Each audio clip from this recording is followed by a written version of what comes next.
All right, good morning, everybody. Welcome back to the Galesburg, Illinois tournament. First time it is ever being streamed. I'm Josh Sokol. This is Let's Play Scrabble. Today is the Zephyr. This is the second day of the double-decker event in Illinois. Today, I have a special guest commentator, and her name is Heidi Robertson. Hello, Heidi.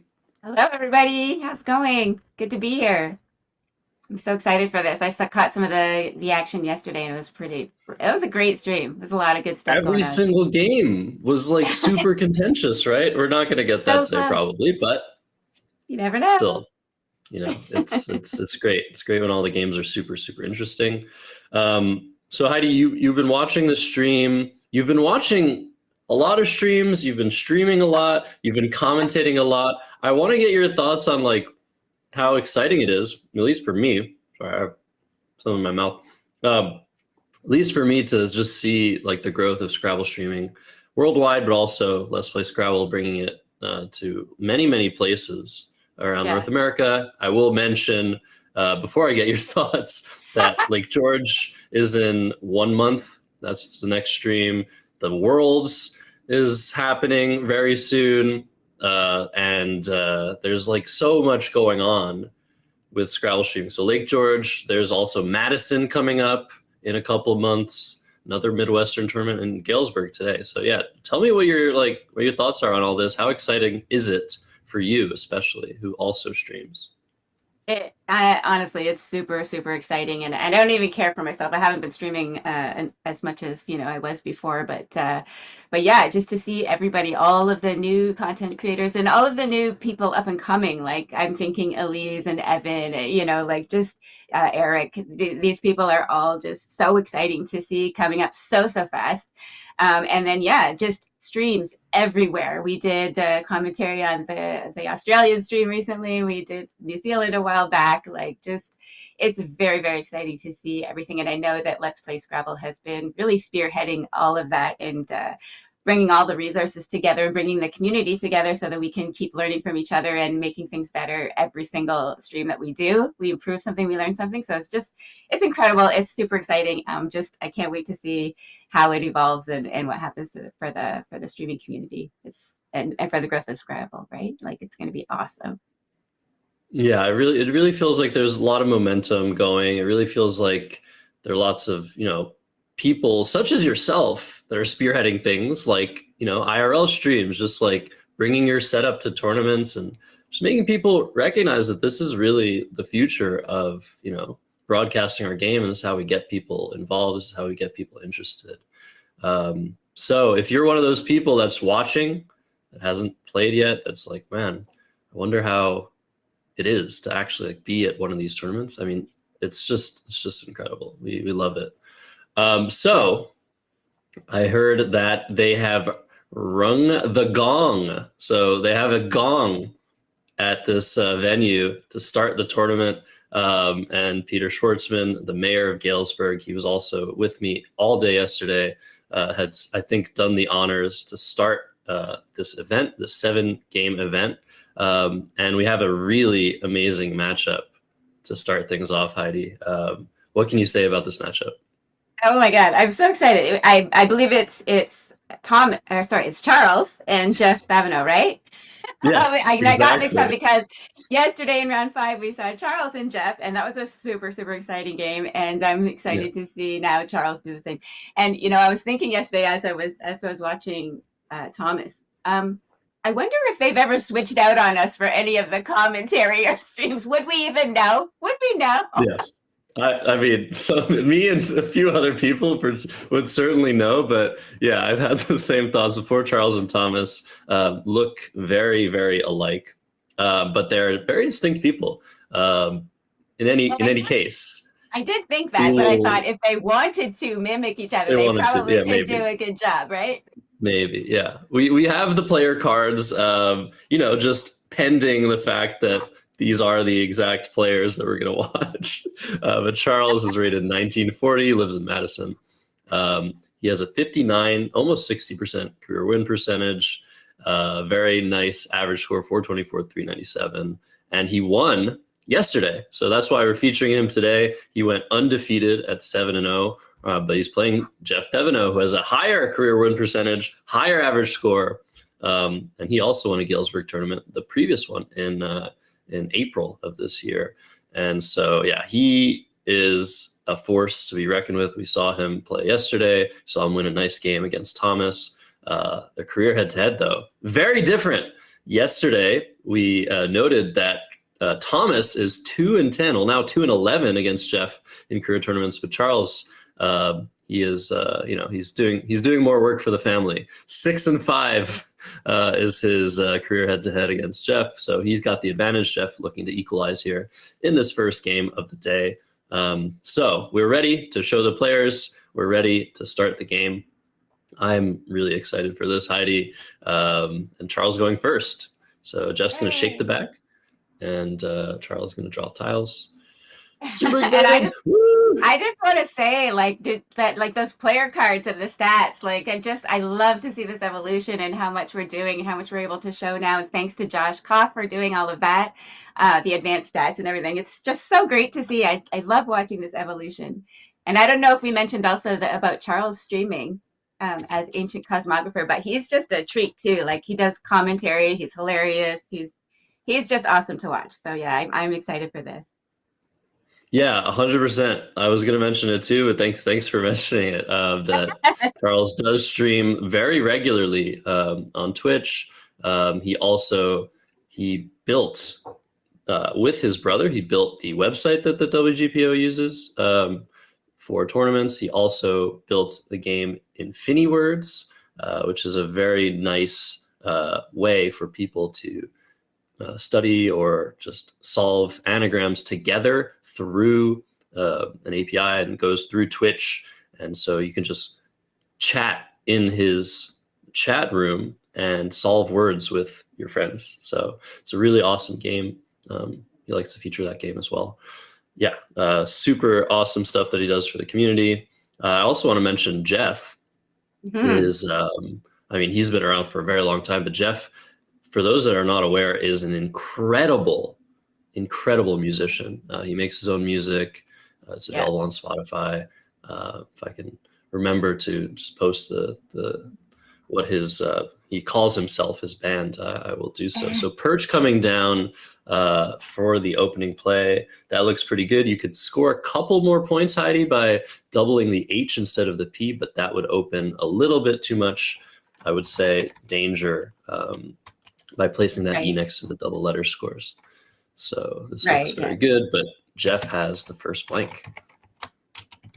Wow. Looks pretty good. I'm not quick enough to see bingos, but is there one in there? Are there several? There are several, but they're not easy to spot. I guess the easiest one to spot would be making the blank an A and play the CSW only evitate, which is a nice word to play, and then put an L on for levitate. Yes, and it has an anagram as well of aviette. I guess it's probably a small airplane. So those play highest score would be 70 if you play from the R to play riveted. I think that's probably close to the best play. Riveted, you can riveted with 2 T's? 2 T's, yeah. It's a really weird one. It'll get you a challenge a lot of the time. Because obviously we know riveting pretty much in North America. That's just 1 T, but yeah, it's also valid with 2. The coolest bingo, though, is making the blank another V. Oh. Vetivert. Oh my goodness. It's a really awesome word, and I'm sure Jeff knows it, and if he spots it, he'll probably play it because he plays the game. You know, he's a top player, he's an incredible player, but he loves to play cool words. His word knowledge is insane. And when I mean insane, like 12 letters, 13 letters, like he knows this stuff like cold. And Charles, of course, also incredible wordsmith. He knows a lot of long words. He loves to study, but I think if we were to ask Charles, he would say, "Oh man, yeah, Jeff has got me beat on that front." So both players taking a while. 1.5 minutes for the opening play for Charles. It's the first game of the day. I'll give him a pass. Yeah. I feel like having Maybe they're still one waking up. vowel Yeah. there. Yes. Yeah, exactly. But having one vowel there, I feel like I would have played a lot quicker than that. But I mean, 1.5 minutes is fine. That's around the average of what you want to take per turn, right, Heidi? Yeah. Yeah, for sure. I mean, barring the fact that you want to leave yourself lots of time for the end game, but I mean, when people are just starting out, we try to tell them like, yeah, if you average 2 minutes a turn, you should get them all in, right? But of course, Yeah. that's an average, right? So you want to spend more time on some plays and less time on others. Yeah, and specifically when you have a blank like this and a rack like this where you know there are some options or you're pretty sure there's some options, if you're Yeah. Jeff, you really want to go through all those options in your head. It's interesting to see he hasn't moved his tiles at all. He's Right. really just thinking of the letters that he has in his mind's eye, and he's able to just figure it all out usually. And he's going to play Vedivert.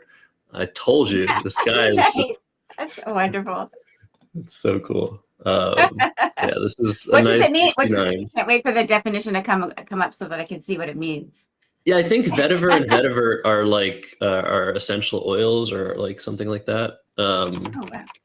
We'll see. We'll see the definition when it comes up. But I think vetiver, vetiver. This is such a fun thing too. And this is Josh Castellano and I think Wabin who pioneered this kind of watch file to help populate the information about the plays and the scores and that. So that's also a nice add that we've had to our streams. I love it.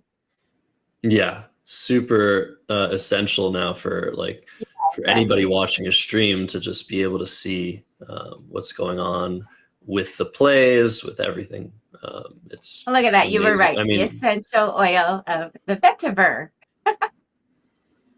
okay, so And the East vetiver Indian, is the plant. Oh, interesting. Okay, East Indian grass. cool. Sorry to cut you off there. I was so excited to see that you were right. Thank you. Thank you for advocating for me. I don't know a lot of definitions, so Yeah. when I know something, I'm very happy. So That's such an Charles, back to interesting thing, eh? Charles. Oh, sorry. Yeah, let's look at the game. I was just gonna say though, that's such an interesting thing about people who want like. There's very rarely that Scrabblers know the definitions of the words that they're playing. But when you're first starting out, you assume that people who play Scrabble are super word nerds, right? Like they know all the definitions and they just love words, and which certainly is the case for many of us. But others are just like you said, math people who are looking at letter patterns and not really caring about what the words mean, just that they're valid, right? Yeah, and I do like to preface okay, we don't care what the words mean. We No, don't. I know. It's not essential to playing the game, and Yeah. it's extremely hard to remember all the definitions of all these words. What's the stat like? What's the working vocabulary of like the most word nerd people? I feel like the vocabulary of Scrabble players far surpasses that, and being able Mm. to define all of the words you play is pretty incredible. Jeff can do it, I think. Jeff Oh my knows a God, lot really? of the definitions. Nice. And some people do study with the definitions. It does help, but it's such a big deal compared to just remembering like the patterns of letters. So Yeah. I like knowing what words mean.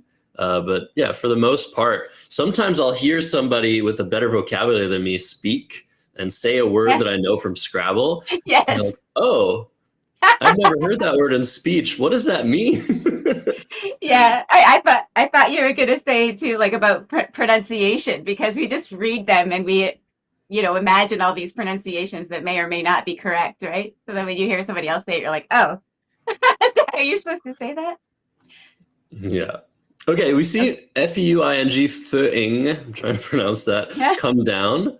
That's a good play from Charles. It's 27 points, keeping the T and the Y together. There were some other interesting options. Tufty through the T would have kept ing, but sometimes that ing is not super potent.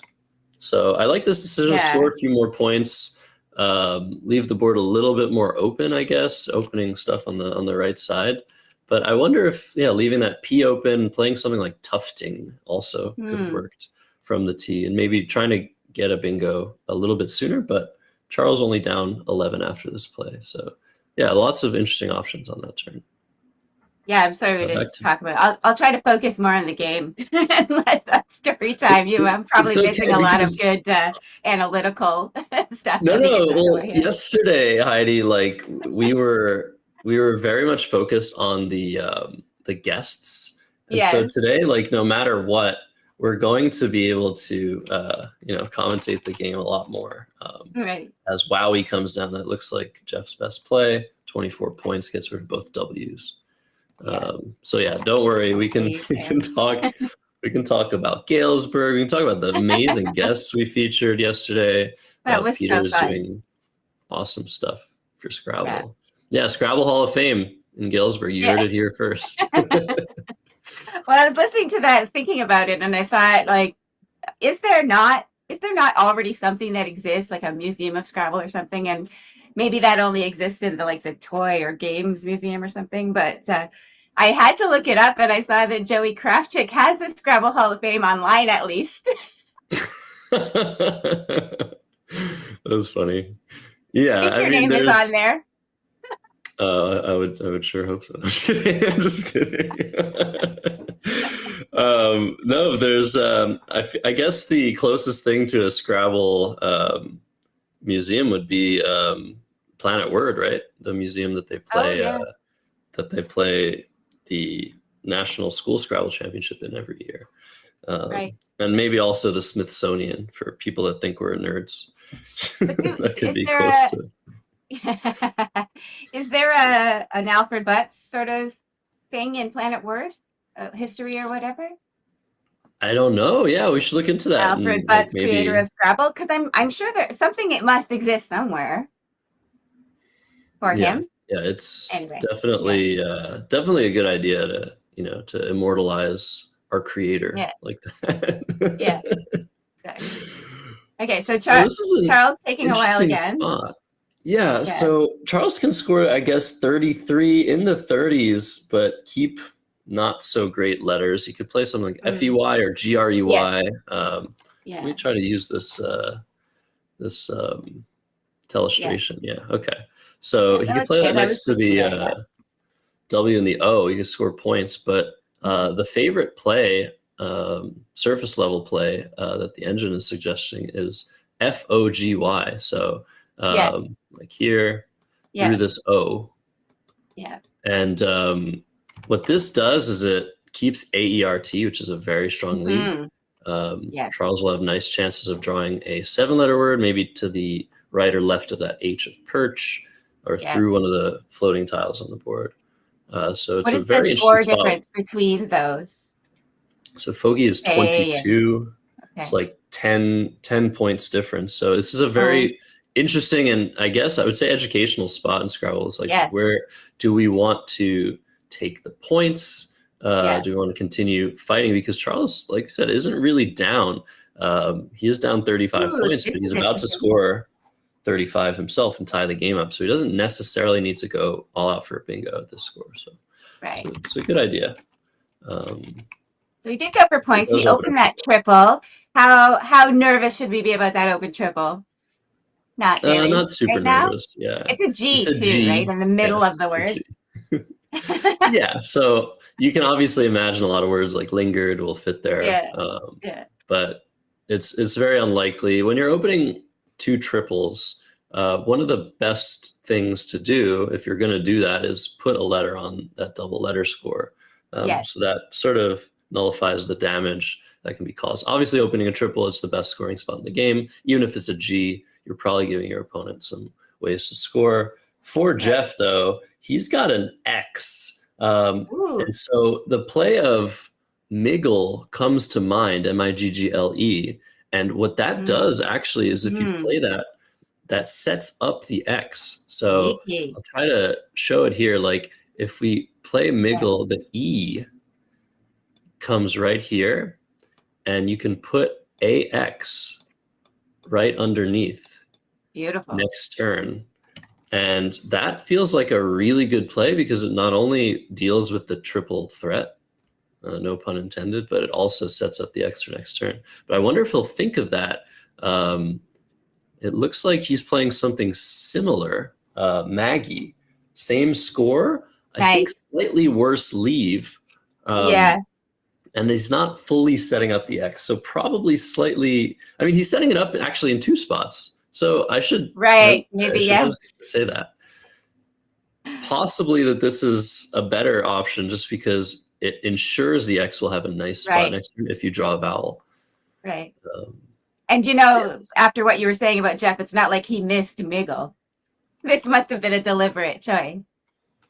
maybe not. I mean, it's Maybe one not. thing Okay. to know Yeah. all the words, True. and he doesn't show us, right? He doesn't show us his thought process. I Yeah. would be curious to ask him, but yeah, sometimes people miss words even if they know them, even at the top level.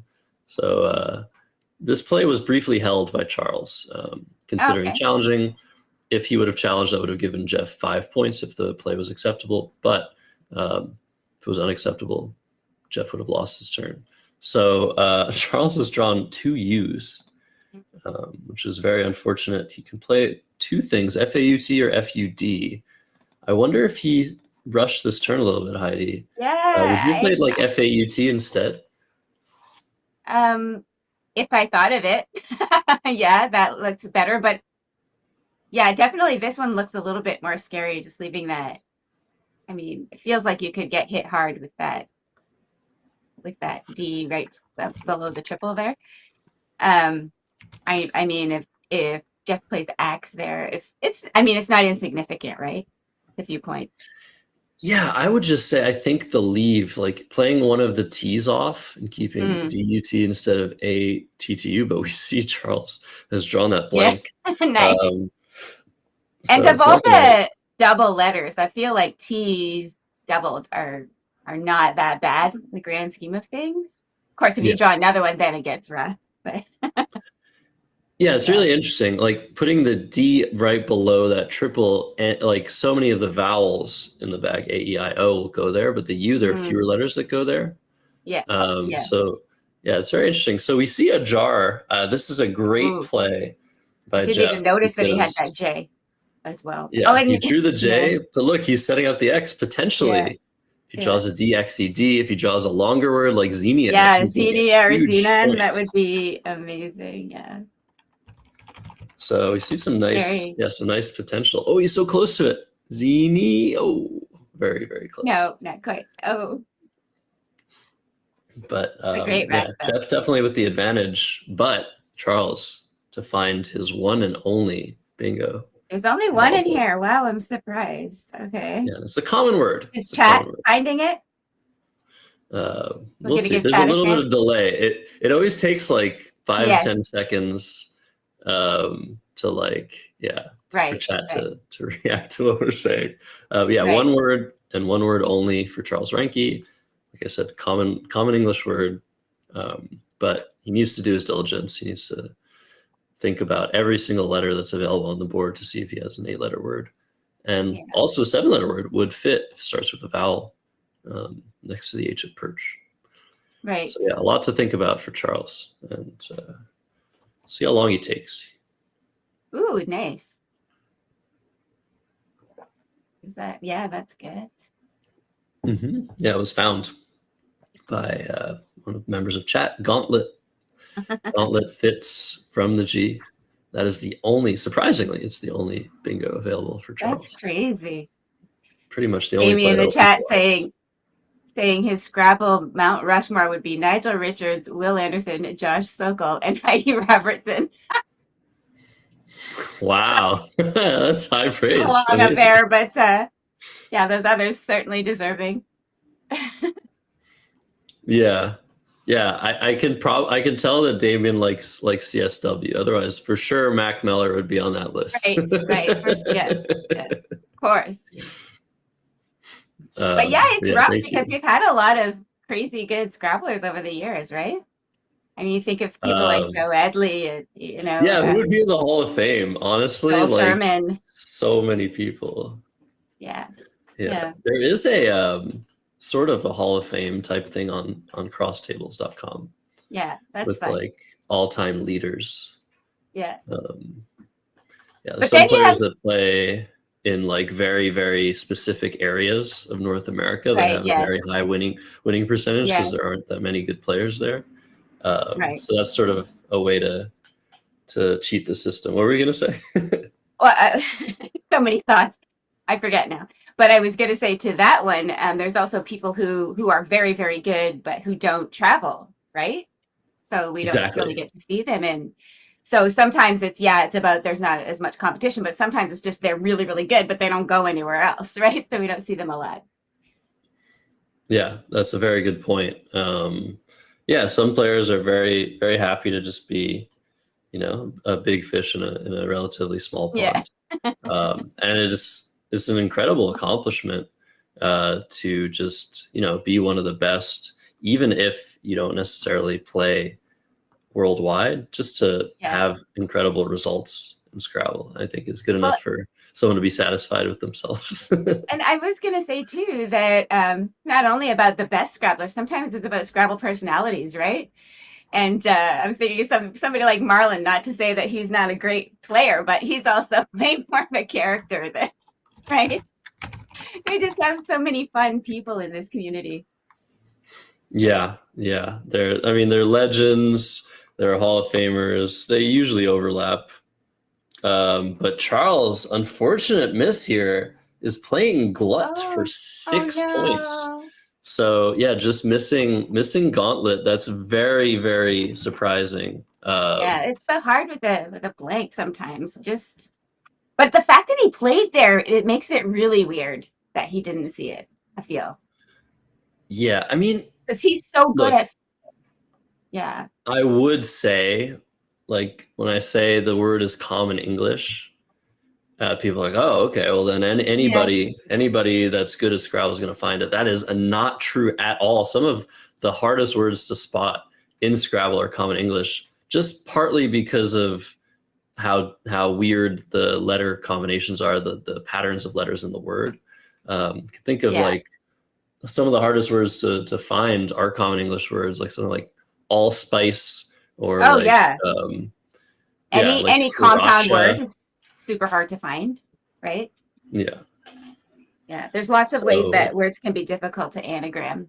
And I always find that fascinating, right? So when the letter patterns are not quite what you expect, like the S is in the middle of the word, or like you said, it's a compound word with like a D and a G, or actually D and G goes together, but like letters that don't necessarily go together. Pothead, yeah. potfeed, Yeah. things like Okay, that. Yeah. so let's talk about this play that high. So it scores 38 points, and that is nice, and it keeps the X for scoring later. The problem I have with this play, Heidi, is Hmm. it takes an R hook, a D hook, Yeah. and an S Yeah. hook, and Charles has just taken like 3 minutes and played off three Yes. tiles for Yes. 6 points. I don't like this play Yes. at all. I Yeah. feel like it is not what you want to do in the position. Jeff could have just played EX on the top left, making ME and AX for 40, Yeah. scoring more Yeah. points and not opening this big spot. I'd Yeah. say in a vacuum, this is a And good then play, wouldn't but he have right? wouldn't he have a very nice leave too if he had just played EX? Yeah, BEILN is very nice. Would have Yeah. been able to potentially respond to a bingo that Charles had. So I feel like this is a little bit too dangerous. It might work out for Jeff if Charles can't hit the spot next turn. Maybe he can, but I feel like it's in terms of what Charles just did and the position Yeah. of the game. I Yeah. think this was the wrong choice. And I think that's a good point that you're making is that sometimes we just, we see a great play and we want to make it without taking all the game context into consideration, right? Like without the knowledge that he just took so long and then played Glut, you would think Belai is a perfectly fine turn, right? It's a great turn. It scores a lot. But yeah, in the context of Charles just having taken several minutes and then playing like these super low scoring tiles, that he's close. So you have to take those clues into consideration and adjust your play, right? Yeah, I think so. So now Charles shouldn't take too long here because he has all 1 point tiles, and so anything that hooks onto belies is going to be good. I think he's just trying to find something that maybe doesn't put a vowel next to that blue Mm. square, that triple letter score. So Sandlot is his choice. Nice. Stanels was also available, and Santals, but yeah, those are the 3 plays he could have made, making B lies and scoring 79. So good on him. He's going to tie the game up. And look at this draw now for Jeff. Not great. But as you say there, the other options that Charles had there would have left the vowel beside that triple letter score, right? Both of them? Yes. Yeah, Stanels and Santals. So he did find something that was a little bit less dangerous. It's worth noting this is only 1 more point than he could have scored. I think he could have scored through the I of Vetivert and gotten 2 doubles. But I think taking out this spot was definitely way more important. Yeah, I just want to mention, like, we see Jeff has had the X since his play of Mackie. And now he's just getting further and further away from the next bingo. So one of the problems with playing Beli is it blew up his rack. He will be able to score okay here, but at what cost? He has an X, so he could play XIS underneath Beli's here, and he can score 36, but that keeps 2 R's. He can play NIX for 24. That also keeps 2 R's. So nothing. Now he can't really play his X and keep good letters, and that's part of why I would say it's important to get rid of your high scoring tiles early. This is like, I guess, Scrabble 101. Obviously, it's complicated when you have different options available to you. But one of the reasons you want to play your high scoring tiles is because it's harder to make plays with them. You will have plays with them a lot of the time, but they will be forced plays, right? There won't be that many of them. And you might be having to keep not so great tiles. Yeah. So here we're seeing Rin. And he's holding on to it again. Yeah. I wonder how and long it's he's funny because he had many opportunities to play the X for a good score, right? So there wasn't really any need to hold on to it for this long. I wonder what he was waiting for. Just wanted more points for it, or I don't know. Well, I think, it goes back to his decision to play Maggie, which was a very good one. I think it was better to play Maggie or Miggle than playing the X immediately and setting up 2 spots for it. He still has that spot in the top left corner, so he just wants to draw a vowel, an E, an A, or an O that allows him to score 40 with his X, and he's drawn an A, so I think he'll probably play that now, except not anymore. The spot is gone. A back for 30. Turn. That looks like a great turn by Charles. Yeah, I don't think this is the right play. He could have played Bacon underneath BELI for 40.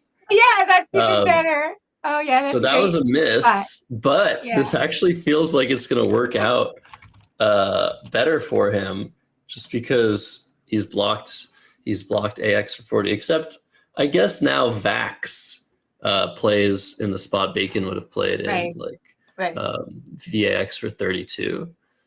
And that's probably similar in value to AX, just because that V would have been not so great to keep. So hopefully Jeff sees that now and finally gets rid of this X that's been plaguing him. I also want to mention this O on Charles's rack. That's only the second O in this whole game. Or the third O, sorry. Lots of O's left. So even more important, I think, to have played Bacon and gotten rid of the O. But Charles is actually drawn into oneness, which is going to fit. So he's about to bingo again and take the lead. All right. Yeah. I'm just kind of laughing at myself because I was like, a back's such a great play. And you're like, well, actually, it's a miss. And it's so funny. I do this in game all the time where I think, oh, that was pretty well played. And go look at it in an analyzer and be like, oh, I missed this and I didn't do that. And oh, this was really bad, actually. But the same is true the other way, too. Sometimes I think, oh, man, this was a horrible game. I played awfully. And then I go look at it. And it's like, oh, actually, you didn't do that bad. So it's so funny, eh? Yeah. No, that's a really good point. I would say that it's interesting to analyze Scrabble, but it's also hard to analyze it objectively. I would say that when you see a game where you missed things, that doesn't mean the plays you made weren't good. It just means that compared to the other play. So it's a relative thing. So because you missed something doesn't mean you didn't have very good concepts of what you wanted to do in the position and you made decent decisions. So, you should be a little less hard on yourself, Heidi. So one is coming down. He could have scored 70 for it if he played with NO next to the N in Rins. But I think this is a lot safer. That 70 pointer would have floated an S out in space in a very dangerous position. So I like this decision by Charles. He's now up to 300 to Jeff Theveno's 244. And look what Jeff has pulled out of the bag. He finally balanced his rack, got rid of the X. That was strong cute. Kind of feels karmic to me. I don't like it. I hate when that happens. Okay, so what is he just gonna play cats somewhere, or maybe just drop? Should he just drop it in front of that I in Vedivert? Or should he try and get rid of that A? No, I think AAIRST, especially considering there's only one more A unseen from Jeff's perspective. This is a very good play. He's extremely likely to draw into a 7-letter word here, or even an 8-letter word. Like variants could fit. I don't think that was it, though. I think that I draw was not what he wanted. But yeah, he's still in the game for sure. There's still some space left on the board. And Charles with a very interesting draw. DEIMPTZ. I think he has a couple of really cool options here. Very curious to see what he does. He's under 8 minutes with decent amount of tiles in the bag, 17 tiles. So he's going to want to play a little bit fast. I'm a little bit concerned about his time.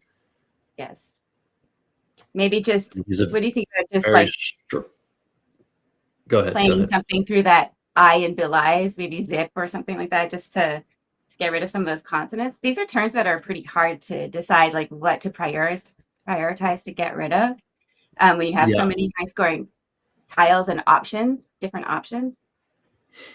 Yeah, zip is a great play. I guess from Charles's perspective, he did just see Jeff play one tile, so I feel like he's going to want to try and block some bingos, and he's up 34, so that's not a lot. It's also kind of hard, even if you play underneath the ONE here, you're going to be opening another line almost certainly. So I think that there aren't really perfect options here. The engine suggesting pized, P-I-Z-E-D, making O-D. That makes sense, but like I said, he's going to be creating a line underneath by doing that, but he's scoring very well.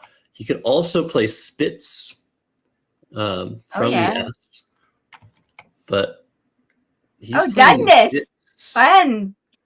That's a great option. That's pretty much the only way to sort of deal with 7-letter words in this position. Although it does take a Y. There's a Y unseen, and he did float a T out in space. But I like this decision a lot. He's keeping scoring tiles, he's scoring points, and he's blocking sevens. Yeah, what was that worth? It looks like a fair bit, eh? How much was that? Oh, yeah, that was 33, yeah. Yeah. Oh, man. I'm looking at the options for Jeff Theveno. He has one completely insane option to get rid of his duplicate A and I. The best spot for an A and an I on this board is 10 points. Is 13 points. Sorry, it's 13 points. But that would be to play ZA and AI, which is insane. He's playing 8, which I think is a great play. He could have played his A and his I, making glutei. Yes. For 10 points. I mean, that, I don't know if it's the best play, but if you spot that play, I am going to like kiss your feet. That's just so cool.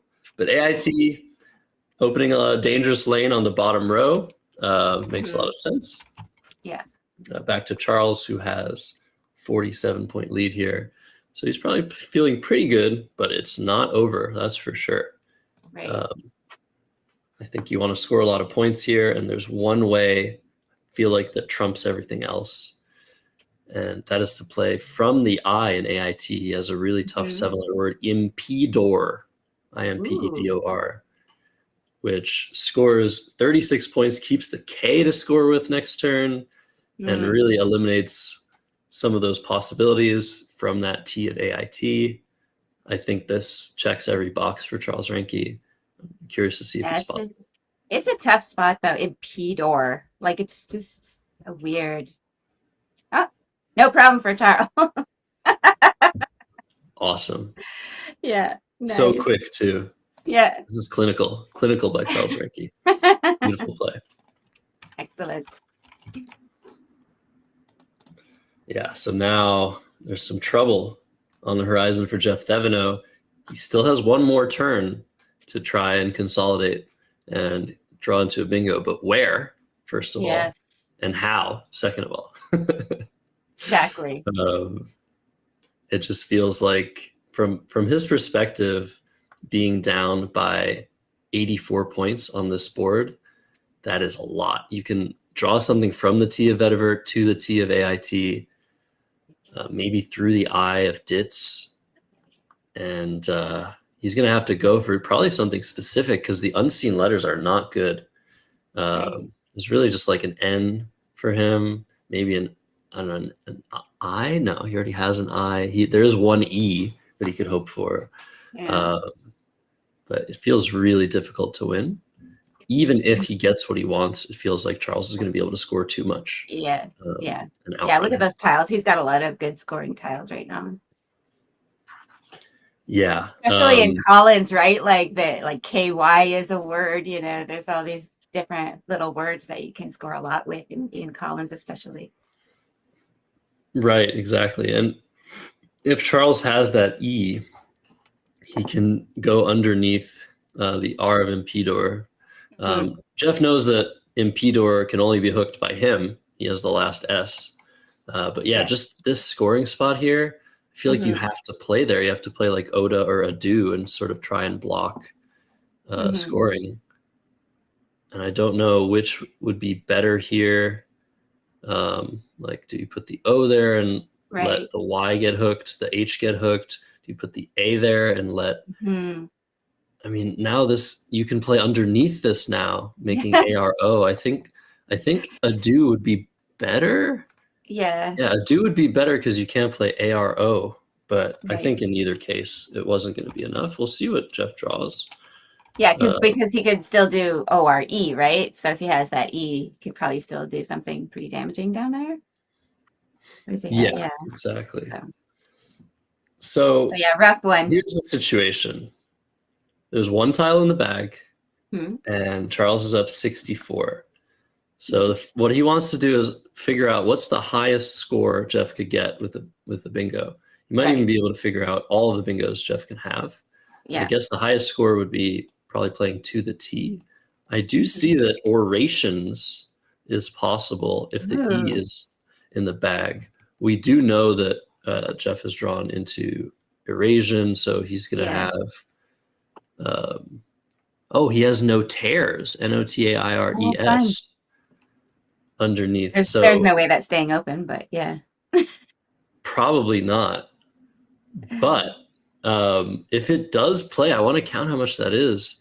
15, 25, that's 78.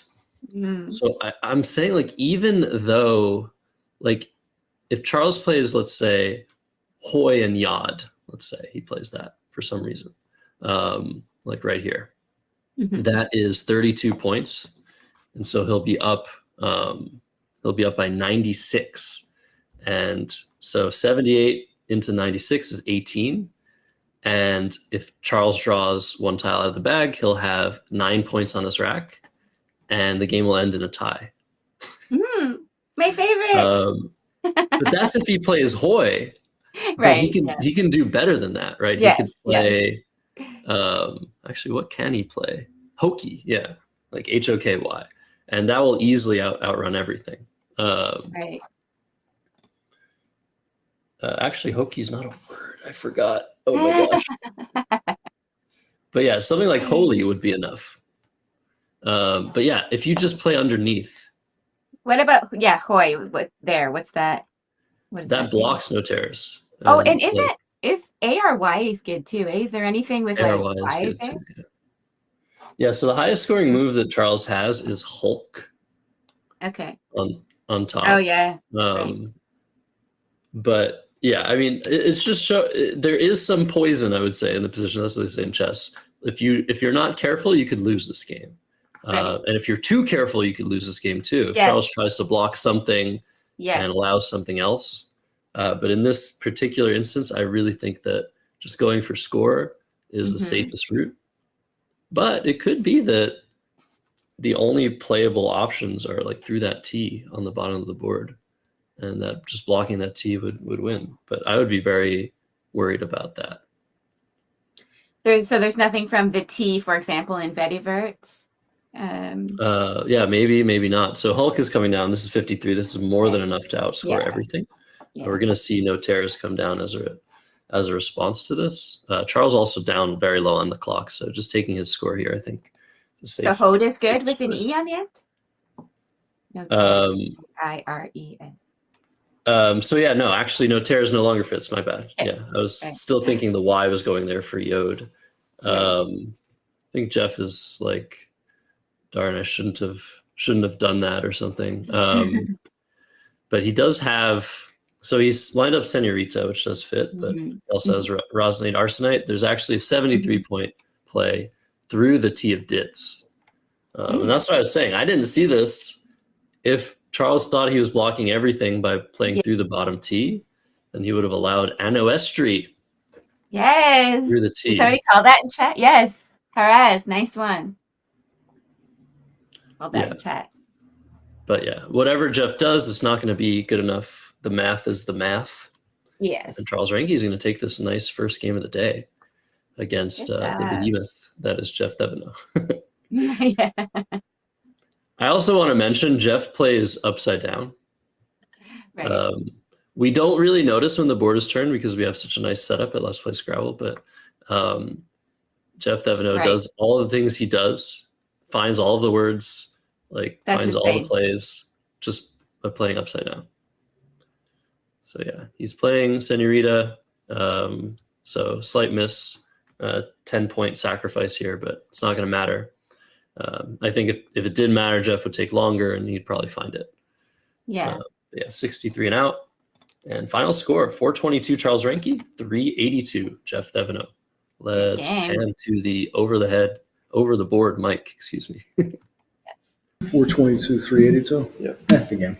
Yeah, nice. I should have done here. But then, I mean, you're still going to hit pretty hard with something. Probably. Yeah, I mean, that added to it, but I mean, then again. I think if I just score any decent amount, because you don't have a bingo that ends in a T. Right. Like you're never, or starts with a T, so. Right. Yeah, I do have to worry about like if you hit no tears. And I saw that. If I don't stop it, or if I think I'm stopping it, but don't make it worth more points. Yeah, it might get interesting. If I play Yawk, does that? Right? No, it doesn't. Like, So like if I did something like that, I could maybe still lose. Yeah. I mean, I think you would see that, but yeah. I mean, I was a little bit long. Well, that's true. I did see no tears fit, but I didn't actually write out all seven or whatever and figure out where they went. So So yeah, maybe that leaves a little bit more of a window for me screwing up, is if you just let me play here. Yeah, I agree.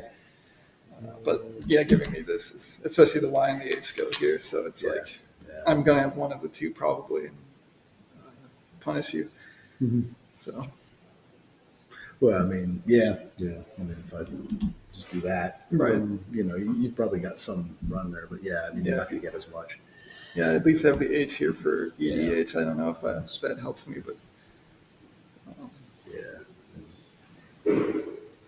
But I mean, even if I mean, I'm in pretty bad shape anyway. Because unfortunately, your bingo's never going to score very much. I'm not going to catch it unless you have. My last I drew that at the end. Okay. I mean, I had duplicates for a while there. Yeah, from your perspective, you're not guaranteed to bingo because there's still HKY OOO on there. I have to do hope. something. But. Yep. Yeah, well. All right. It's kind of interesting. The reason I took a minute and a half on my first turn is because I was paying perch placement like here or here, like because I had the N. So, I'm kind of starting to build towards ING, and then the next turn I drew the I and the T. Yeah. Would have benefited from the 2.6 replacement. But yeah, of course. I guess the E next to there is. Yeah, right. That's sort of. Yeah, that's what that locked you on that. Made the decision. I wonder if there's anything better than that. I mean, I saw Aviat, Evitate, stuff like that, but it just goes down here and doesn't score as well. Yeah, you'd want to play like from the P. Probably not have anything through the E. I didn't have anything. I didn't see it from the P anyway. Or the E. Yeah, that's with two T's and a V. It doesn't work out very well. No, I'll look at it. This turn was. I kept A and T blank, so it really felt like I was missing something. And this was, I knew you were obviously, hitting something pretty big, or keeping something pretty big, but this is 38. If I don't, you're going to bingo anyway. Right. Surely. Right. And then that leaves me with fewer points. Yeah. Yeah. I guess what I could have done is, I had an X. I could have just dropped EX here, and then you play somewhere else, and it saves my spot. It saves the B for next. Yeah, maybe that sequence might have been a little better for me. Yeah, I do have Aelantos or something too. Yeah, that's like one fewer point, but then you get your spot. Yeah. Maybe. Yeah. Yeah, especially. Wow. Actually, with the this isn't the be all end all necessarily. Yeah, I think a little bit different game if he drops his X there. Yeah, that's crazy, Heidi. They started talking this as if they were hearing us talk. Yeah. Charles saying, "Oh, the reason I took so long in my opening play, after I scolded him." Yeah, and Jeff saying, "Oh, yeah, maybe VLI wasn't so great." Some very nice introspection there. We love to hear it. They're both such nice Midwestern fellows. I love playing both of them. I can't wait to play both of them in Madison this year. Oh, you're going. Nice. Of course, I gotta defend. Yeah, I don't know. Yeah. I got very, very lucky last year to win that tournament. Nice. So, okay. We're going to probably take a small break while we get the next matchup set up. But that was Charles Ranke beating Jeff Deveneaux. So that's 8-0. Hasn't lost in Galesburg thus far, Mr. Charles, Mr. Ancient Cosmographer on Twitch. Very nice to see that. I wanted to ask though, so you say he's 8-0, but aren't these tournaments split into 2 1-days? So so really it's one for the day, right? Yeah, it's a doubleheader tournament. They call it the double decker. I like it. I was just confused, because when we had the player names and numbers up, it was saying second place and third place or whatever. But we're kind of starting anew today, right? Yeah, that was just the seeding. The seeding. I think Thomas is the match player. Got it. So yeah. Anyways, we'll be back very soon, guys, for more Scrabble, more commentary. Don't go anywhere.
Hello, welcome back everybody to the Zephyr Day 2 of the double-decker, doubleheader Galesburg, Illinois tournament. I almost got through that sentence. I'm Josh Sokol here with Heidi Robertson. Heidi, who's our next matchup? I'm super excited for this one. We have Steve Grove and Anna McGavern. Anna's Steve Krieger. I'm so sorry. Yeah. Okay. Sorry. I'm sorry. I'll announce it. Yeah, you need to announce next time. I'm so bad. Name's not my Krieger forte, but Anna, go ahead. Is brand new to the scene, right? Good friends with Elise. So another up and comer we're very, very excited to see. Apparently she beat Steve, the right Steve, right? Yes. Yesterday. And yeah, finished 3 and 4. Yeah, both of them finished 3 and 4, but Anna started 3 and 1. And she's in a huge division of disparate ratings. Like you said, she only started playing competitively 2 years ago, and shown a lot of strength and a lot of ability. So we have, I think, the player cards ready for both of these players. So Steve, rated 1466. So he's I guess I would call him a mid-range, like intermediate competitive player. So very, very strong, average score 400, lives in Ohio.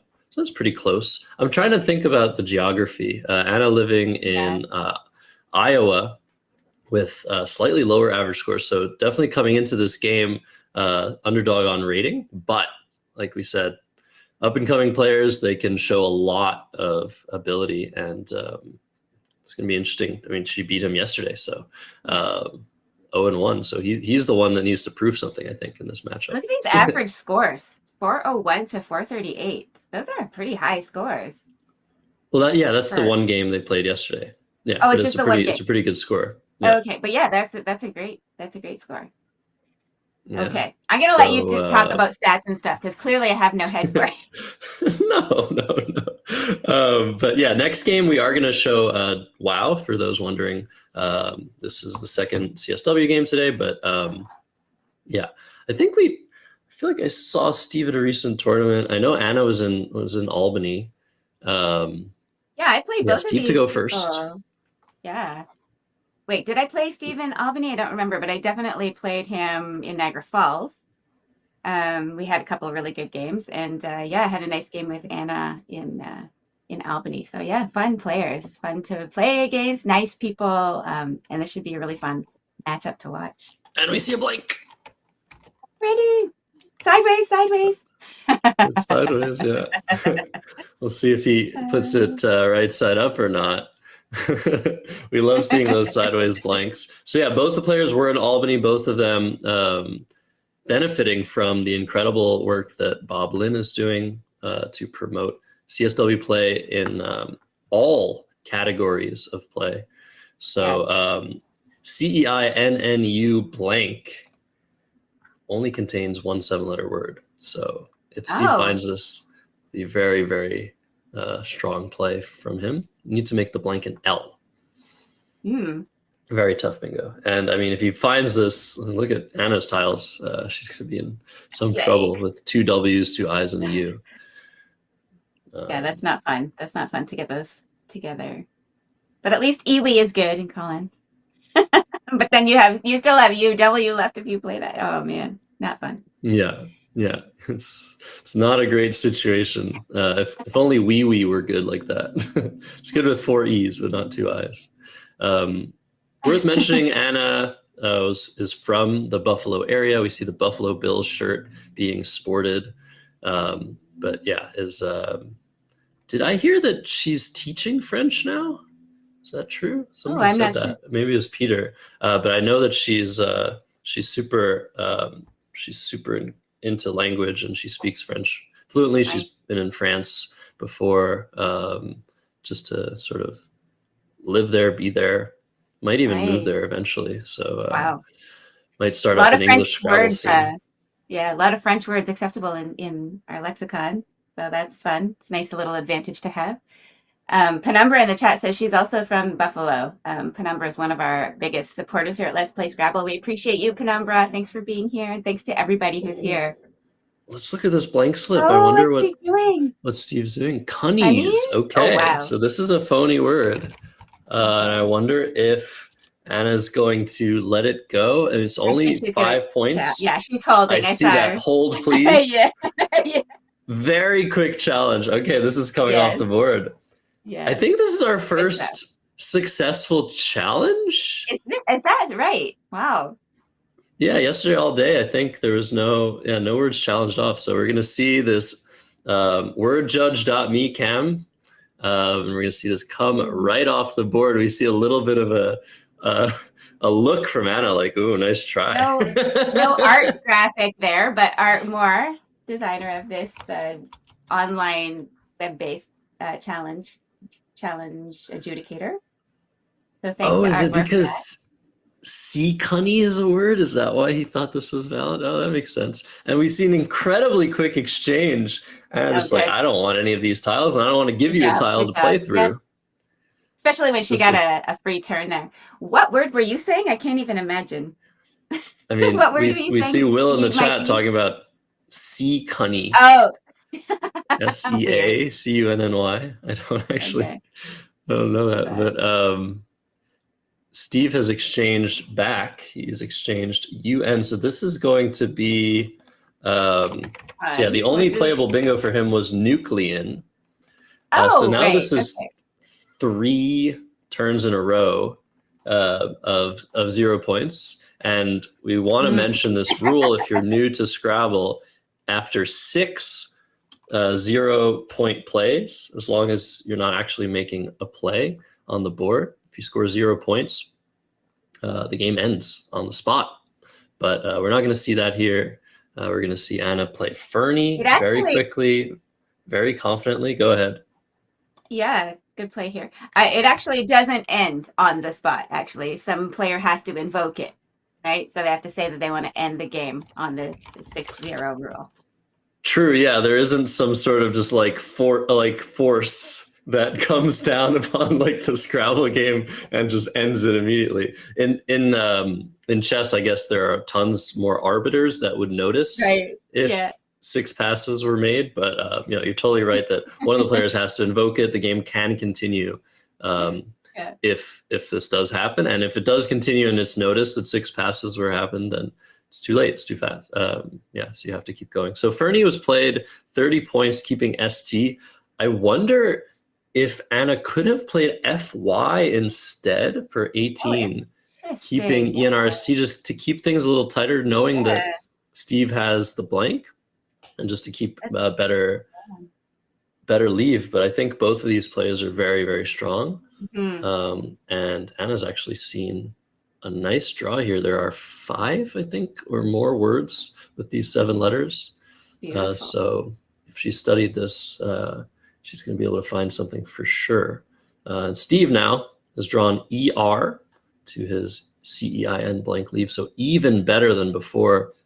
He's going to be looking to that Y of Fernie, trying to play an 8-letter word, through the E of Fernie, trying to play a double-double. He doesn't find anything, and he's decided to play Enticer. So leaving some points on the table, Heidi, but finally, like, okay, I played my blank bingo. I'm done with this. I phonied. I don't want to think about this any longer. What was he supposed to play there? But I guess something like frenetic might have been a bit better from the F, like something that he could have found. But I think he saw Enticer and he's like, all right, I don't want to spend too much longer on this position. He's already used up almost 5 minutes. And this might give Anna a huge response by hooking the S onto Enticer. That's the one problem with this play, right? Yes. Couple things I wanted to mention. Somebody in the chat wanted to clarify the 6-0 rule. Yes, it's any combination of passes, like phonies challenged off. What else could happen? There's something else that could happen. Exchanges, right? Oh, this is interesting. Oh. So Anna's also challenging Enticer. Okay. Just to make sure it's a word, because she wants to put her S on it, right? Yes, good girl. Yeah, this makes sense. So Yeah. Go ahead.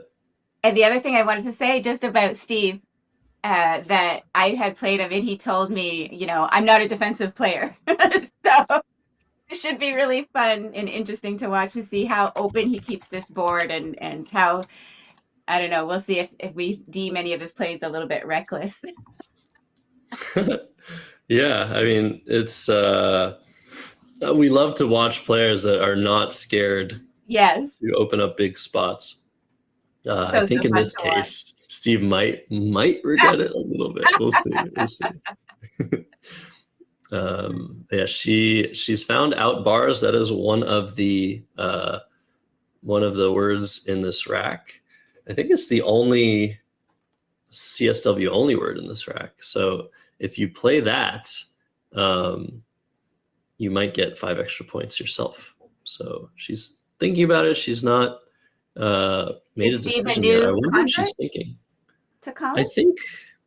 I feel like, yeah, I think both of these players have started playing Collins recently. So yeah, that'd be a good option. Is there Yeah, any option that gives her the B on a double letter? The double letter? Yeah. That there's only one option that does that. Abortus, ABORTUS. So we're talking about playing underneath Enticer here. But interesting. Wow. Okay, I wonder. I thought she we would. really thought. We thought she was challenging Enticer to make sure that it took an S, but yeah, we're gonna see this play challenged as well. Maybe she was thinking it was a comparative, like an adjective. Yeah, like more enticed. Weird, yeah. That was but it's also sort of like, I wonder, sometimes players will open a big spot and you won't recognize that they've done that. Because it's sort of like in the position you imagine that they wouldn't have done something. So maybe Steve's like aggressive play is actually working out here, and he's just like, he's sort of confused Anna into thinking that it wasn't aggressive. Right. Oh, maybe if he's playing that, it must not take S or something, right? Yeah. Yeah, a lot of really cool psychology going on here. And that's we do know 3 challenges in a row. Yes. Every word except Fernie has been challenged. Yeah. Every word that's been played. So you were saying that there were no successful challenges yesterday, but did we see any phonies stay on? Yes. Yeah. I remember in the first game we saw NTH be played making TRAN. I think that might have been the only phony we saw. But anyways, back to Steve here. So it's worth mentioning, it's been pointed out in the chat, Steve does have 2 playable bingos through the C, but he also has a 7-letter word, adenine, that is playable. But he's going to go with NIE. This is a good play. It keeps ADEN, a very strong leave. The 2 other bingos you could have played, Eniatic and Desenia through the C. Pretty high level of difficulty. Yeah. But adenine seemed fully gettable. Making AYES. Yeah. Yeah, maybe it's the hook. You have to know these words and you have to study them. Yeah. So look at this now. NIE has opened up a pretty big spot for Wiz. WIZ, making Union Tiz. That is 57 points. Wow. Looks like Anna wants to play that word. There's another spot for it here, but that would be a really, really great swing in Anna's favor if she spots the overlap there. I don't think, sorry to skip over to Steve, but I just got excited. I don't think he's seen this, but Dewanis is good, isn't it? Dewanis, right? Dewanis? Yeah. So that would fit as well. There's a couple of spots now. Coming down, I guess the one problem with this play is it takes an S-hook whiz, which you could reach the triple with, but it's 57 points. So yeah, you just got to go with that. Yeah. So Anna now 161 to Steve's 88. And yeah, the question here, does Steve know the word Dewanis? It scores 95 points with enticers. Steve played enticer. I cannot imagine him not hooking an S onto it, but we've already seen Anna pass it up. And so Steve might be thinking, oh, is enticer, maybe this doesn't. So like, there's so much to think about in these games, right, Heidi? Yes. Yeah, for sure. It's so funny. Like I was saying to Nigel Richards that, he could be playing somebody and they could be 100% sure that a word is good or not good. And then if Nigel plays it, they're like, oh, maybe it is good. It's situational, right? Your word knowledge can be so shaky depending on what's happening in the game. Yeah, so we're going to see Wad here, which is a very strong play for 28, keeping EINS. So I don't know if we're ever going to see enticers be played here. I feel the opposite of enticed by this.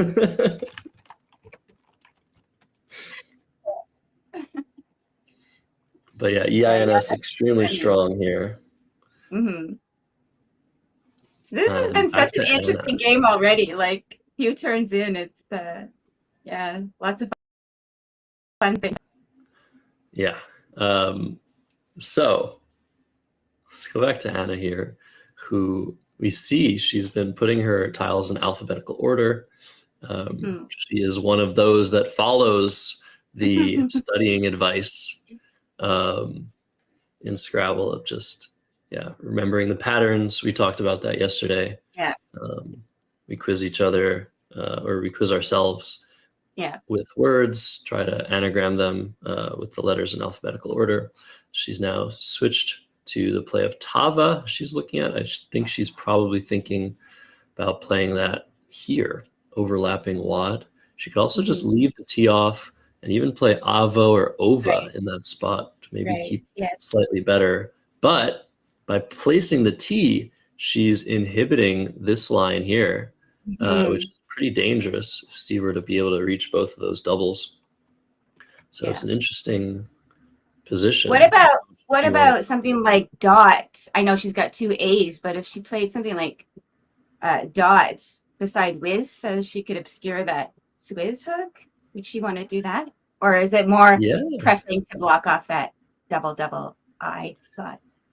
So I like the idea of wanting to block off the S in Swizz, but if you play Dot, you're opening something pretty nice over here with Unite, something like that. So I'll often want to do something, think about a play that blocks something I want to block, and then realize, oh, no, wait, that just gives my opponent something else. And it's important to consider these things, but also sort of check yourself once you've considered them. So yeah, that's a great idea, Heidi. Tava, also a great idea. I think the leave is a little bit questionable. We might see some vowel trouble on the horizon for Anna. And of course, this does give Steve a nice lane to work with next to the T. Anything ending in S, ST is a word in this lexicon. Anything ending in E, ET is a word. Yes, volatile, pointing out that Lienis fits.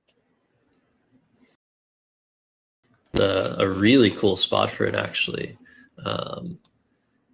here. So he missed that. Yeah, he missed that yes hook before. I think it's easier to like think of putting an S on the back of like AYE or EYE than it is to think of putting a vowel in front of a Y, or sometimes it's not, your eye doesn't tend to go there as much to hook the YES. I don't know, because it changes the word so much maybe, or. Yeah, your eyes, right? Your eyes don't tend to go there. No pun intended. Actually, Heidi, it's funny you mentioned this. So I don't actually know if Steve has missed that he could put a letter there. I think he might have just not seen Adenine. But I've been thinking about, while you were saying that, there's this like prank trend, this like sort of prank trend back in the day when I was like a teenager, people going up to people on the street and saying, "What does YES spell?" And they would respond, "Yes, of course." Yeah. And then person would be like, okay, what about EYES?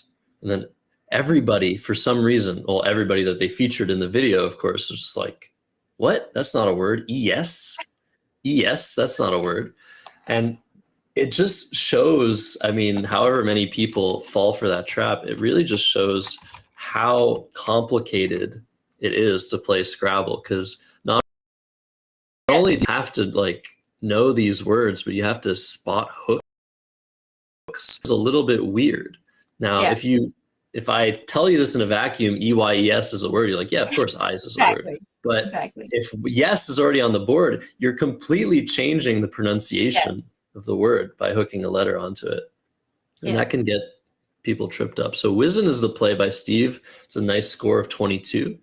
And back to Anna, who's up 47 points, has drawn, actually, I would say pretty nicely. I was worried she was going to draw too many vowels, but I think this X can be useful to just keep scoring.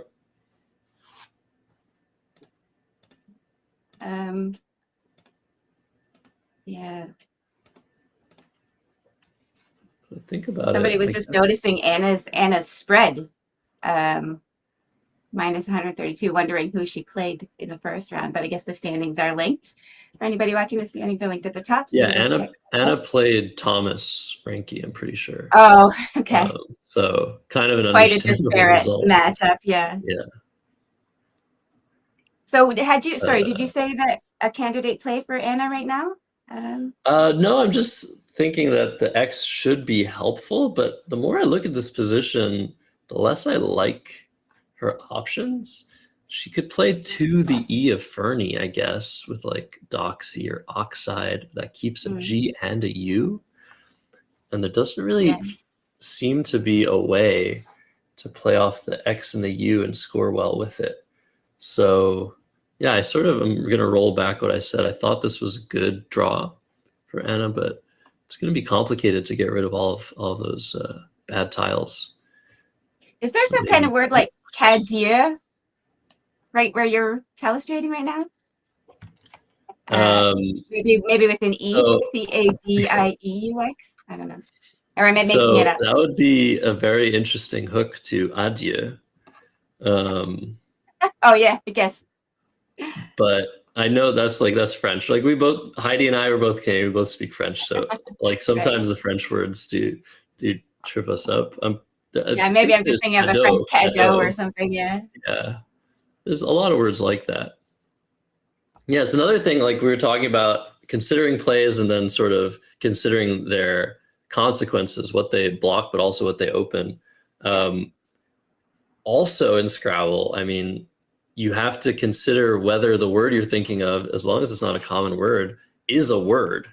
Yes. And you have to make sure that you're not like confusing it with some other word. Which happens to me so much.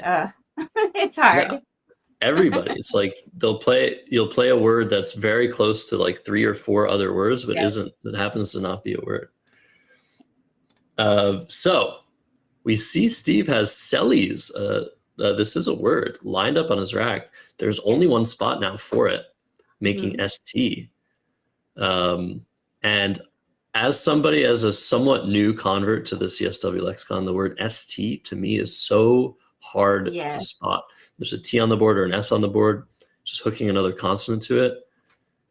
It's really difficult. So I would not be surprised if he knows the word Sellies, but has not spotted ST in this position. Yeah. Yeah, it takes a long time to spot that. Same with the S hook on Joe and things like that. Yeah. But also it could also be that Steve is like sort of unsure of himself after playing Cunnies early in the game. Yeah. Maybe he's like, oh, another CIES word. I can't I can't do that. But yeah, Lice is now played, and I guess the question now is there a hook onto Lice that is playable? Does it take an S? Does it take a D? Does it take anything like that? What would you say, Heidi, if I had to put you on the spot here? Is there a hook to Lice? So in Collins, I wouldn't be surprised if it took like S, but I don't like it. I definitely don't like it. I think it shouldn't take any hooks, but I would never bet on it. I'm in the same category as that, and indeed, there are no hooks to lice. So both Yay. you and I have succeeded in this theoretical game that we're playing. But it's just, I mean, I'm saying that just to demonstrate how, it just feels like you're in an ocean of possibilities, and Yeah. like you don't know, you never really know for sure if there's something going on that you're unaware of in Scrabble. It's so true. And again, with everything being so context dependent, like you say, you could know a word and then something happens in the game that throws you off and then it shakes your confidence in other words. There's so many things that can happen in any game that, so much to consider every turn. It's easy to overlook things and make mistakes and second guess yourself, and Scrabble's hard. Yeah. So ding is the play for 22. Anna McGavern extending her lead to 72 points on this play. Of course, the leave here of DIGU is kind of bad. She might draw some decent stuff to it. She might draw some bad stuff to it. It looks like a decent draw so far. Yeah, that's okay. That works. There were some U's to draw. There was also a Q she could have drawn. But back to Steve, who has yet another bingo rack here. And yeah, lorises and risol are both words, and they both fit in that same spot we were talking about earlier. This time ET or ST, and we see Steve gesturing a little bit. I think he knows like this is a really potent rack, and he's maybe not seeing it. Yeah, neither of those words are easy, I don't think. I've never seen them. It's true, and like I think every single rack he's had so far after Enticer has contained a 7-letter word on it, and just not having that that word knowledge or ability to find those words. I mean, some of these players, the only difference between maybe a Steve Krieger and or maybe a Ranky or somebody who's like rated 1800 is the consistency in finding the words that I mean, I think that Steve's word knowledge is very, very strong, but there's so many skills required to make the best play, and I think there's a little bit of just, especially when you're on stream, you don't want to miss anything. You really want to find your nice plays, and Steve's thinking about Soilers, which makes perfect sense as a potential word. But again, that uncertainty, especially the psychology after losing the challenge on the first move, that can do a lot of damage, Heidi. Definitely does. I can vouch. I've definitely foregone things because I was challenged earlier and then lost all my confidence in all of the things that I know since from that point. It is this game is so tricky, and it takes a lot of mental fortitude to last through a tournament, right? Yeah. And again, it's all on like a scale, right? It's all relative. Like you'll have players that are at Steve's level that actually don't know words. You'll have people at Steve's level that know so many words, but can't really find them over the board. And there's just so many skills that you can have that leads you to be a certain skill level. But what's really cool to watch is people of various skill levels just sort of seeing a little bit of a deep dive into what are their strengths, or just a little teaser, like what are they good at. See, Steve, he likes the open boards. I don't think this is an open board, so that maybe he's style. It's a bit of a struggle. Maybe he's not in his happy place right now. Penumbra makes a good point that we should study the double S words because we tend to hang on to them, right? We hang on to our S's and then suddenly they're doubled and we aren't as sure of those words with 2 S's in them. Absolutely. Every time I get 2 S's, I'm always looking for NESS and LESS because that I'm most likely to find something with those than any normal word with 2 S's in it. Yeah, I think in that same line of thought, we should study every single word because we tend to hold on to blanks, and blanks can be any letter. Yeah. So SO is Steve's, I think, best play, except for the bingos that he had available. So again, just showing he's got the skills. He knows what to do. This opens a new line. It keeps very strong tiles. See what he draws. That's an A. That's very good. And an F. A. Oh, so now he has failures, which is not a word, I'm pretty sure. Man, there's so many traps. That's bad. Yeah. Yeah, But yeah, it's a common phony. Sorry, go ahead. I like this. You're talking about all the skills in Scrabble that it takes to play a game, and word knowledge is definitely one of them. But also, it's funny at the lower levels, your anagramming skill is really important. But then, like you say, as you study the words and you study them in this alphagram order or whatever, this certain pattern, so that you don't have to shuffle your letters. You just look at a rack and you're like, oh, I know this rack. It has 3 bingos in it, and there are this and this and that, right? So yeah, it's really, really interesting. I happen to be a good natural anagrammer, but you know, it's way better to have studied the words and be able to know, you know, so then you're using less time for that kind of thing and then more time on sort of the strategic element of the game, right? Right. Yeah, we could talk about all these elements like finding words, knowing words, spotting cool plays, balancing your rack. And all of this is time dependent.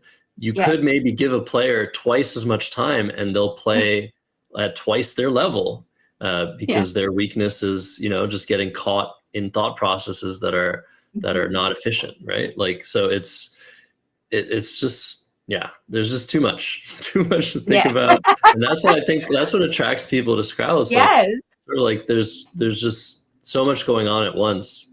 As Anna playing get, unit, and we to block that line that Steve just created. This makes sense. We'll see what Steve does in response. Now, this did block one of the potential spots for the word failures, which is not a word. Right. You can still play it with SOL.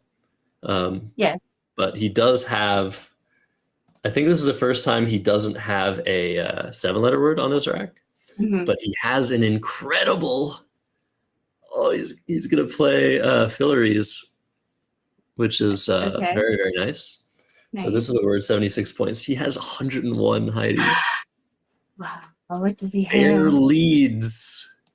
Oh, wow. That's so rough. The A and the D. I mean, come on. That. We're not seeing that. Nobody in chat saw it. No, nobody saw it except the engine. That is ridiculous. Okay, I shouldn't have even mentioned that because, like, Steve played Fillaries, which is like what everybody would have played if they knew the word and spotted it. So, yeah. So, I wonder if. So Anna here probably wants to use up that triple. She's now down 4 points. Yeah. I wonder if she knows the word Audad, AUDAD, which would fit. Oh, I know that one nicely. only with an O in it. I didn't know. Oh, yeah. Things. But that would be her best play for 39. But she could also play Data or Dada to the right of the FIL as well. So she's probably going to make a play hitting that triple, right, Heidi? Yeah, Duad is also good, no? If you Duad you don't too, know, yeah. Audad or whatever. Yeah, Duad would be really nice as well. So Anna going for Data. 34 points, puts her back in the lead. And Steve with an interesting draw of VU, IMPRT. He's opened 2 triples with his last play, so I imagine he's going to want to play something through that S on the bottom of the board. But will he be able to find Purism? That feels like his best play. If not, you could play Must or something like that. Right. I think, again, like these triples being open, both these players know that it's a good idea to play through them. Yeah. So yeah, super interesting game, Heidi. As the dust settles, Yeah, Steve is it's down been to very 30 points. interesting. Yeah.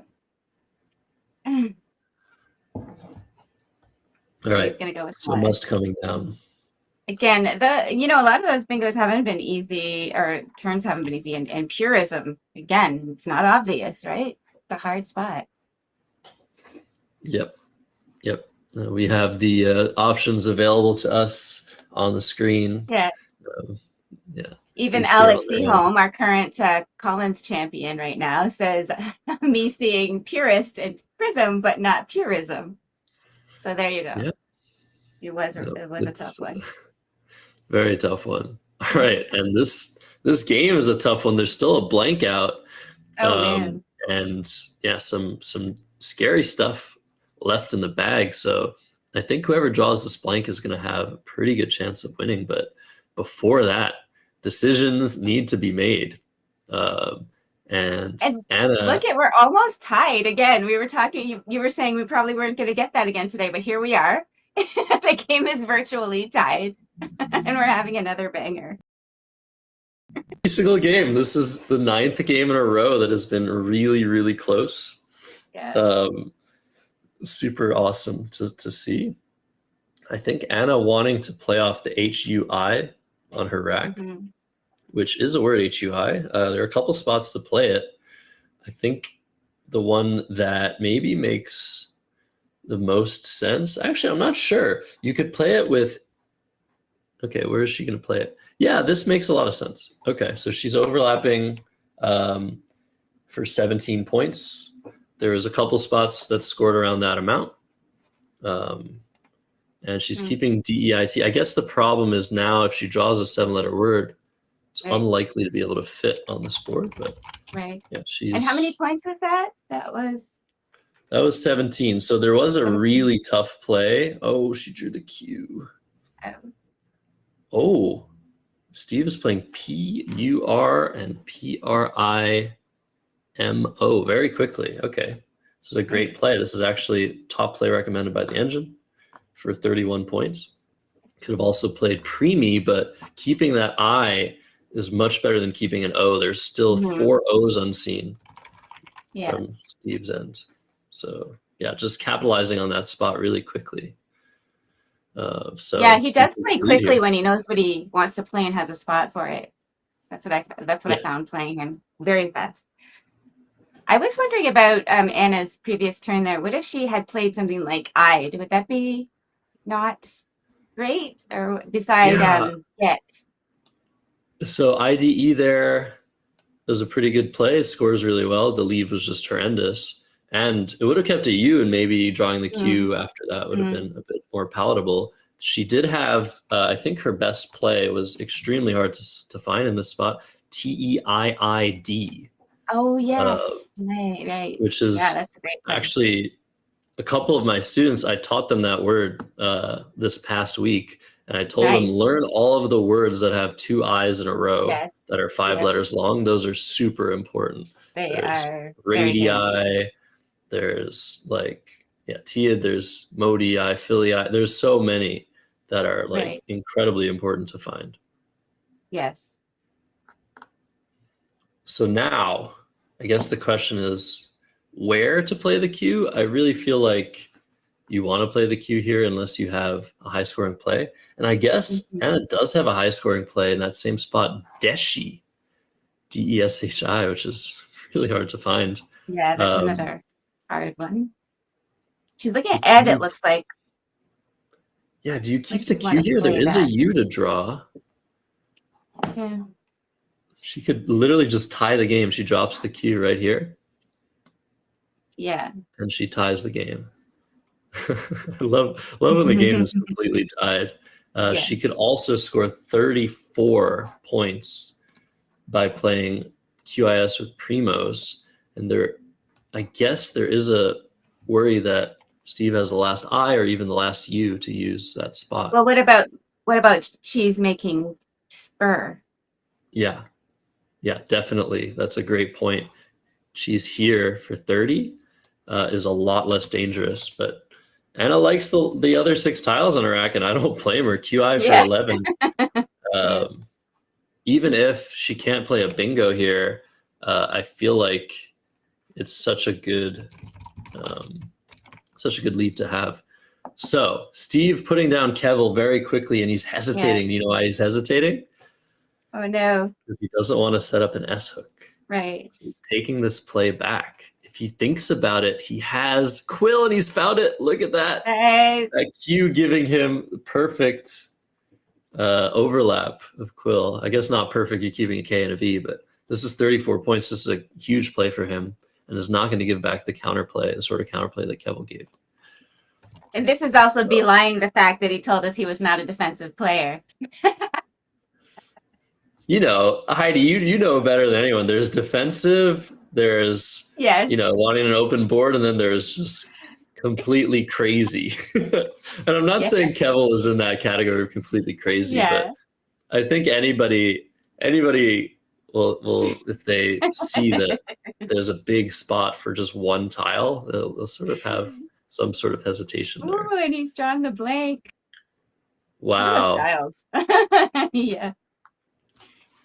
Oh, this is getting super interesting now. This board is so closed now, nowhere for a 7-letter word.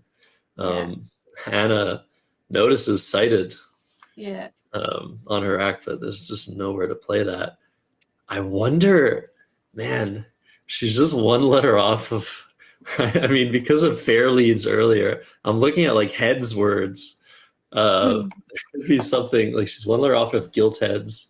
Obviously, that's like, it's crazy to consider something like that. I really think that the time is now to play in this spot. What do you think, Heidi? Yeah, I think you're right.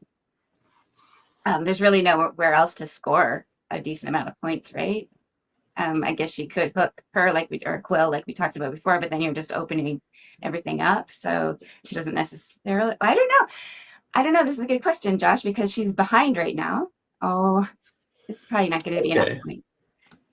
Yeah, that isn't a lot of points, but it does take care of that big scoring spot. So, I mean, on a board like this, obviously you want to be ahead, but because there are, so few options. Oh, wow. Jerks. So Steve's just like, I understand what's going on here. My blank is far less valuable than usual, and 44 points far more valuable than usual. So he's playing jerks and quills. This is going to put him up by almost 60 and really put the question mark on Anna. Right. Can respond to this. She does have a bingo available of Gastard through the R of jerk. But even if she spots that, is she going to win the game? There are 3 tiles in the bag. I assume that you need to go out next turn to give yourself the best chance. I'm seeing unseen, actually, the 3 letters in the bag are NOO. Neither player knows that, but I wonder if Gastard would actually win the game, because you're tying the game up, but then Steve's going to be able to score from the J. Wow, things are getting heated. Every single game, Heidi. Yeah, I know. Crazy. So what if she, I don't know if this is like, okay, you have a bingo, you should usually play the bingo, but what if she just plays 2 tiles and leaves one in the bag here? What is the flaw in thinking there if she plays from the J? Yeah, I think playing Jag is very strong. The problem is once Steve plays anywhere in this area next turn, I feel like he's going to be too far ahead, and Anna's not going to have anywhere to go.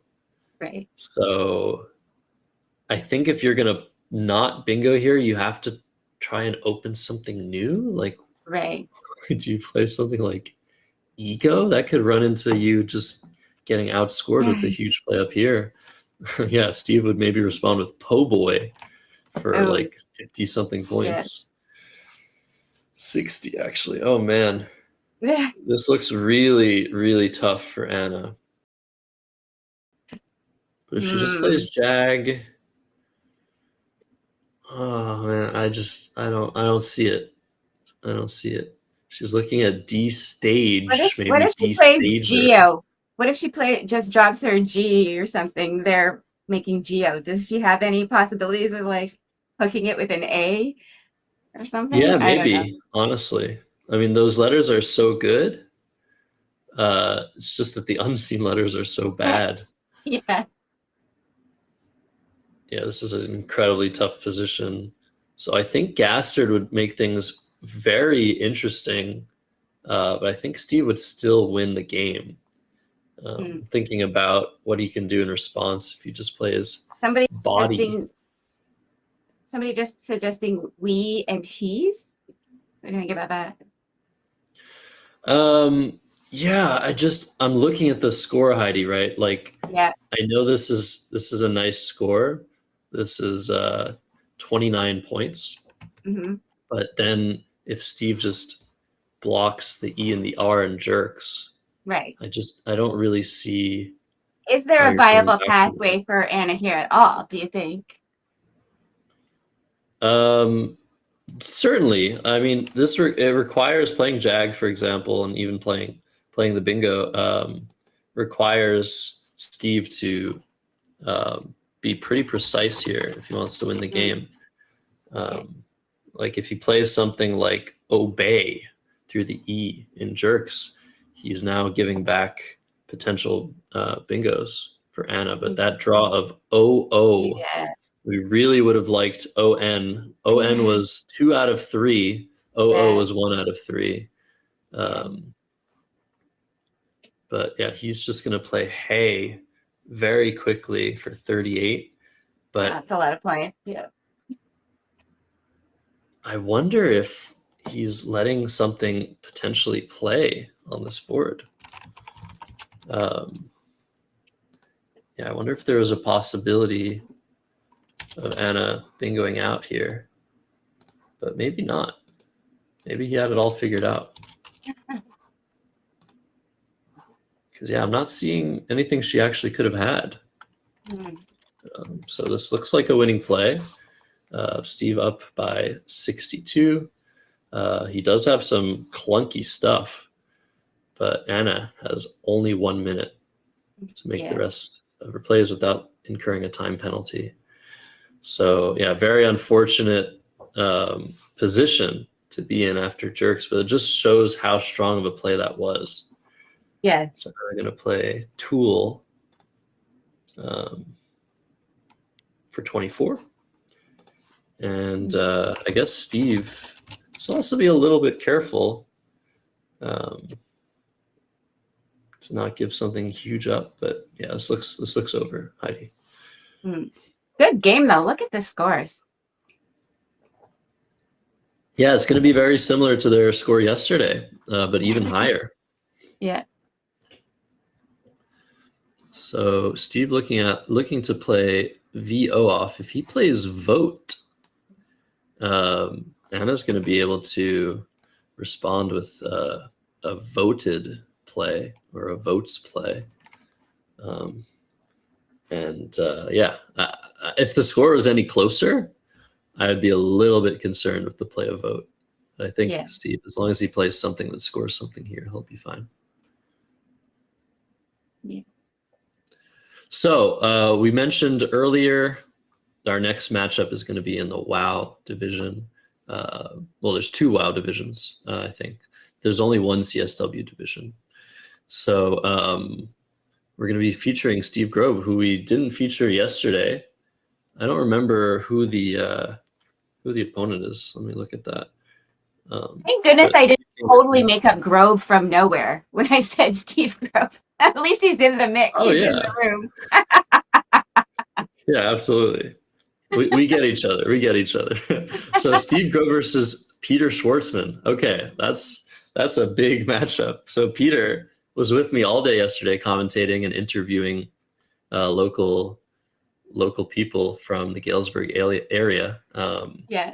Bigwigs, I guess you could call them. But he's playing today, so I promised him yesterday we're gonna have our eyes on you tomorrow. you know, you got to commentate, you got to see all the plays, have no consequences to your actions. But also, So it's isn't gonna be a really fun matchup. aren't he and Grove super good friends? Like best Yes. buddies? So That maybe should be we'll see fun. some banter too. I love to see that. But yeah, I think Steve Krieger now thinking of playing bump through the U and the M.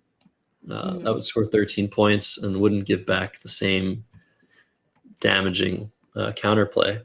And like I said, this is complicated. It's kind of hard to play off your V in this position without giving something back. Right. There are a couple spots for it, but they're not the easiest to spot. So this endgame might last a little bit longer. Anna with 40 seconds probably knows that Steve has a V. And she's going to play deads here, which is a word, making enticers. So she does finally put an S onto that word. Now, Steve can play vote and be totally okay with it now that Anna's gotten rid of both her D and her S. And she's going to play out a couple spots for the E, OKE, ORE. But yeah, very complicated endgame. Yes. And it's time under 20 seconds. So if she doesn't want to lose 10 points, she's going to play. She plays Oak. Final score, Steve Krieger, 460. Anna McGavern, 421. Crazy game. Super, that's such a good game. So, new rivalry. Yeah, we have a new rivalry now. They're 1-1, so they must be rivals. All right, let's listen to the overhead once they figure out the scores. 4-4-5. Let's see. I had 432 after hay. I had 434. Let me see. Oh yeah, I added that wrong. So that should be 432, and then 445, and then 460. Great. Ooh. Great game. Yeah. I'm so close. I'm sure I missed a whole lot. I think I missed something. Huh? I feel like I missed some things. Yeah, You I'll have to look. I had soilers on my rack, and I don't like it. That's not good. I know it's not good. Right. Is there anything in that? Right. Oh, you know what? There is. I just learned this yesterday. There's Loris's. Yeah. Okay. There's a couple. Like I said, I knew I was missing something. Oh, that's it. You know. Yeah, I missed Gastard to the R. I had restaged, but I couldn't see what else there was. Yeah. No, that S-hook was sitting out there for so long, and I had two S's. That's when I played this one off, thinking that you open up another bingo line, and when I drew this rack, which I can never remember. Failures is not good. Right? Oh. Is that now good? Sure. It's yeah. Yeah. Yeah, no failures. It's not good, okay. Only failures. Yeah. No sevens and failures. Yeah, so that just turned out very fortunate that there was an E out there. Yeah, that was nice. Yeah, that turn I was going back and forth of after you played just the O, I was wondering if I should play down here or play up here. It was kind of a toss-up of what part of the board to try to obstruct. If you'd done that, anything over there. Oh yeah. That would have been a better option probably to just play to the triple. It would have given me real problems. Yeah, that would have been better.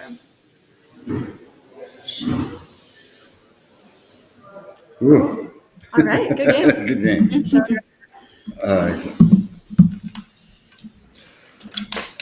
Another great postmortem, Heidi. Yes. Yeah, it's always fun to hear what these players were thinking of, and why they did certain things and why they didn't do others. Yeah. So I loved Anna saying, I just learned this yesterday. I just learned what the words and soilers were. I mean, just they're in Scrabble, just like I always find if I'm driving to a tournament and we're like studying words or we're going through words, there's always one of those words that comes up it might not come up in your games, but you'll hear a story and you're like, oh, I just thought about that word. And it's just so much fun. So I think, Anna had that moment. She might have more of those moments because she's been studying hard. She's been learning so many words. Up and coming player. Love to see it. So yeah, great game.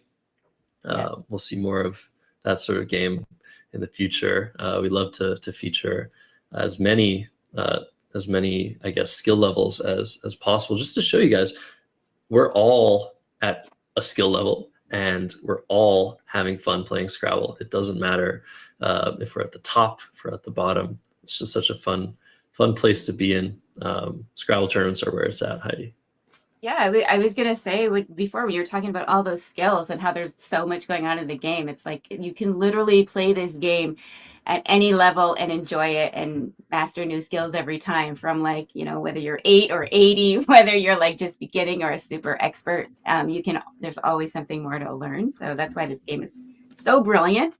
And I was going to say too about the exciting thing when all these new players come in and you start studying, and you have those wins where, oh, I just learned this word and I get to play it now. It's so exciting. And your learning curve is so steep at the beginning. So you see those gains right away, right? Like you just see so much benefit from just learning like the 2-letter words, for example. Your game improves vastly after that. And then if you learn like the top 100 bingos by probability or whatever, your game improves vastly again. And so it's super fun and exciting in the beginning when you're watching your rating climb and your game just getting better and better. Like very addictive. Yeah. Addictive is a great word. And you're so right. I remember like when I was just super into trying to improve in Scrabble, I still am, of course. But like when I really started taking it seriously, I would study a list, I'd learn some new words, and immediately I would just feel a difference. Like, oh, I've changed the way I'm playing and thinking about this game because I have this newfound knowledge. Like, oh, I'd rather keep these 1-point tiles now. Before I was just like, I don't know what to do with these, but now I know all of these high probability words. I know what to do with these tiles. So you're totally right. It's always a learning process, and I think the best way to improve at Scrabble is just to keep playing, keep learning, and keep questioning everything, and not being scared to just play on stream and listen to somebody talk about your thought process and get a new eyes onto the way that you play. I mean, I think the most important thing is to have peers, to have people to talk to. That's why those post games are so great, because you really get to think about the game in two separate perspectives, not just your own. Yeah, it is. That's the most awesome thing. And I mean, I really wish that there was more like talking over the board in Scrabble, because really, like, we're so social and there's so many great people in the game that, you want to banter, you want to have fun, you want to chat with people. So sometimes you can't do that. You have to wait till the end of the game. But then those, like you say, those end of game discussions are just so revealing, and you can just learn so much about the people, the players, the game. It's so awesome. Everybody should join Scrabble. And Heidi, like we're 2 hours apart. Like, but if you host a tournament that like you're encouraging this sort of like banter, I am 100% in. I think we both love just the banter. It's not for everyone. Some people are just like, oh, don't talk. But, like, I think it's a really fun thing for a change. And these one-day tournaments, there's the least at stake. I guess some players got free dinners yesterday. Some players, won some prizes, but it's really all for fun at the end. We're playing a board game, right?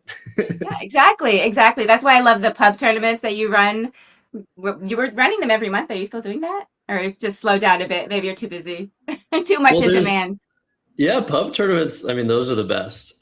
There's one coming up in your neck of the woods at the end of the month. So I've sort of been trying to schedule and like saying, hey, there's more tournaments. Okay, I don't have to be so prone to scheduling things if other people are doing exactly. Exactly. Yeah, so I want to say before we go to game 3, which is going to be Steve Grobe playing first against Peter Schwartzman, my co-commentator from yesterday, the mayor of Galesburg, the guy that made so much of this possible. It's going to be so much fun to watch this game. I do want to remind everybody that Let's Play Scrabble, I mean, who's doing more for live streaming and for, just Scrabble tournaments in general in North America. I can't really think of anybody more fit for that than Let's Play Scrabble. So if you're watching this on YouTube, please like the video. Please share with your friends. Feel free to talk to us, to comment, whatever level you are. We're interested to hear what you have to say. Join local clubs, maybe start playing online. Heidi, there's so many things you can do if you're interested in the game. But one of the best things you can do if you're a little bit shy is just, be with us. Like the video. If you want to support initiatives like this, we have Super Friends. We have, we have memberships available on Let's Play Scrabble YouTube channel. I see a bunch of you with that little green star. I guess that's the center square, right, Heidi? Yeah, exactly. Yeah, our MVPs are most valuable participants. Yeah. But anyways, yeah, just having you here watching, that's it. Go ahead. I was just going to say, definitely, if you can support in any way, a super chat, a super friend, a like, a share, whatever way that you can support, please do. And it'll just help us bring way, way more of these awesome streams. And Josh Greenway and Kieran O'Connor, Let's Play Scrabble, just working their butts off, really, for you.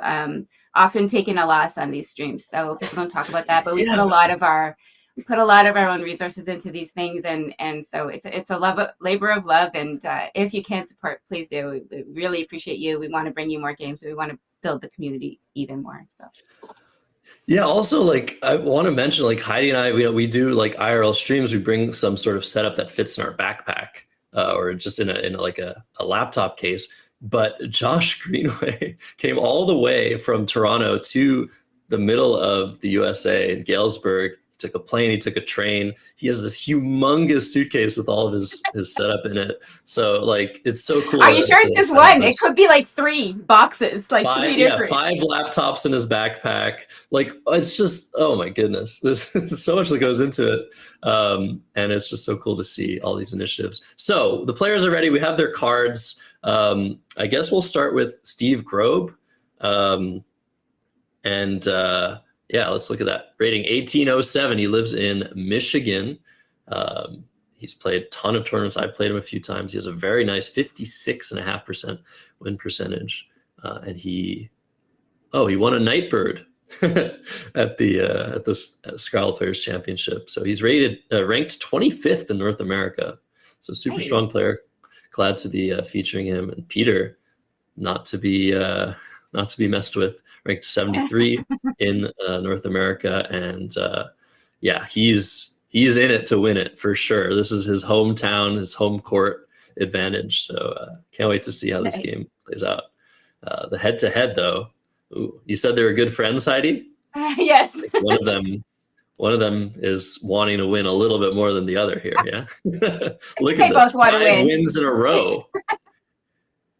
No, wow. 5 wins in a row for Steve. So Peter needs this win. I don't know. It'll diminish him, right? So much if he loses a 6 in a row.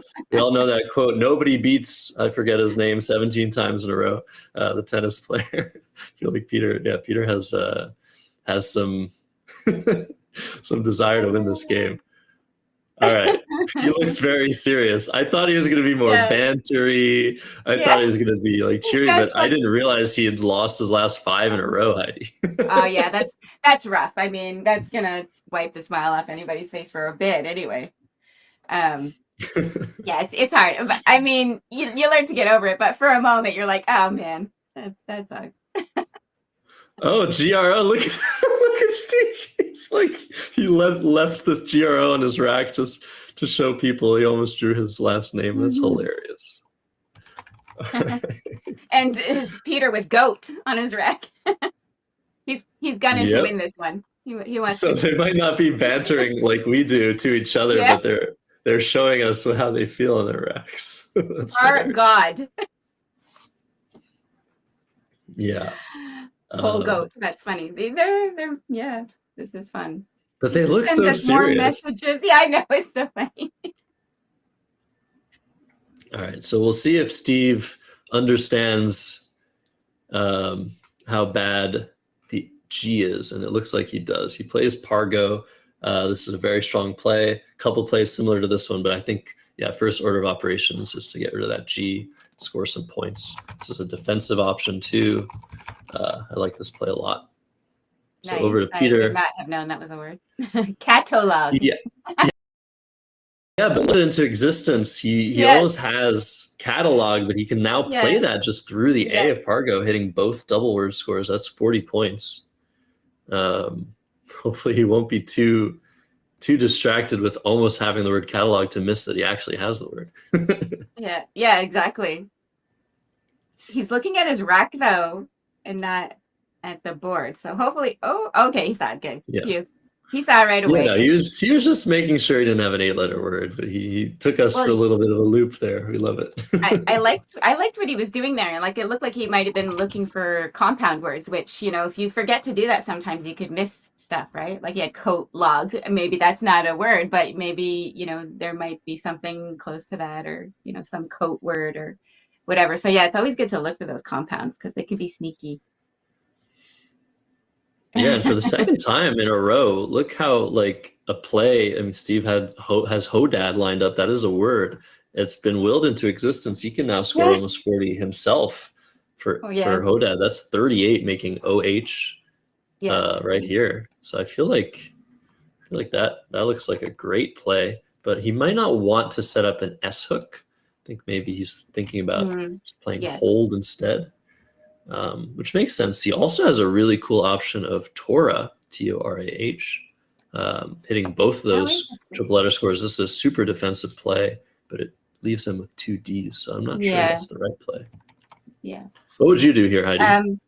I think I would probably play hold, just to be a little bit, she's still scoring a whole bunch, but you're not being quite as risky. DAT seems like a fine leave. I just want to make sure, do we have, so this says CSW, but we are playing WoW this round, right? So we'll get that updated. Yeah, we'll get that updated. So yeah, I have the game as WoW on my end here. But yeah, hold for 32 instead of Hodad, but Peter does have a bingo rack, but no S, and he finds his only 8-letter word available of clear out. Toruli was the 7-letter word, but this is much better. So yeah, just perfect play so far for the mayor.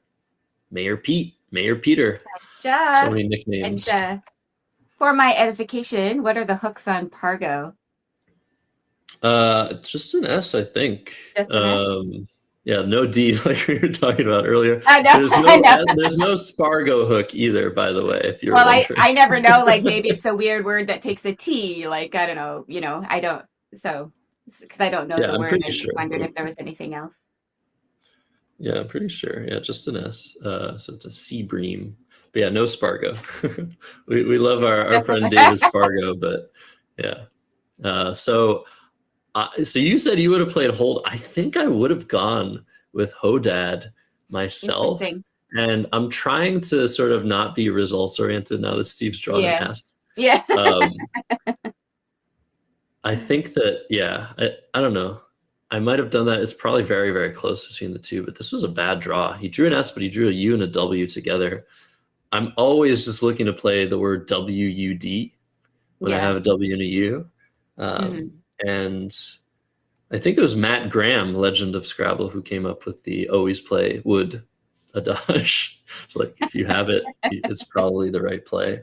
But in this case, the best place to play it is for 13 points on either side of this O. So I don't think it's the best. Just keeping the U for next turn is probably fine. Steve's identified DAWT, and that fits quite nicely on top of catalog. And I think that's probably his best play. What are you thinking here, Heidi? Well, I honestly, I would be thinking I'd probably get rid of the W over the U this turn, just because that O is there, and I might draw outwards to the triple from that O in Pargo. I don't know. That's how I think. That's probably why I'm not a great player. No, you're totally right. Sorry, I should have been clearer. DAWT is the dot that I like as well, and it's the dot that Steve likes, and it's the dot that you like. So we're all in agreement. He was tricking me there. I thought he looked like he was lining up to get rid of the U there. So yeah, he did. I think he was just assessing: do I want to keep the U or do I want to keep the W? And look how quickly Peter Schwartzman plays his best play of Rioja for 60 to that A. He is on to a very, very nice start here in this game. Very nice. And is anybody else getting Tony Stark vibes from Peter this morning? True. Yeah. I sort of I saw him and I was like, huh, he looks like somebody this morning. Yeah, Tony Stark. That's hilarious. All right. A second U now for Steve Grobe. He can get rid of both of his U's now. He has the word doofus. Outfused. Outfused would be very nice. Or outfeuds is what he's looking at. Oh man, that would be so hard to challenge, wouldn't it? Is it good? No. But it would be hard to challenge. I don't think it would be hard. Just because Outduels is good. Yeah, but it's double challenge. Yes, but the way that I think about double challenge is my opponent also knows that it's double challenge. Yes. So they know that it's probably hard for me to challenge, and that makes me more likely to challenge. Right. But you're not everybody. In this case, the reason I would say that I would want to challenge this pretty certainly is because if it's not good, Steve has 2 U's and he's going to have to deal with that next turn. So the upside of challenging this off the board, sometimes if it's like a blank bingo and your opponent has multiple options, it's like, I'm not going to challenge that even if I'm not sure because you have such good letters. In this case, you have to think about the upside and the downside. Downside is Steve would get an extra turn. Yeah. But it's not going to come down. It would have been interesting. It would have been interesting to see. But it's interesting. Yeah, it's interesting to me that outfeuds is not a word when outduels is a word. Like to me, they're like practically the same thing. Outfights, outfeuds, outduel. Why not? But you cannot apply logic. That's your first mistake. Trying to apply logic to the lexicon. Yeah, you're right. That is a mistake. This is not a game of logic, except when you're thinking about strategy. Yes. Thinking about words, you are in the wrong game. You should go back to your Wordle. Doof is a great play. You do get rid of your S, but you get rid of both of your U's. So we like to see that from Steve Grobe, I think. Nice. Even though it does open a triple. Peter's got like huge consonants here. Does he have any place to score like 1 billion points? What is he gonna do here? Oh yeah, I mean, good question. I see 45 for him. He can play through the D-A-D-Z-E. That's not really that great. It leaves him with 4 consonants. Yeah. So I might be more prone to wanting to keep the Z on the rack, but it's actually not easy to do that and score very well.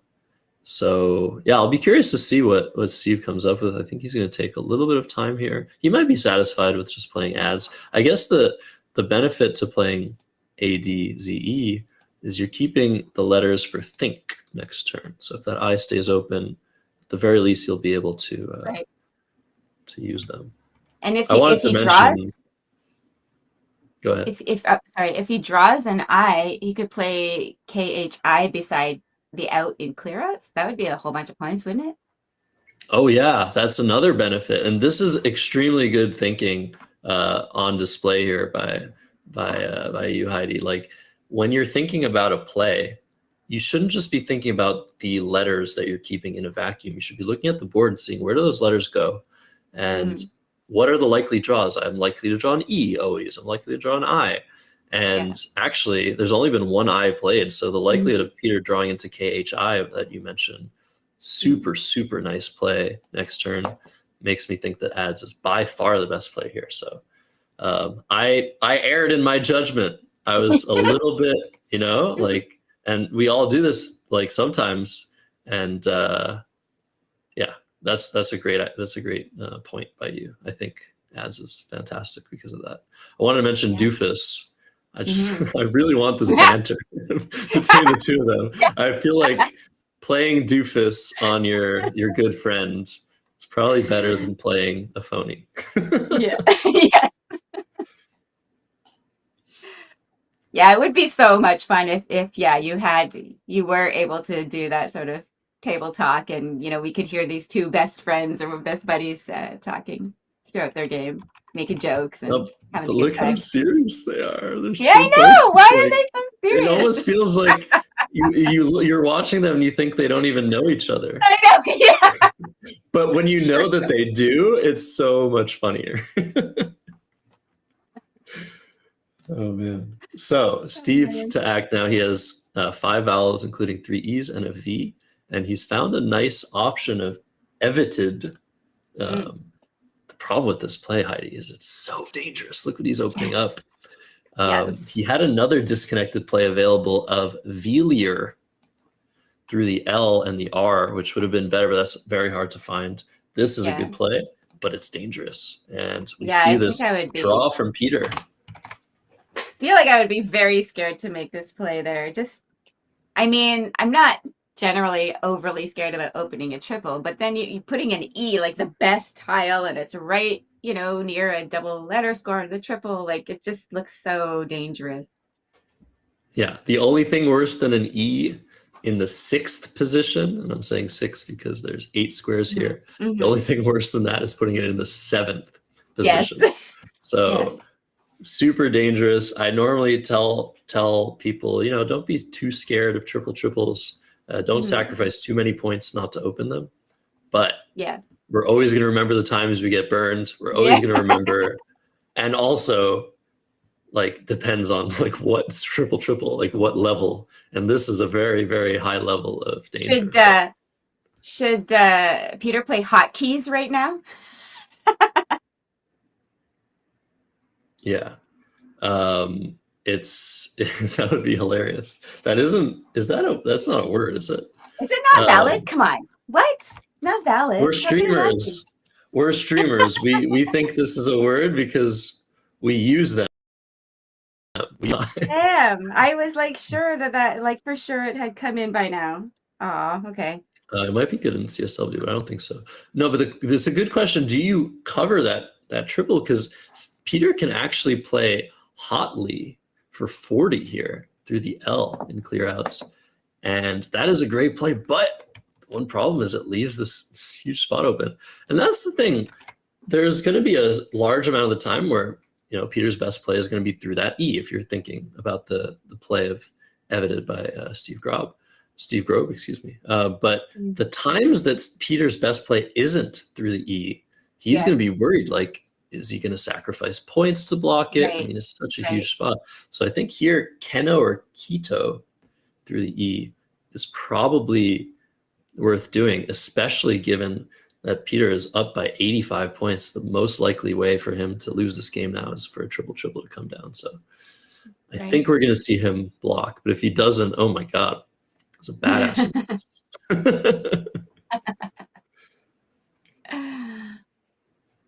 Yeah, this is very exciting. Keto. What would you do? Would you do Keno or Keto? I guess Kent is what he's thinking. This makes sense too. I don't know why I didn't generate this. Just keep that vowel for safety. Everything's really close, so why not keep when you're ahead, especially, and you have a blank click, leave something balanced. If Peter were to draw more consonants, then he'd have some harder times getting rid of all of his stuff and balancing his rack. So I think this is actually really good. The only problem is now stuff fits from the T, but there was already a T in clear out that was available. Oh my goodness! Blank. 2 blanks are hard though. It's so funny because when you're playing in a game, and again, this all the psychology of playing Scrabble, but when you draw that second blank onto your rack, you're almost disappointed because it means now you only have one chance, right? Where if you bingoed with your first blank and then you got the second blank, it's way better, for your future scores, I think, than to get both blanks at once. But also, how could you be disappointed that you got both blanks? It means your opponent doesn't have them, right? So it's funny. It's just funny, the psychology. Yeah, honestly, we could have a whole class on Scrabble psychology, things like these. If I've, the way that people react to drawing two blanks when they already had one, it feels closer to real disappointment to me than like almost disappointment. And that, as somebody that has drawn 0 blanks, can be really annoying. So at the end of the game, it's like, oh, I didn't need that second blank. It's like, okay, well, I didn't get it. Exactly. I know you feel, we are both empathetic people, you and I, Josh. So of course we think about like, oh, if I feel bad when I got the second blank, that's so, insulting to the person across from me who didn't get any, right? So we feel bad, but of course we're going to be selfish a little bit when we're playing, right? And we want our best chances for the highest scores we can get. So we're in a tough spot there. Yeah, that's true. So let's talk about this game now. Avo was the play from Steve Grobe. He missed a couple of options through the U of doofus. He could have scored 40 points with genua or tegua. Very hard to find words. He also had outgave through that V, but that would have opened a huge triple. But this keeping pretty balanced. Little does he know, Peter's balance is a little bit better than his. So Holy being played. Steve could have played one of 2 bingos with his 7-letter words with his rack, but this is better. I mean, just trying to gun for a higher scoring bingo, maybe from the E on the bottom, from the O in the center of the board. And tegument would be really nice here for Steve Grobe. There's no open E. I wanted to mention, what I would like to do? If I weren't playing to win this game and I were Peter Schwartzman, I would go straight for the stunning, you're going to laugh, Wolfenite. Oh my goodness. Wulfenite, making catalog GUE. I just noticed that possibility. Who knows that word though? Oh my goodness. Imagine you think that. They know that word? No. Oh, it looks like Peter spotted rainwear available to the R Rioja. But yeah, Steve now in a world of trouble. He's down 133. He's played this game so well. The only thing was not playing a little bit more aggressively with hold, but he's down so many points. And he's going to play Genitum, which is a really cool option here. Scoring 16 points, but hard to find a word like that. And his options were really bad, so I definitely understand this decision. Just try and draw one of those blanks that he doesn't know Peter has, and he challenges. Oh wow, this is a new word. I was gonna say that's the one thing about this word is that it is a new word, so Peter might not recognize it from all of the years he's played. When these dictionaries are updated, it's just like, if you haven't studied these words, everything just seems so foreign to you. We're just getting a little bit of tech support here, just switching to the correct word list.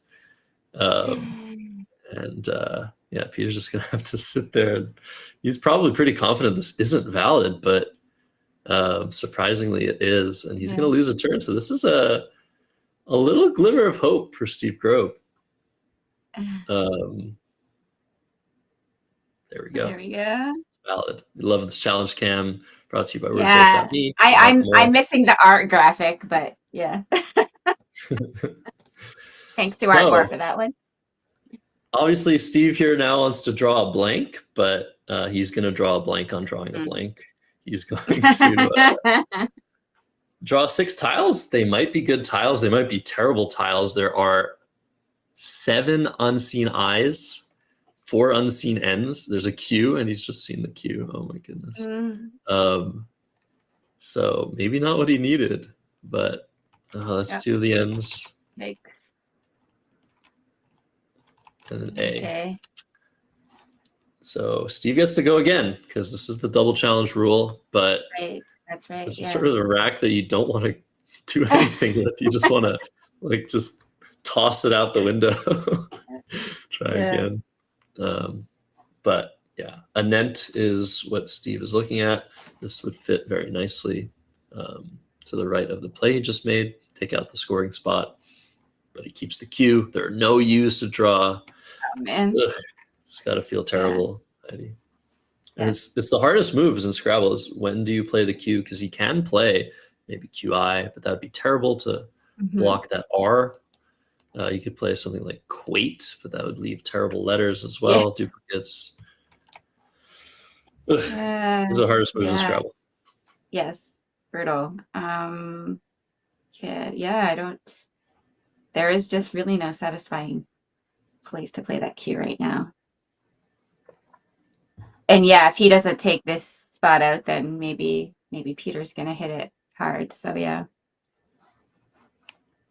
Yeah, I guess maybe ENATE could have been slightly better to keep an N with the Q, which is potentially an improvement. I don't really know. I think putting that T out there, especially when you're down so many points, probably makes the most sense here. But yeah, I think the only two plays to consider there were anent and innate. Yeah, Steve's gonna need some help. I mean, there's so many eyes out, but there's nowhere to play QI on this board. Yeah, Rioja, whatever. Right. I just mean like QI. Oh, QI, yeah. Right. Sorry. Wow. And he's seen an X draw.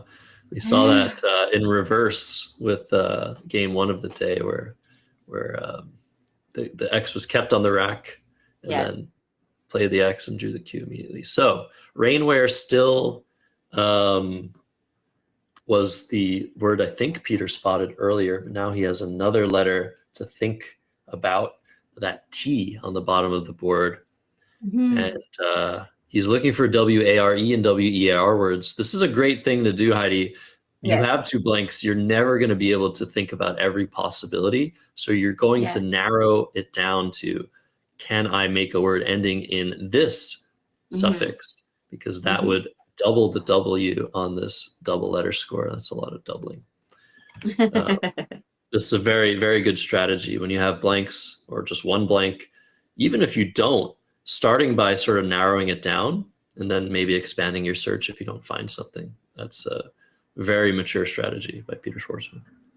Yes. So does he have anything with that W there? Yes, there's one word that doubles. I wonder if somebody W. might have said it already. I don't think so, and it's a common-ish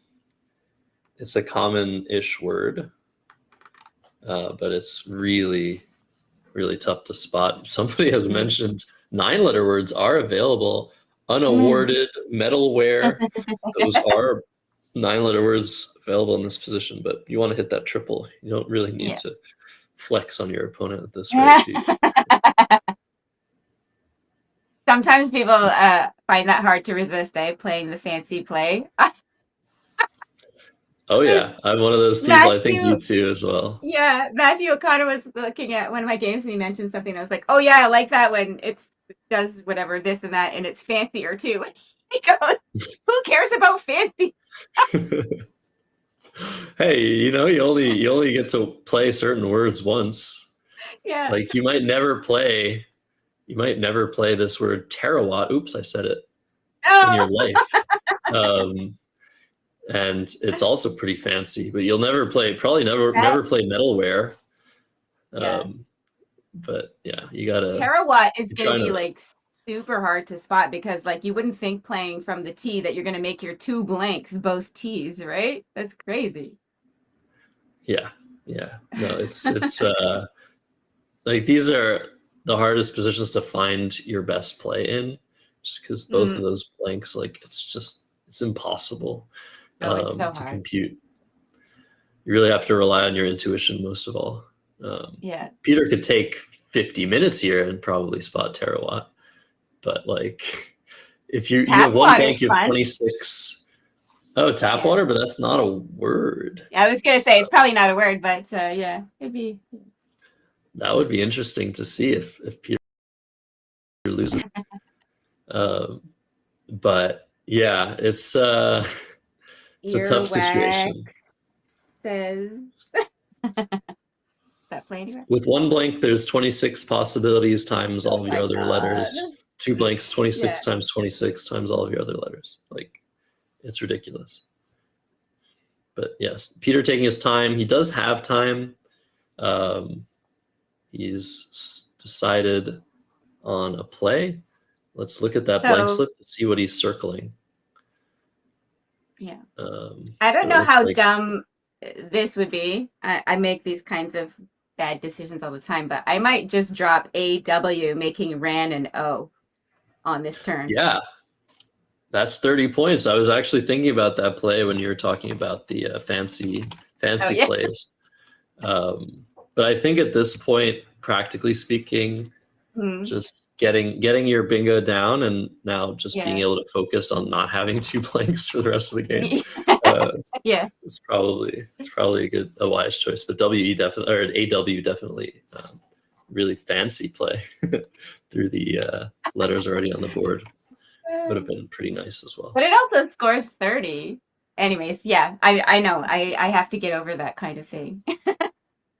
Just get to the end of the game and keep Steve from bingoing and catching up and whatever.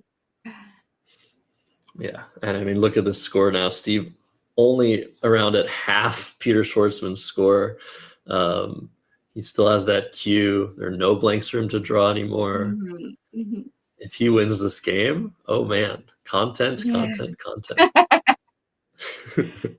Yeah. Peter's drawn another nice rack.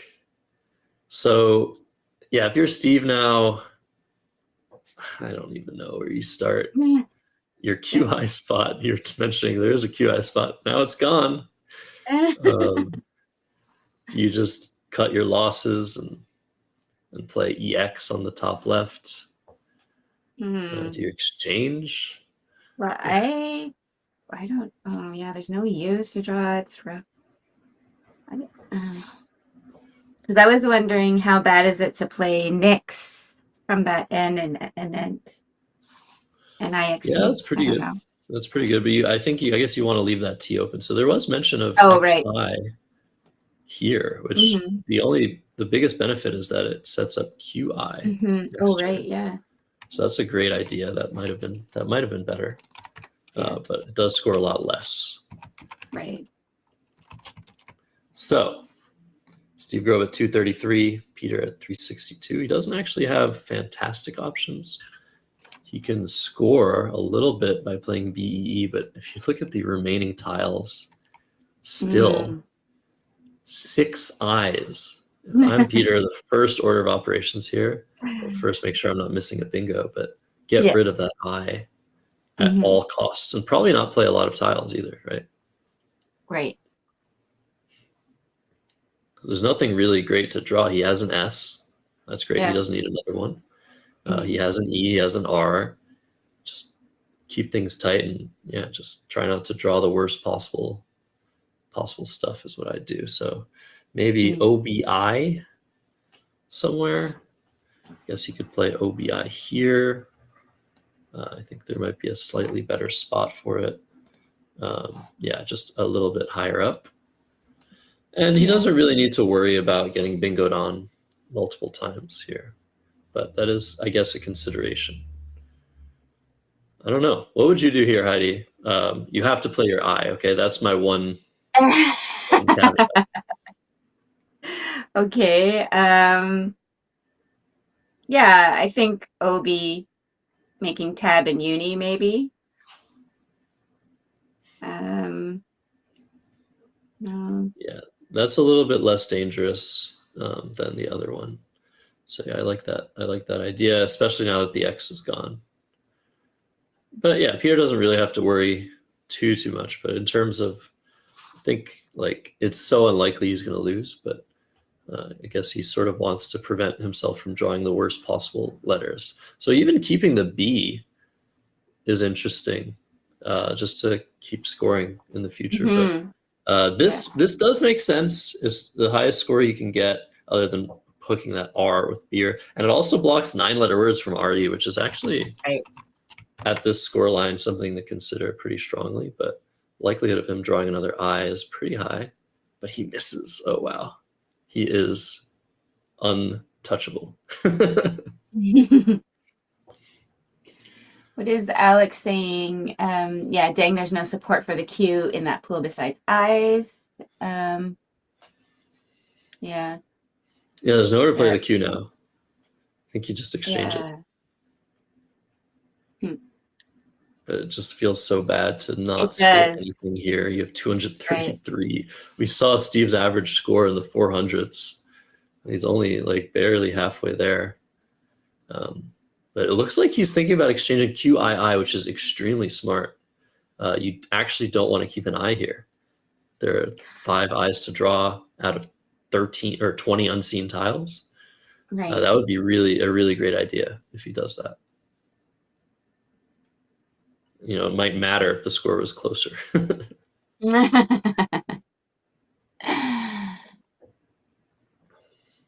Yeah, tough game. We finally had a doozy. What if he could draw equitable or something? Wow. Oh, but wow, that's so cool. Oh, wow. Sorry, that's amazing. That'd be really cool. I guess it only plays 6 tiles, but yeah, that's really nice. Yeah. You have to think about things like this at this score. Like, what's the most unlikely but closest path to victory? Right. So exchange QII, very nice play by Steve. Nice touch that really takes the unseen letters into account. And no hesitation by Peter Schwartzman, responding with VIS, getting rid of the V. He's drawn the second S. He's basically telling Steve, sorry, bro, you're not getting an S either. Well, I guess he was due to win one, right? He's like at 5 losses against Steve so far, so and in their head-to-head, 5 in a row. Is that right? Definitely Peter was due, but in this way, I mean, Steve just laughing it off, like saying, man, you're really trying to humiliate me here. And Steve played such a strong game too. Yeah. It's sort of unfortunate. And yeah, no Wolfenite available anymore to go for. But Steve is close. He's getting close to something. And the problem is the spots are just pretty much gone. There's only that T and an Ent. So if he wants to bingo, he's going to want to play off some tiles and open another part of the board. I think he's thinking of playing limp from the L and hold. That's a very sensible idea as well. There's still so many eyes left. Yeah, I'd like this for sure. I mean, you see, he's exchanged 2 eyes back into the bag, Heidi, so it's now even more important to play off every eye you have. Yes. But if he doesn't play off an eye, he can play imp over here and set up a nice lane this way, which might be worth doing, even though he's likely to draw a second eye. Right. Because yeah, the lane it creates is pretty strong.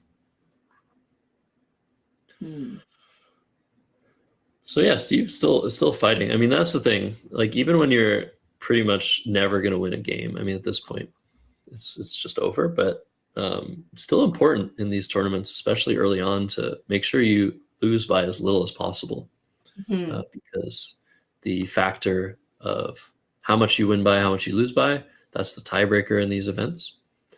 And especially in the shorter events, if you lose a huge game, that puts you so far back in the standings. We see Steve is at 1-1 right now. If he loses by over 100 points, he's going to be at 1-2. He's going to be in the minus. So it's important to fight. And he's looking at imp. I really like this play. Oh, no, he's just playing mope. Sorry, I spoke too soon. Okay. But another spot for those same letters. And now he's basically asking Steve, are you going to Peter, are you going to block that T in an Ent? I think he will. I mean, there's still the L and hold to play from. Yeah. Do you like to? Sorry, go ahead. I was just gonna say, yeah, that you drew the Q back. There's still the T to play from, and then yeah, the L to play from. But yeah, I don't Oh know. my God. Yeah. I can't believe he drew that Q. Hey, now he can play. Oh, there wasn't. Okay. There was an S, another S unseen. Sorry, I misspoke Yeah. earlier. There were 3 S's. But Mm. he can play QIS now. Hooray. Oh, man. So if you're Peter, do you just go straight for the jugular, or do you block that T? I'm not sure what are the options here. I don't know that I would be looking to block that T for no points. I would want to score some points while I do anything. Well, I mean, he's up a lot, but yeah. I don't know, it's rough. Yeah, These are the there's things that I no find it hard to think about, like what the right thing to do is. right. Yeah, there's no way to score points, and I guess you also want to think about what happens if I draw the Q.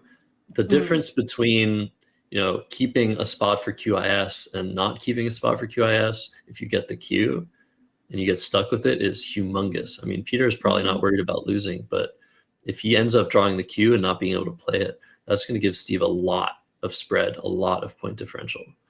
Right. So I guess you have to think about that as well. But there's really no way to score. If there were a way to score, it would be from the reb on the board, I think. Like just playing an 8-letter word or something. And Peter's close to something like rebodies. But I do feel like you play off your I here, even though if you draw the Q, you might not draw an I. I think you still want to play something like, I don't know, you could play Yip, for example. What about, okay, so I was just going to say, what about something like Lyric, which shuts down T still open anyways if Steve draws something there. But I don't, like, Yeah. Yeah. That's a good play. That's a good play for sure. And if you're Peter and you're looking at these unseen letters, there are 5 I's and 1 E. Yeah. So Doesn't look very scary. Basically, the best that Steve could have is maybe just the I and the E and some other bingo tiles, but probably 2 I's and an E is what he needs to bingo most of the time. So City is the play. I really like this idea. You couldn't score much on the clock, the biggest threat. Right. And Steve, I think, is just going to throw in the towel, and he can no longer exchange the Q. There's 5 tiles in the bag. He's checking just to make sure he can't exchange anymore. And he's going to realize, well, I guess I have to play through this now. And I think QIS is the only way to get rid of the Q. So that plays with Tavs, we just mentioned. Yeah, really, really tough game for Steve Grobe. Yeah. And Peter again, close to one letter off of bluzzery. He was thinking about it on the B turn as well. It's pretty funny. But yeah, sad game. So QS for 21, bringing Steve to 268. I want to take time to mention these stats that you're seeing. The rating, the position, the record, and all these stats we're seeing before the games, the player cards, head-to-head. Those are brought to you by Let's Play Scrabble and Josh Koff. These are, I guess, proprietary advanced stats that we're going to see more and more of as these Let's Play Scrabble streams continue to improve. They're just going to get more. Yeah. Just more intense, these stats, right? Like they're looking at, all kinds of different stats that they could show. So yeah, it's gonna get fun. I mean, it's already fun, but we love our stats here. But we're a nerdy bunch, so the more stats, the better, right? Honestly, yeah. Like the more stats we have, the more cool stuff. As long as it's not like too much for people to comprehend at once. Like we have sports commentators that have probably like pages and pages of random tidbits about each player that's playing. And like you'll hear them say, this is their like second 3-point shot from this exact spot in 17 years. Like they have these ridiculous stats, and you think they're just like they know this. No, they're being shown all these crazy things just in case they come up.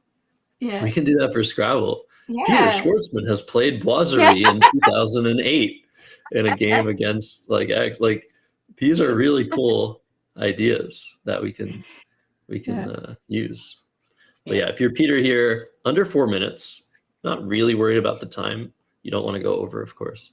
But he's just trying to see, does Steve have anything available from this L in the pool? Like that's pretty much the only spot left to bingo now that the S is gone. And I mean, I don't see it. Almost like lifeline, but not quite. So I think Peter's either going to just say, okay, maybe there's something and I don't see it and I'll try to block, or he's just going to leave it open and do whatever he wants. Yeah. But I guess what would he do? Try to go for something himself? There's 9 in the bag, so maybe he plays QI. Maybe you just drop the I and like try to draw something. I don't see what you can draw though. You have to start S. So maybe BI would hit more stuff. Well, that's what he's doing. He's emptying the bag completely. Okay. There's really nothing to worry about. Yeah. But yeah, if he draws a bingo in 2 spots, it might not fit because Steve can just play from the B. So maybe that's why he's pulled this play back, but it makes sense. Like if Steve plays blocking both S hooks, like this one and this one that we're thinking about being created, he would have to open letters to play through. So yeah, I guess the problem is Steve's going to know exactly what Peter has, so probably be able to figure out a way to block. Right. Does he? He doesn't have any play from REBA. Nothing there. Again, like 1 letter off of re-bodies. I don't see anything, but those are hard plays to find. That you even look for. So yeah, it could be. I wonder if there's some other. Okay, he's playing rip. All right, maybe a little bit of a like rest in peace. I just beat you. I'm about to beat you. But yeah, like any play is good here. Now the Q's gone. There's no danger. Now the S is gone. There's no danger. Steve with DEIILNR. We're in an end game here. Peter's drawn that F. So Steve going to try to go out in 2. Yeah, what's his best play here? I think. I'll run the engine. It looks like by far his best play is just the standard lid, which sets up liner. That's bad. Yeah. But I guess also sets up, liner and infer. So that'll guarantee that Steve can go out in 2. And it's a play that everyone's going to see in the position. You just have to see the follow-up for it. Right. So I wonder who we have lined up for the final round before lunch. We're probably going to stay with, we're going to stay with WoW. We have a Joe Gaspard versus Darren True. I think that's what we're going to show. We'll see if either or both these players are going to be okay being featured on stream. But that would be a really nice matchup. I think it's confirmed. Yeah. Nice, awesome. Yeah, have you seen Joe and or Darren play on stream before? Not on stream, but I think I've played Joe before. I'm not sure about Darren. I don't think I know Darren. Yeah, they're both really, really strong players. Very, very happy to see that that's the next matchup. I think I played Joe for the first time in 2022 at the Madison tournament, and I played Darren the next year at that same tournament. And yeah, they're both extremely strong. So, and I think Darren also plays a lot of poker. Joe's been a legend; like he's been around forever. He's been rated 2000. Yeah, he's Apparently strong. 3,000 career games, and Darren has a third of that. So yeah, seasoned players we've got next. Yeah, that's cool. All right. Yeah, super excited for that. So Steve under 4 minutes, Peter Schwartzman to 133.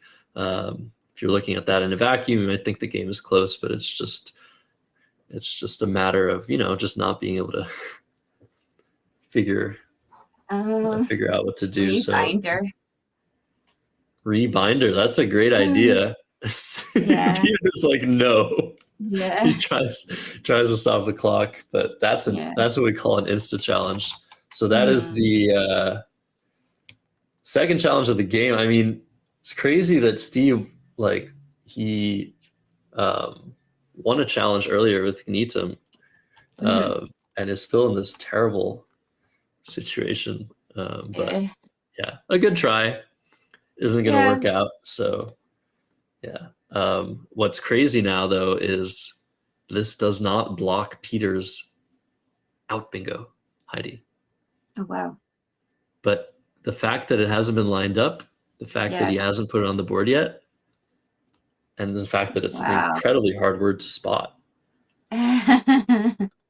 Peter has 82 points available here with lobe fins from the Elm hold, but I don't think he's in any sort of like, oh, I might have a bingo here situation. Yeah, no. So he might miss this. Yeah, he's going to play Boff. Oh, that's brutal. Wow. I didn't even realize that what was at stake here for Steve Grobe if he didn't block that L. Right. I was like, oh, why is Lid the only good play according to the engine? Well, that's why. So, but yeah, he clearly didn't see it either. I didn't know that word, so yeah, it's not like he missed 3 tains or something. I missed the exact word loafin very recently, so yeah, no surprises there. But Lid coming down now, 1 turn too late, and Peter's going to go out with leans or lines or Lennis from that L. It doesn't make a difference. Or he's just going to struggle with time and play for 1 fewer point. Unbelievable mistake, Heidi. How could he? How could he miss that? Oh, never mind. He didn't miss it. Very good. He had just enough time to figure it out. So leans for 18 is going to bring the final score, 469 to 286 in Peter Schwartzman's favor. Wow. Let's listen to the overhead mic. Crazy game. 286. 469, 286. Tough game, my friend. You didn't have anything. I thought this was this is a new word. I get it flipped. I thought it was NG. But I had 2 blanks. I had one. When you played this, I don't know what I had, but I may have had something. I had something, obviously, and I had a bingo when I played this, I'm sure. But I figured I'd get 30 something. Yeah, I almost played auto here. Would have blocked that. I got 2 blanks, so I played this. I figured I'd get my 30. Points. I mean, you weren't working with my.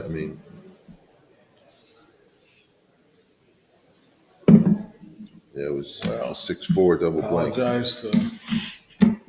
Well, I'm sure my fans will be cheering. Yeah, both of them. This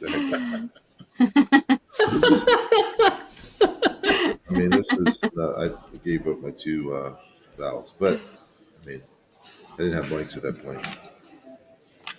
Had some good letters. I'm really curious if I had a triple. Yeah. I don't You know didn't my take phone. much time with that, though. Did you have both blanks when you put that No, in? I just had one. Maybe I should have passed at that point. But I had honky with a T, but I don't know, keynotes or something. But will it you didn't challenge out feuds? Yeah. like that. Yeah.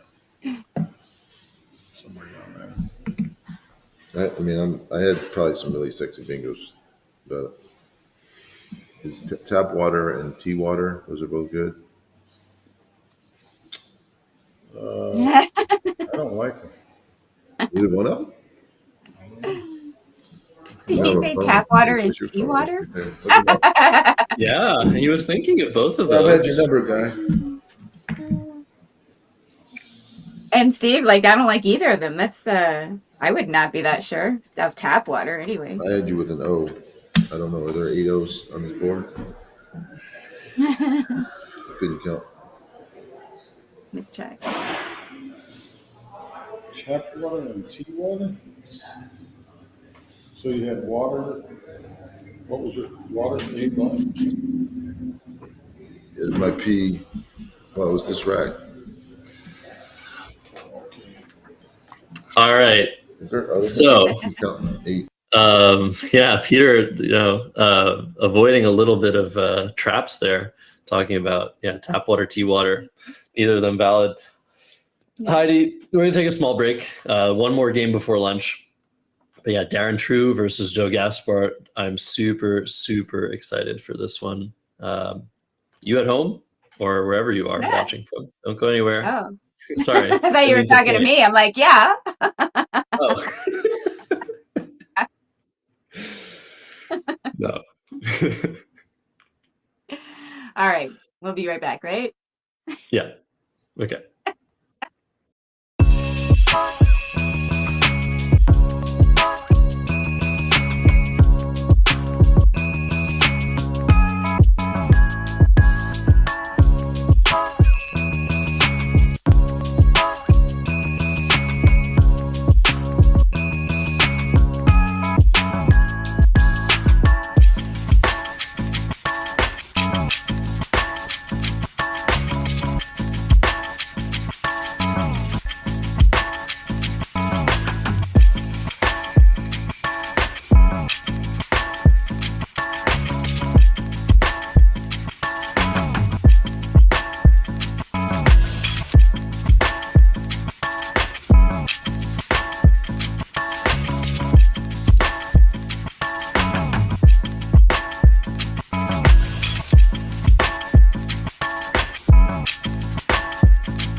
We're back.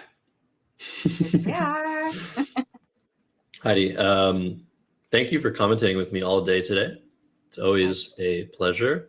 For those wondering, you see under Heidi's name tag, her Twitch channel. You said you haven't been streaming a lot, but you should. Well, yeah, I'll be doing one of those pub tournaments, like you said. So the one on the September 28th, I should be streaming that one. So that should be fun. Awesome. Yeah. Awesome. Yeah. I'll be there too. Can't wait. So final round before lunch. We're going to have a much shorter lunch break today than we did yesterday.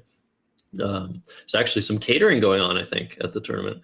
Man, I wish I was there. It sounds like such a great event. Yeah. But yeah, we going to be featuring another game in the WoW division. That is Darren True versus Joe Gaspar. And we have the cards ready.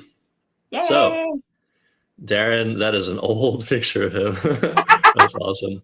Rated 1796. He's been rated 1900, I think, before. It's a very nice career win percentage, good average score. He won the Medina tournament in March. That was a pretty nice showing there. Lots of strong players. And then we have Joe, who I guess there's a little bit of an error with this card. But yeah, head to head, I think there's a lot of games between these guys, but I think we probably have the wrong player. We'll get that looked at because these cards are getting generated through cross tables, and I think there's probably a duplicate name there, which is why we didn't see much. But we'll work on that. We'll get that card for you if we have it. But yeah, Darren to go first, and Joe to go second. So I think, it might have to do with, some people call him Joe, some people call him Joseph. He lives in the Twin Cities area. I was able to play him at a club last year when I was visiting. Nice. And yeah, he's just super strong, super nice, killer player. So let's see. Darren drawing has very nice drawing technique, by the way. One at a time, out of the bag. Yeah, definitely not looking anywhere near the bag. So great to see. Great to see that. I wish I could be that well behaved to just draw one at a time. That's what you're supposed to do, but I always draw all of them at once. There's no supposed to. You can draw however you want.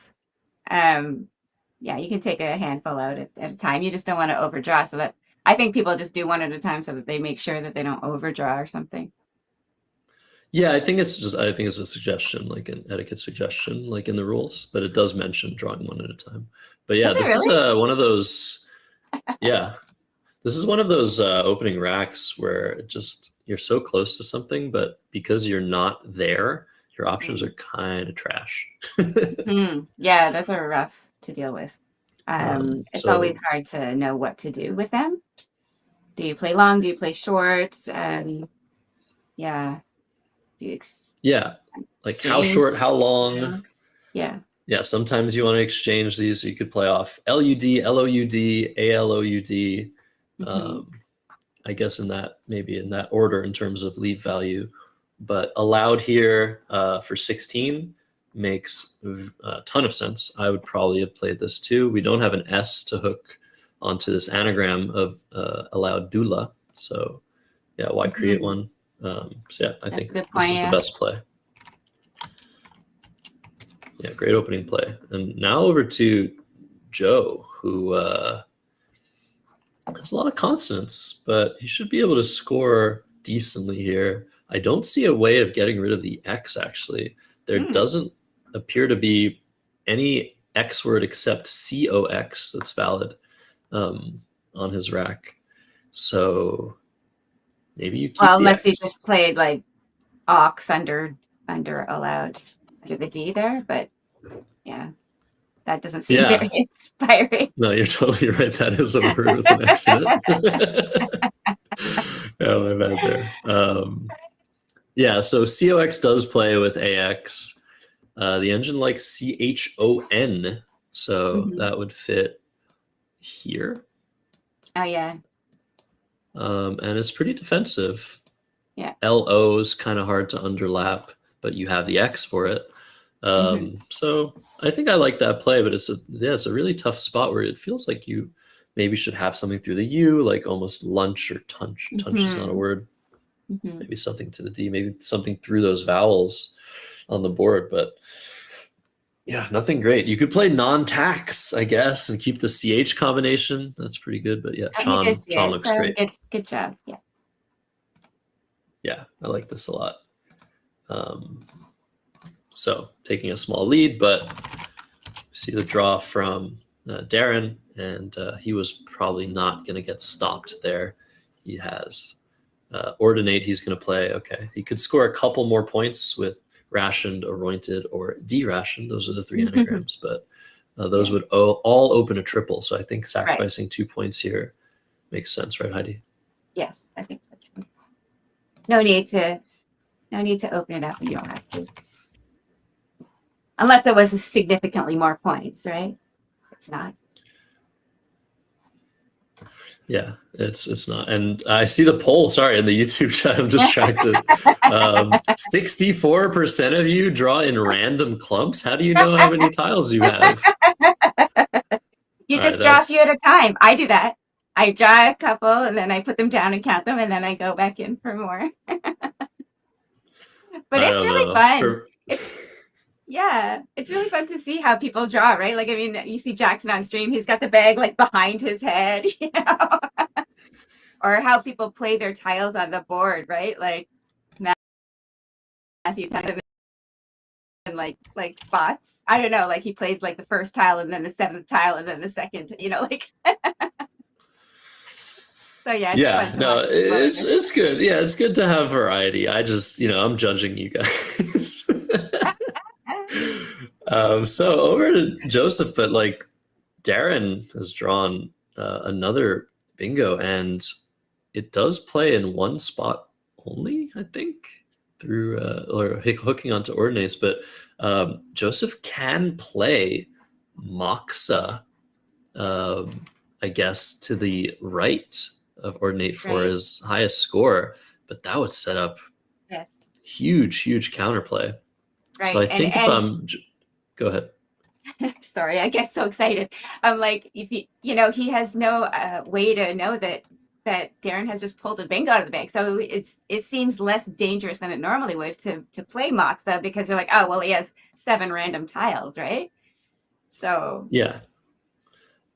I think to sacrifice just a couple of points to play Max, which he's lining up right now, makes more sense. It's too bad we're not seeing the new word Mpox come down, which would have fit making Ox, but yeah, Max for 48. I think this is the way to go. Just keep your vowel. Don't open a huge hook. But you definitely want to keep the vowel there with your 3 consonants, I think, too. So. Yeah, but Darren is going to clap back here. Hostiles does fit now still with Ordinates. That is 80 points, and he's not even hesitating.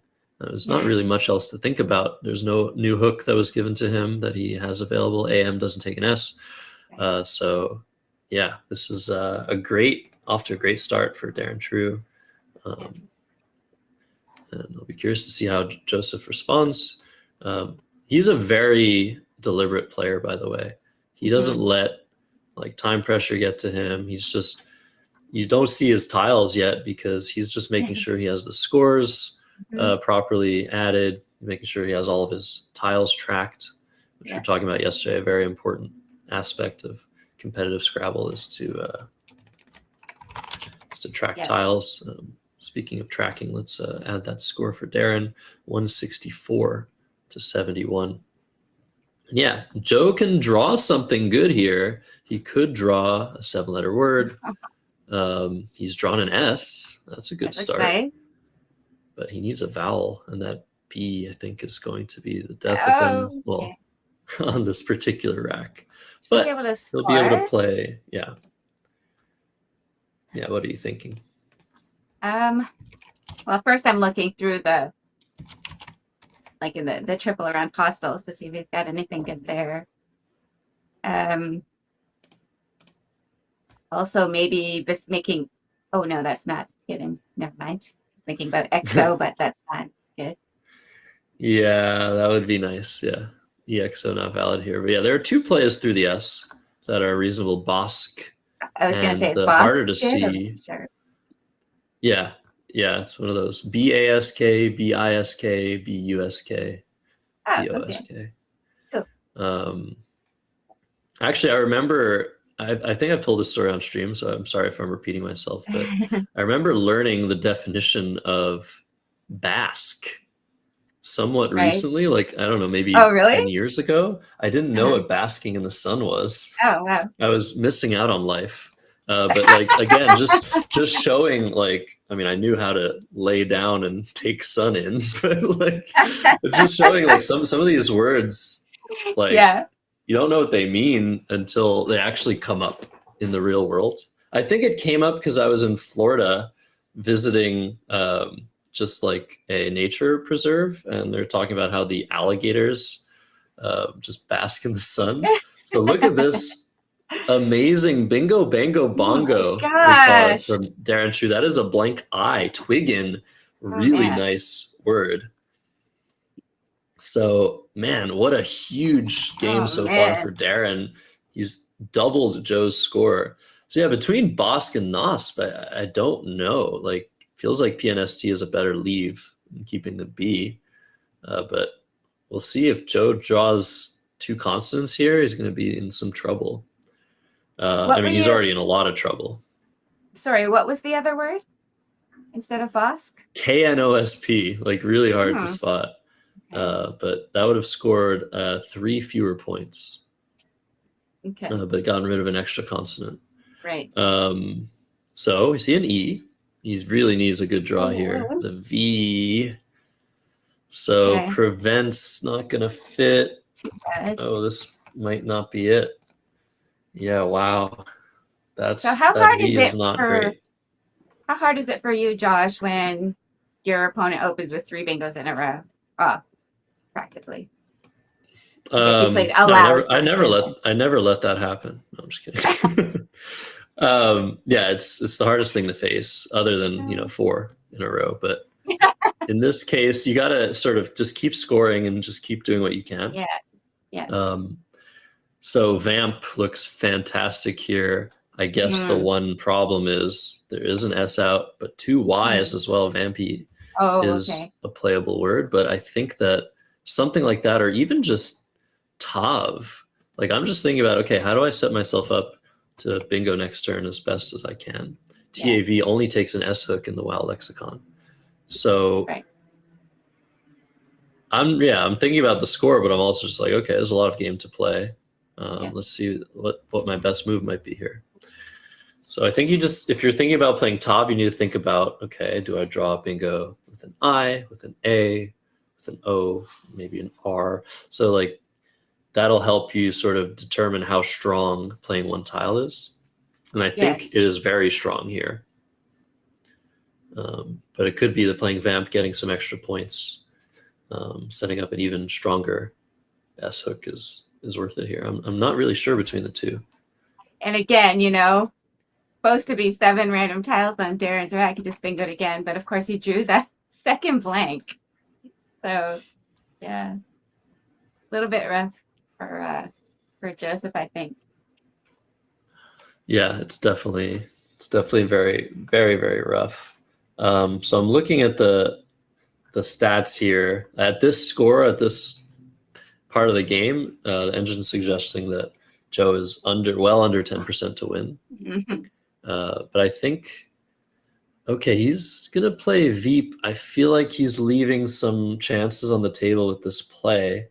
The engine is suggesting on our next turn, we bingo more after Vamp than after Tav, Right. which is surprising to me. Yeah, Veep coming down. This does set up a lane through an E, which is a very nice lane for that NST. But yeah, he's sort of made his rack a lot worse in doing that and hasn't. I feel like it's not aggressive enough.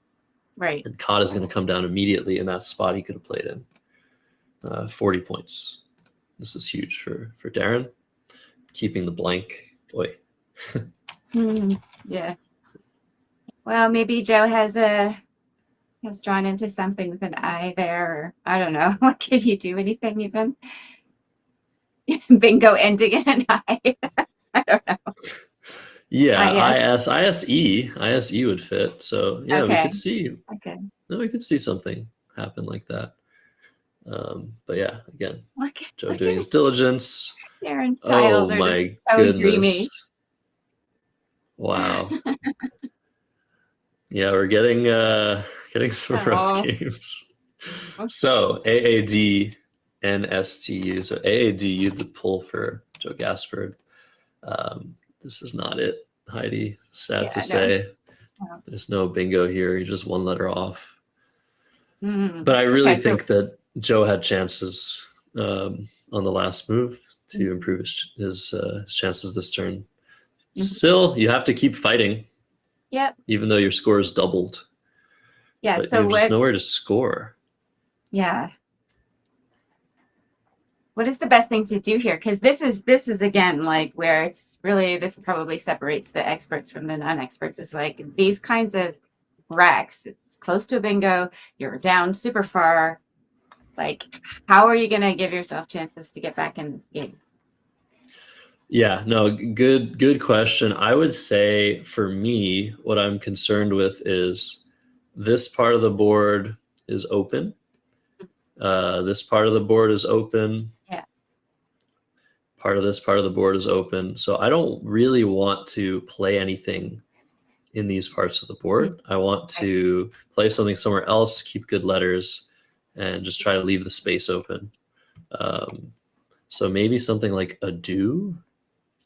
I don't know, like down here. Oh yeah. That also sets up a new line if you draw a D. Dado is a word. And it maintains the remote possibilities of something like, I don't know, tamarisk later on. So just leaving spots open on the board that are real spots, like that B in Bosque. Sure, you can end a word in ABLE, but it's not really a good spot. Right. That's how I'd approach this situation. And again, of course, I'm just trying to leave the best letters I can. So NSTU, I think, fits pretty nicely. It uses that I of Twiggin well for 8-letter words. The E of Veep, of course, is our best, our prime lane at the moment. So that's how I think about this sort of position just generally. But obviously, every position in Scrabble is unique, and you have to just sort through your options. Yeah. But little does Joe know. Oh, my goodness. Taryn is about to get his 4th bingo of the game. Yeah. He's lined up Affected, which plays through the E of Veep. I don't see Joe blocking or through that. the T in Twiggin. Oh yeah, that's even more points. Yeah, so he's just home free. There's no way to block both of those at once, even if there was an option to do that. Yeah. So Joe is just going for Daunt. Yeah. I'd prefer Aunt to set up the D. Yeah, that's a good. Yeah, that would be better. Give yourself a chance, like you said. But maybe like sometimes these games where you're just like, well, your opponent drew everything, you really didn't have a chance. It takes some of that pressure off, maybe, right? Where you start thinking like, well, maybe I'll just conserve my energy but you know, you don't. It's maybe not quite as agonizing as those games where it's super close and you have to think really, really hard about every play. Like if you're not in it, it's like, you know, your opponent's bingo 4 times. It's pretty hard to get back in. Right? Definitely, yeah, definitely. If you're not in the game, just being like, okay, well, I'm kind of just gonna lose this. Oh, it looks like Darren's making the blank an A instead. Very small adjustment there. Affected now. Yeah, and the question is how affected is Joe by this game? So I would say lying to yourself and saying, "Oh, I had no chance." Like that is a very viable strategy in a game, because obviously when you're in the game, you don't know what you missed, you don't know what you could have done differently. So it does amount to a lie to say, "Well, I guess I had no chance this game." But that's definitely what you need to do to sort of save yourself the agony of losing so terribly. Yeah. I think top players are very good at, knowing when to sort of lie to themselves and just take the pressure off and ease things. Yeah, like if Darren had bingoed 4 times, but natural bingos and both blanks were still in the bag, when the Z or something, maybe you don't give up yet because there's still chances, but it's a lot harder to get back in when both blanks are gone. And I guess giving up is a different story. It's just like how you feel, right? Just the emotion, that's kind of important. It's like, am I going to feel really like, oh man, I must have screwed something up, when you don't know, like I must have done something wrong. What did I do wrong? And you're not even thinking about the position. I mean, Joseph does still have winning chances here. He's down 221 points, but he could just draw 4 bingos in a row himself. Yeah, that's true. That could happen. Yeah. That is Scrabble. There are very many bingo-y tiles from his perspective. So yeah, for sure. Yeah, but no, it's definitely worth not worth just agonizing. So Joe's just gonna go and play Dozy. This is 63 points. It's very nice. I wanted to mention a really cool option of Azoisia. Ooh. Fun word. Score 62, but you definitely prefer to take out this spot here and keep the S. So a good play by Joe for sure. Yeah. You'll have to spell that one for me. I can't. Azoisia. The psychology. Oh, Zoysia? Yeah, this is Z-O-Y-S-I-A. Oh, Z-O-Y. Yeah, I should have spelled it out. It's a fun word. So it's a tough situation to be in regardless, but just knowing when to just okay, well, maybe there's next game, or maybe something crazy will happen this game.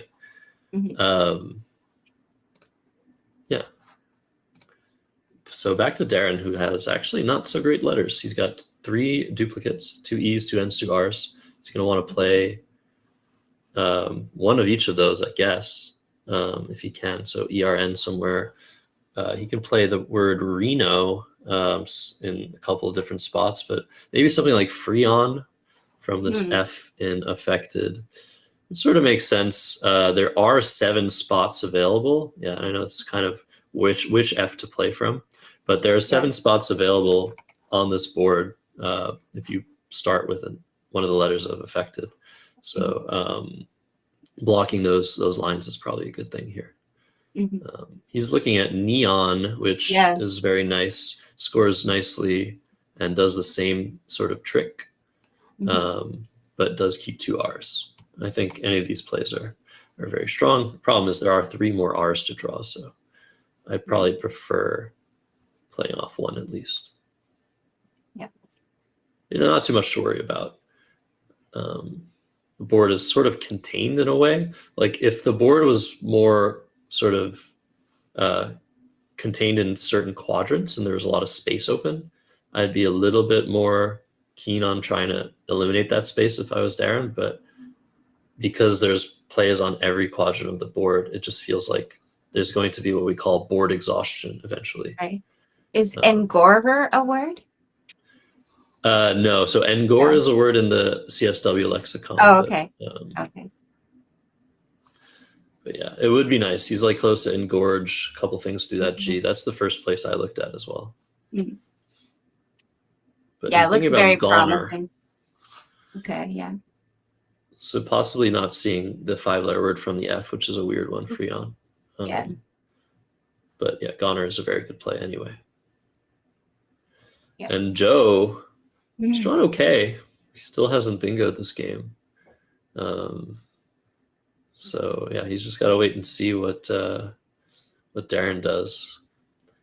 But yeah, you just sort of, I wonder, yeah, what sort of happy thoughts would you have if you're in show, just to sort of distract yourself? You're talking about, I mean, the psychology of the game is so important.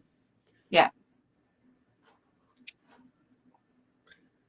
Yeah, Goner or Genro is the anagram, Genro, which is a little bit more obscure, but not too much to worry about. This is the first time Darren's taken a significant amount of time on his turn. Yeah. But yeah, still has 16 minutes. Joe still has a lot of time as well. He manages his time super well, I would say. Yeah. Obviously, some of the decisions he made this game were questionable, but it really feels like you shouldn't really think about that in the middle of the game and just keep playing. Yeah, sure. Funnily enough, Darren draws into lingerie, the G he just blocked. Yeah. I think fire line is a word. I think wire line is valid. Yes. Yeah. But yeah, another rack of duplicates. So I think Joe's going to gain a little bit of ground this game at least. He does have one of the last two S's, and again, those I's super late to come out of the bag. So I'm kind of worried about both players. I mean, we already know that Darren has duplicate I's, but you might see some pretty awful draws going forward. Yeah. So Heidi, when you're playing, how often do you take a look at your tracking sheet? Is it every turn for you? Most turns? Yeah. Definitely not often enough. And yeah, certainly not until it gets to the end of the game when I've probably made a mistake and it doesn't matter anyway, or I've run out of time and it doesn't matter anyway. Yeah. You know, I'm not that great at it. I don't think I'm very good at either at like recognizing a lot of the implications of the tile pool. You know, like I'm just not good enough yet. This, like you say, there's so many things going on in the Scrabble game, and word knowledge is such a problem for me that I spend most of my time going, is this a word or is that a word? And so I don't really have much time left over for like, well, what's in the pool? What can help me? What should I keep? What should I, those kinds of things. It's a very, very superficial, I think, in my game at this point. No, yeah, there's just too many things, right, to focus on. Like, how do you know how much to focus on one or the other? And it just goes back to just how fun Scrabble is. You're just never going to know if you're spending the right amount of energy or time on certain variables and not others. Yeah. So we see the play of buy come down in the top left. That scored really well for Joe, and Darren responded with reline on the bottom, which makes perfect sense. Just score some points, play a bunch of tiles. And Joe has not redrawn an I, which is good. He's drawn a J, an E, and an M. So that's decent. I think he could just play Aji here and QI, right? Yeah. Just right in this spot. Yeah. It looks very strong. That's the first thing that comes to mind. Yeah. And I don't know that I would flip too hard after that, because it just looks, you want to get rid of your A, you want to get rid of that J. I want to score a bunch of points. Like, this does all of those things. So I don't think I would take too much time. I'd just play it and hope for something good. Yeah. I think there are two ways to pronounce this, Aji Ahi, just to differentiate between AHI, I say Aji. But yeah, this is a word that was added somewhat recently into the North American lexica. And for someone that's played so many tournaments over so many years, the quickness at which Joe spotted this, even though it's just a three-letter word, is very, very impressive. Because when you play like 20 years without a word and then that word is added to the dictionary, the adjustment to adding it to your own sort of like intuitive lexicon is it's sometimes true. really difficult. Yeah, like I have long been playing Collins, but I started playing NWL, and some of those high prop bingos that I learned right when I first started, now they're in my head like oh, Sierran is the only anagram, but in Collins we also have snarier. So I was in a game situation going snarier. Oh, that can't be right because Sierran only has one. There's only one word in that rack, right? So yeah, it goes both ways for sure. Yeah, no, totally. Just so many things. Yeah, Think about. So it's a for lot. Darren now, not too many things to think about, I would say, in this position.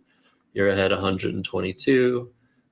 Your letters aren't so great, so you don't have super many options. Maybe playing pivot somewhere would be nice. But I think probably trying to knock out some of the space on the top of the board is what I would be looking to do here. Yeah. Maybe playing, I just don't know what. Like, I could play something with EFT. Yeah. But then what? Like YA is on the board, so I guess I could play opt or apt. Yeah. Which does eliminate some stuff, but opens new stuff. But it does score really well. I really want to get rid of that V. So maybe just even VAGI to me looks like a very, very strong play, blocking so many of the available options on this board and balancing. But you could play pivot. You could also. Hard. Yeah, pivot. Yeah, it would make things hard. Play pivot here. Oh yeah. It's pretty strong too. And if you're looking at, we were talking about looking at the tracking, which is once again what competitive players tend to do, just to see what's left later in the bag. You're looking and you're like, okay, these letters are really bad. W, U, U, 4 I's, 3 R's, a G. Like, that doesn't look super potent to me. So I wouldn't be super worried about bingo, but look at Joseph's letters. He has so many nice letters, and he's going to have available bingos if Darren doesn't attempt to block part of the board. Well, it's funny you should say that because I look at that pool for me and I'm like, oh, he could have like this thing and that thing. Like, to me, it doesn't look, it looks scary to me. So, there's a bunch of like 1-pointers or whatever. Yeah, there's like 4 I's and 3 R's or whatever. But I always think the worst case scenario is my opponent has all the best combinations of those letters. So, and here he has mailers, but he doesn't really have any place to play it, right? So.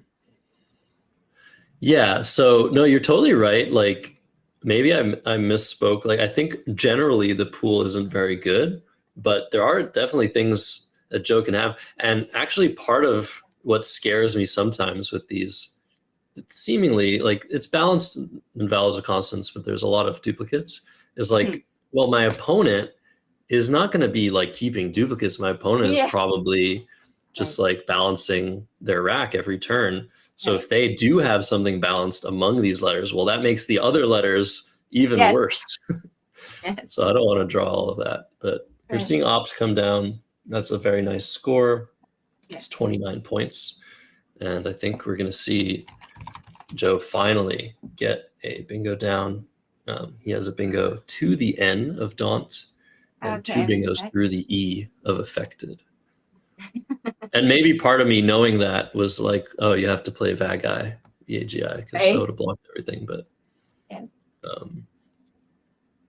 Darren can't know what Joe has, but And I do think that, like, just instinctively, like throwing that V out the middle of the board, that's kind of what you want to do there, because it's definitely going to block most things, I think. So I think even in a vacuum, I might have wanted to play VAGI there, VAGI or whatever it is.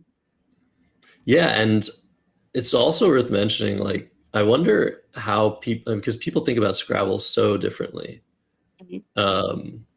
But I wonder how many people sort of think of tiles in certain ways, like not just good and bad, but for me, a V, like if I'm thinking about what it invokes or it evokes in my mind, like putting a V in the middle of the board to me is just like planting a mountain somewhere random, like in a field, and just being like, sorry.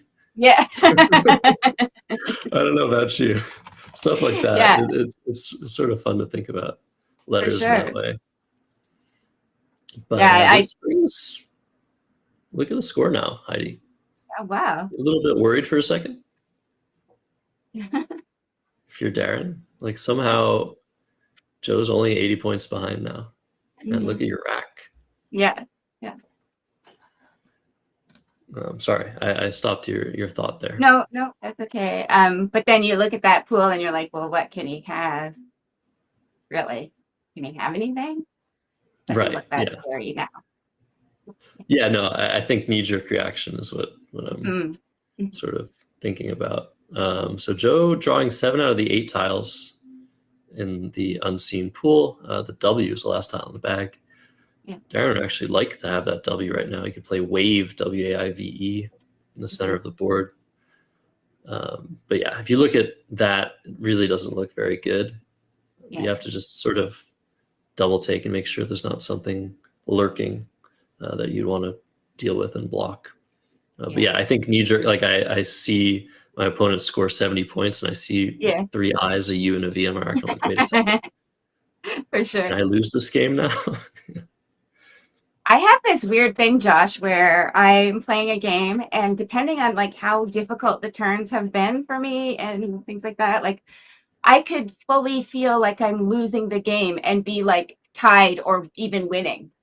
But in my mind, it's been such a grind that I feel like I'm losing. That ever happened to you? Yes, definitely. It happens to me, I think, mostly online when I'm not paying close attention to the scores. If I'm playing like a bot and just like it actually usually happens the other way where I feel like I've had a lot of nice plays and I look at the score like, wait a sec, I'm not winning. Yeah, that too. That happens too for sure. Yeah, definitely. That's definitely a thing. And just again goes to show like how many different elements you need to focus on at once. Yeah. Your working memory is only so powerful, but sure. So for Darren, we don't really think that there is anything lurking in the bag. I'm actually going to take a little bit of a peek. The worst that could happen, I guess, is like 30 points. Like Joe can play something with tats or play to the E and mislearn.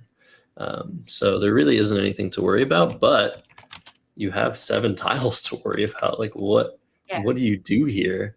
It's just so horrible. I don't even see a good option. I want to play 2 I's and a V, but I'm going to be emptying the bag. Engine suggesting Uriel, Urial, for 10. Thanks. I mean, that just looks horrendous. So, you have to make sure your time doesn't run out here. That's the only way you can lose is if you just invoke like, or you just get like a 10-minute time penalty, 100 points. He's got lots of time. Yeah, so 7 minutes. I don't know. Yeah. That's quite a bit of time. Well, I only think that now, Josh, because of your Mondaily tournament, 6-minute blitz, like 6 minutes and you're done. So that's the only way that I've been able to stop going overtime in my over the board Scrabble games is by playing your little blitz tournament online. Oh well, no, I'm glad that playing. A lot of people sort of don't like playing fast Scrabble because they think it negatively affects your non-fast Scrabble in 25 minutes aside. It's not like forever, obviously. Like in many games, you could spend 25 minutes on like one move. But comparing that to like playing quick games, some people think, oh, well, you're just going to stop thinking. But I think it's really just knowing when to sort of just stop thinking, which is really important. Well, I think the thing that allows you to do is let your instinct take over, which sometimes is good, and you can talk yourself out of good decisions or take a long time when you really don't need to. You found the best play in 10 seconds, and then you take 3 minutes to figure out if it really was good enough to play. So you can hurt yourself in those ways sometimes over the boards.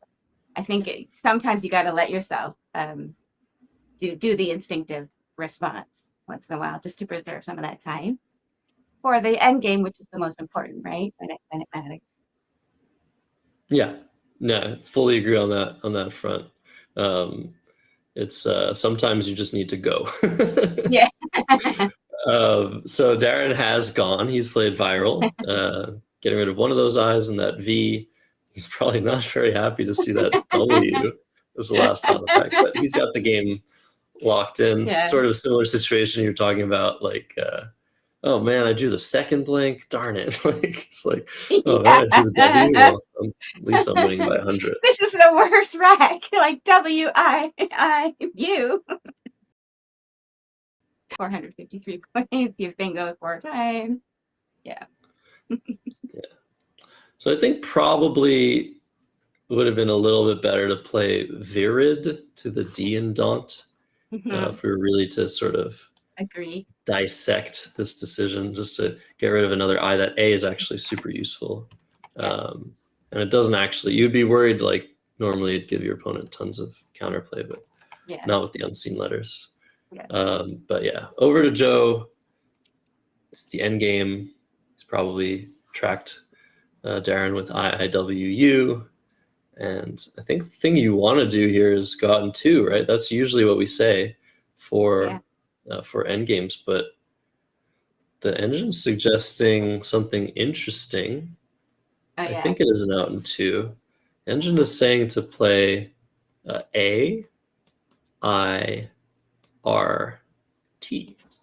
Okay. And I think the reason is that A, it blocks just a spot for the W that scores well, but it also sets up to play Guise next turn, Guise.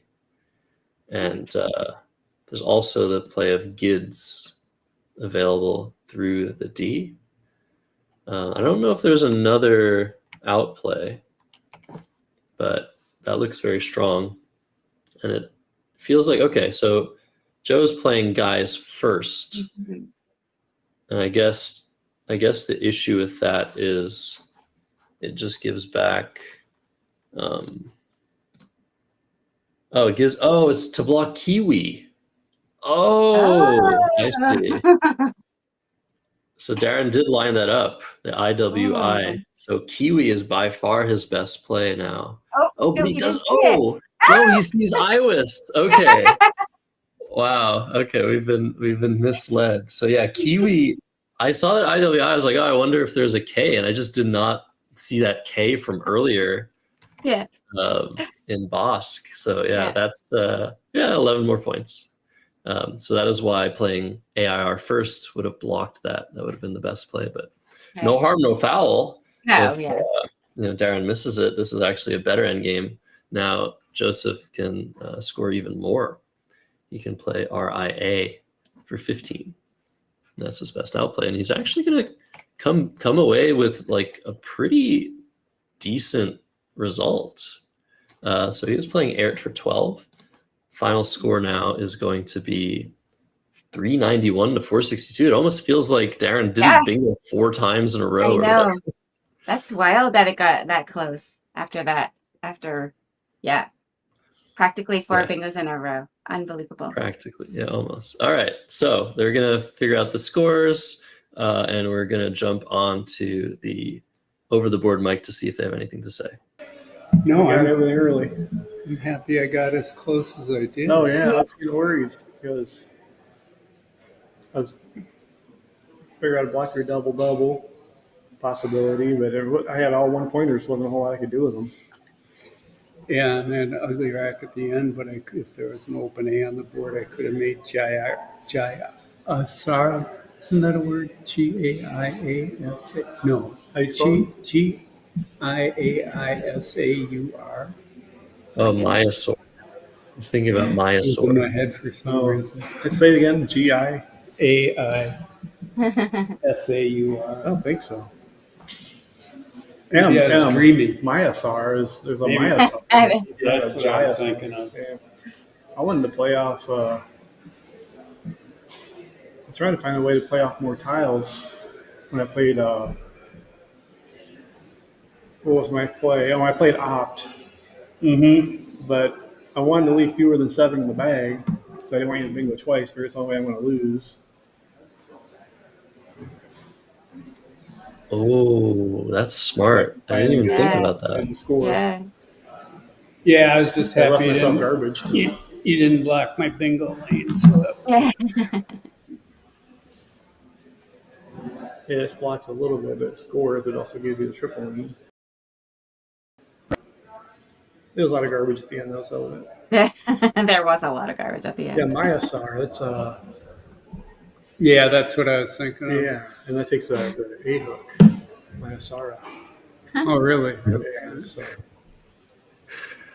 That's crazy word knowledge. MAIASAUR, something like that. Wow. All right. So yeah, really, really nice to hear the thoughts. Yeah, I didn't think of that, Darren, wanting to play more tiles instead Yeah. of playing opt. Yeah, that would have been right. If he saw pivot, I think that would have been the right play then. Yeah. But So, he naturally was looking up in that top part of the board, like you say, because that was the most dangerous. So that's why you didn't see pivot, right?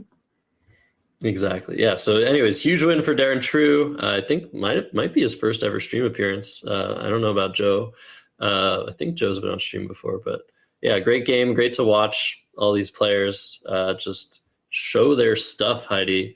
This is what it's all about. So I hope you guys enjoyed that. We're gonna have a lunch break after this. So before we go, again, just another little shout out. First of all, to you, Heidi. Thank you for being here all day, hanging out, letting me interrupt you all the time. Yeah, I'm the interrupter. Yeah. I know.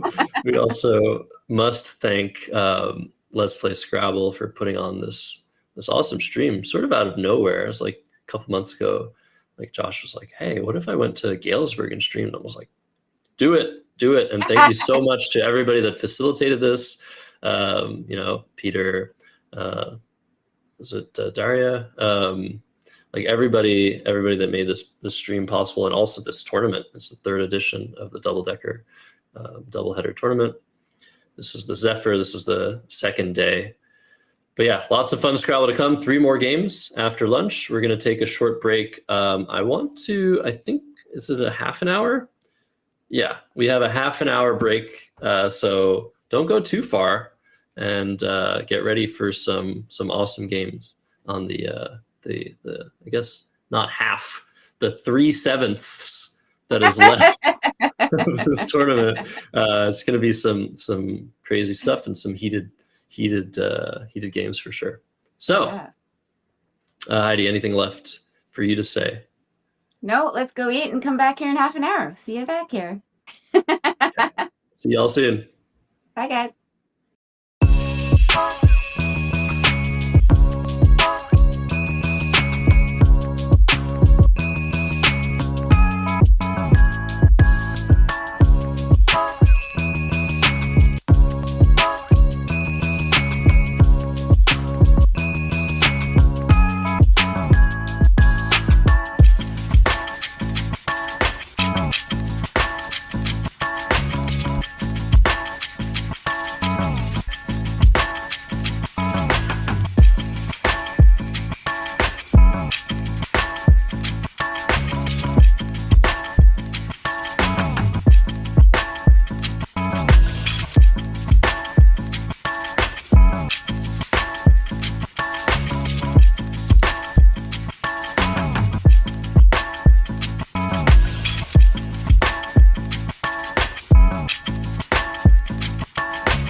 Welcome back. I keep moving right as the camera pans.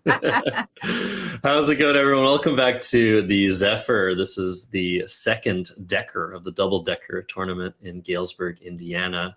I wanted to talk a little bit, Heidi, about the history of this small city of which Peter Schwartzman is currently the mayor.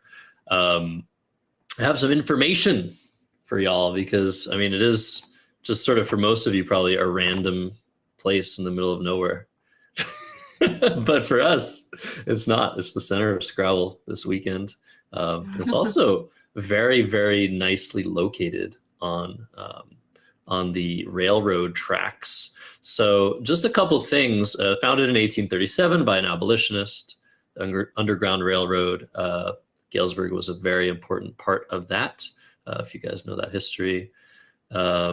There was Carl Sandburg, I guess the most famous person from Galesburg, poet and Pulitzer Prize winner.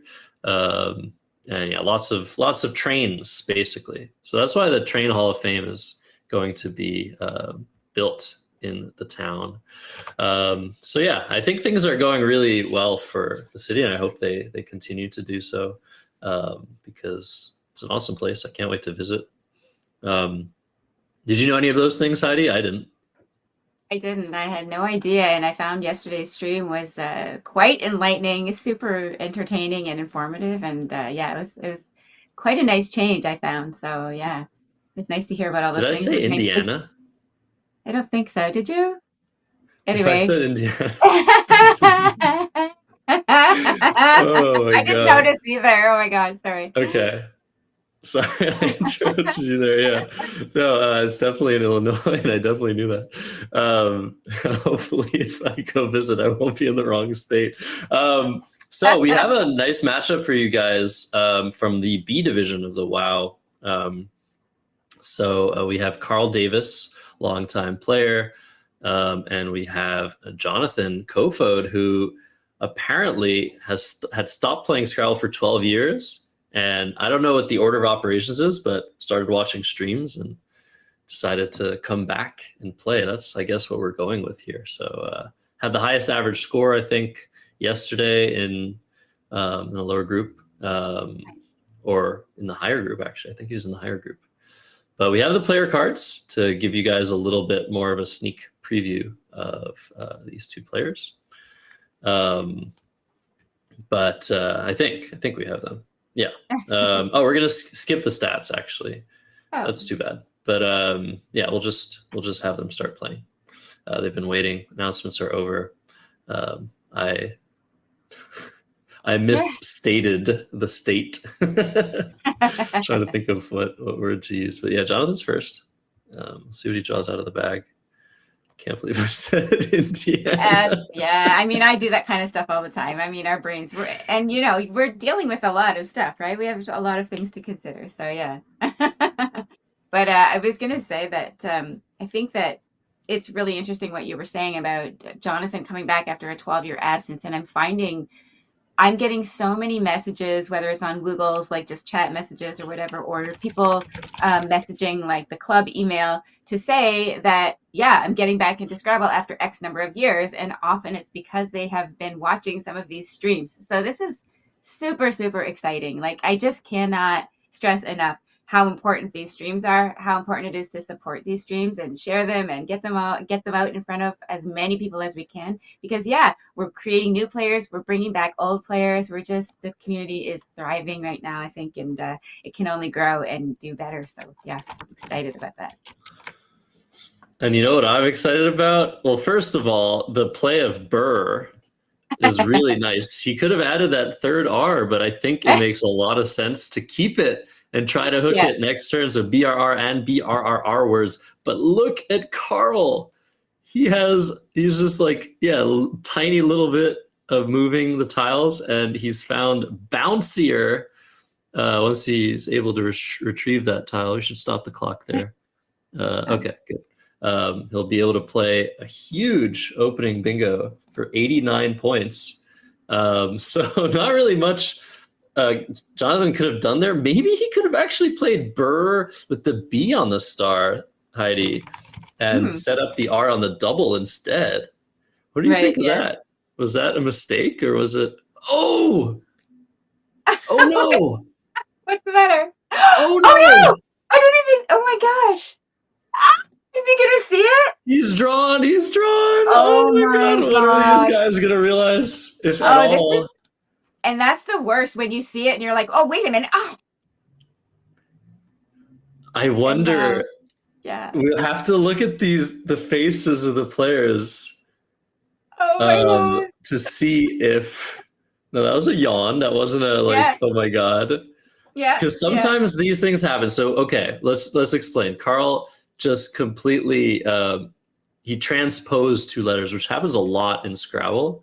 I think it's partly because that I fell out of his rack, but often the double blindness exists where neither player has realized what has happened, because obviously Carl's trying to play bouncier, so duh.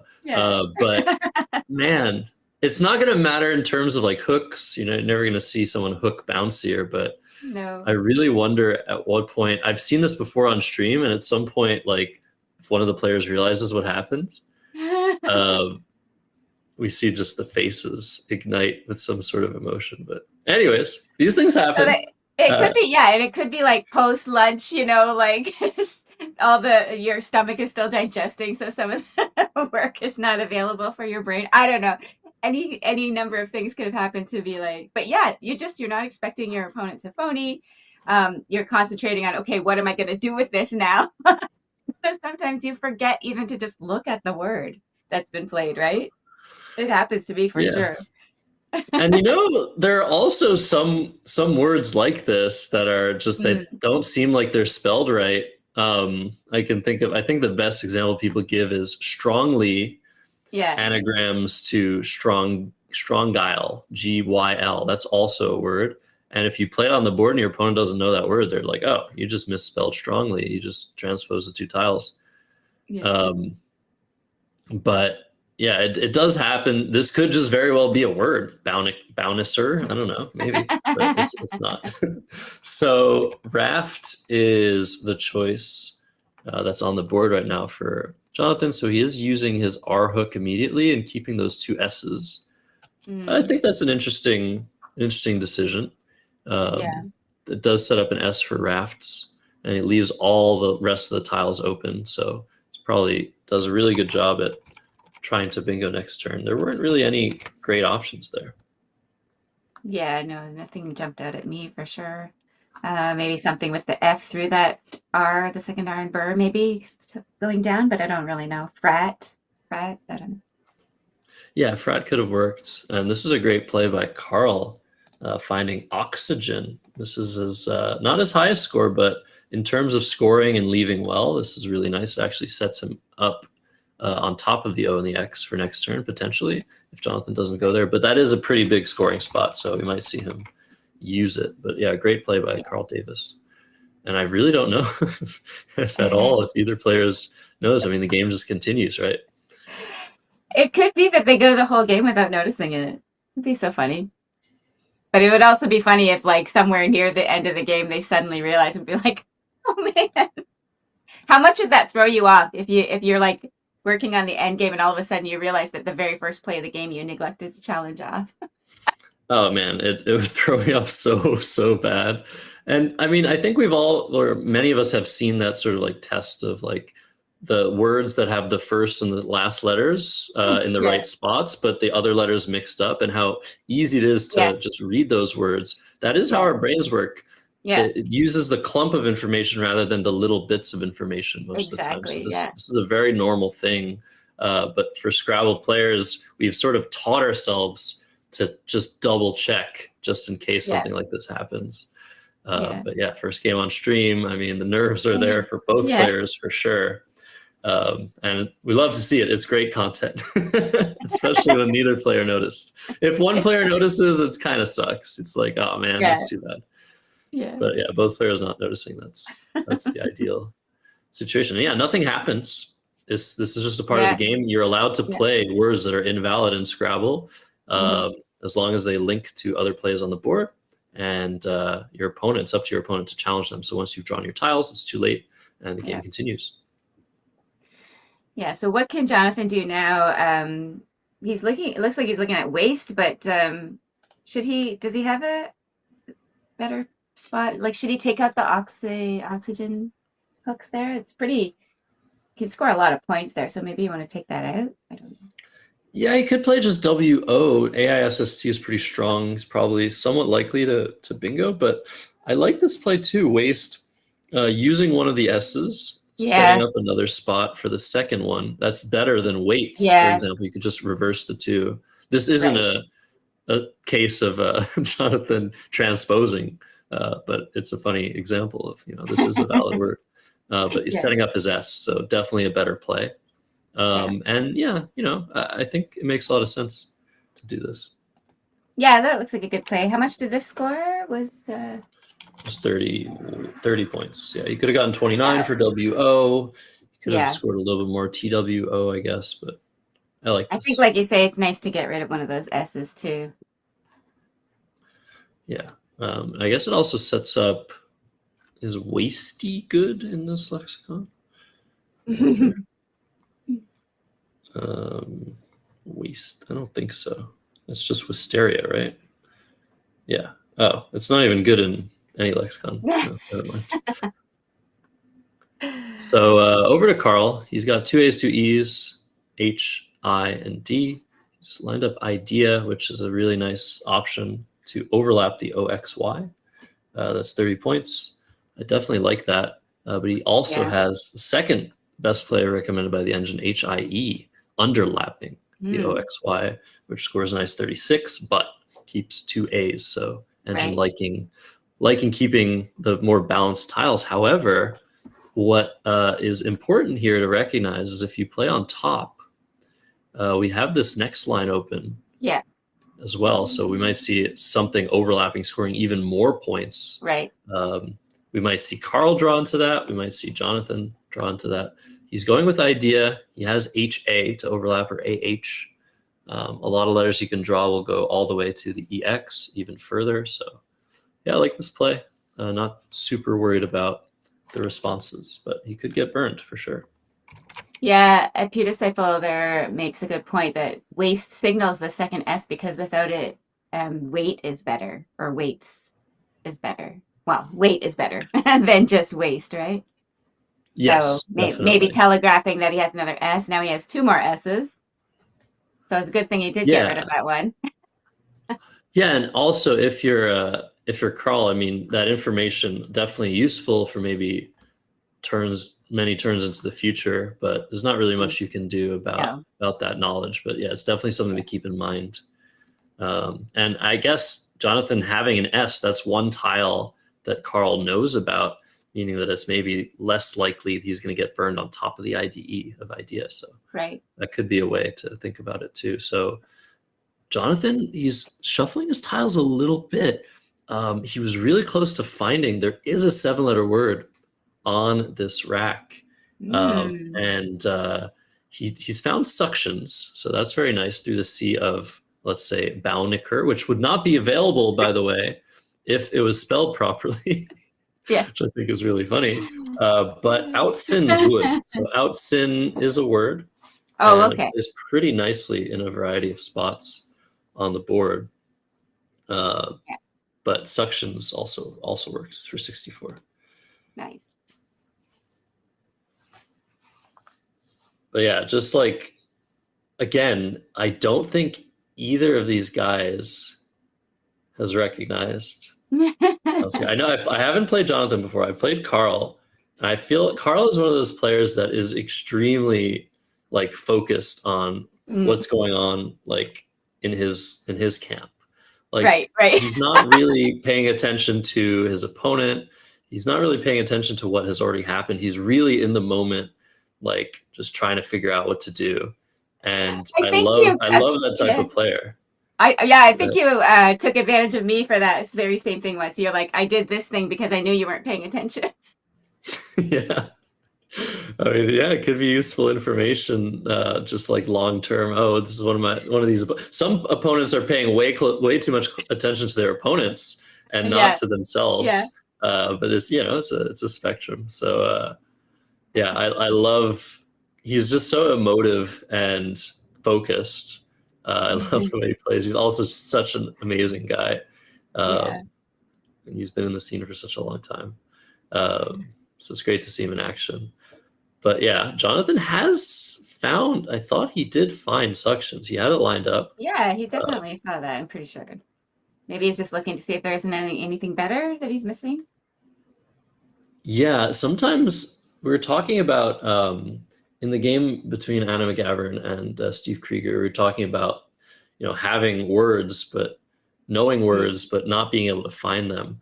If you study enough Scrabble words and you recognize patterns, that doesn't mean you're going to find the words that are on your rack. You still have to find the word. If I have this rack, I'm going to get like some sort of like jolt in my head of like something, sometimes not even super easy to figure out that this is like a different rack than usual, but I'm going to get something, my intuition telling me there's something up with this.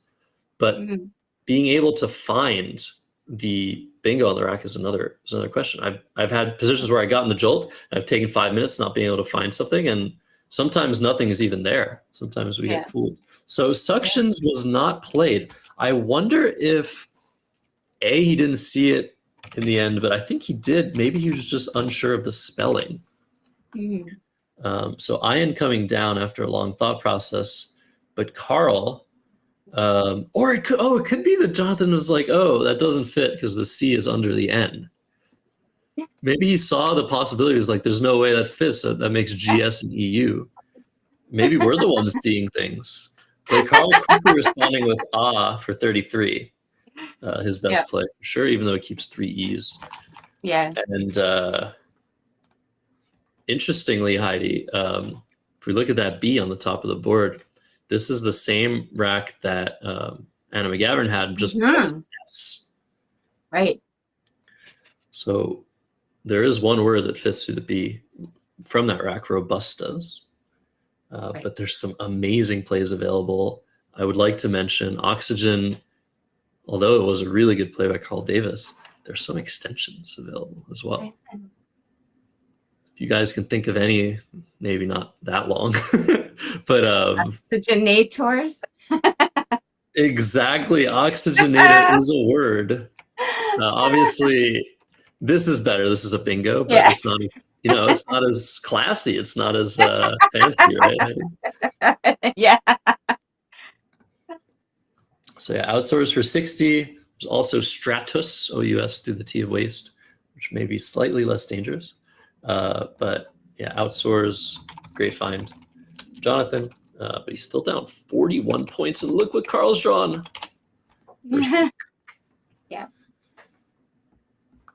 So I wonder now, I mean, he kept EEEI, so very good draw from EEEI. Yes. Do you try to block that S and outsource? Like, how concerned are you with that S?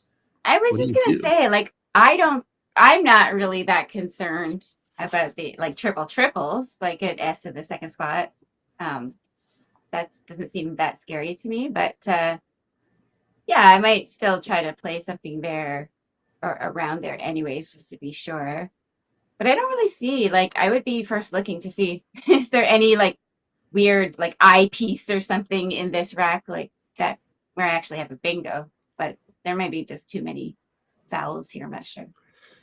Yeah, that's a good point. Yeah, eyepiece would be super cool to see.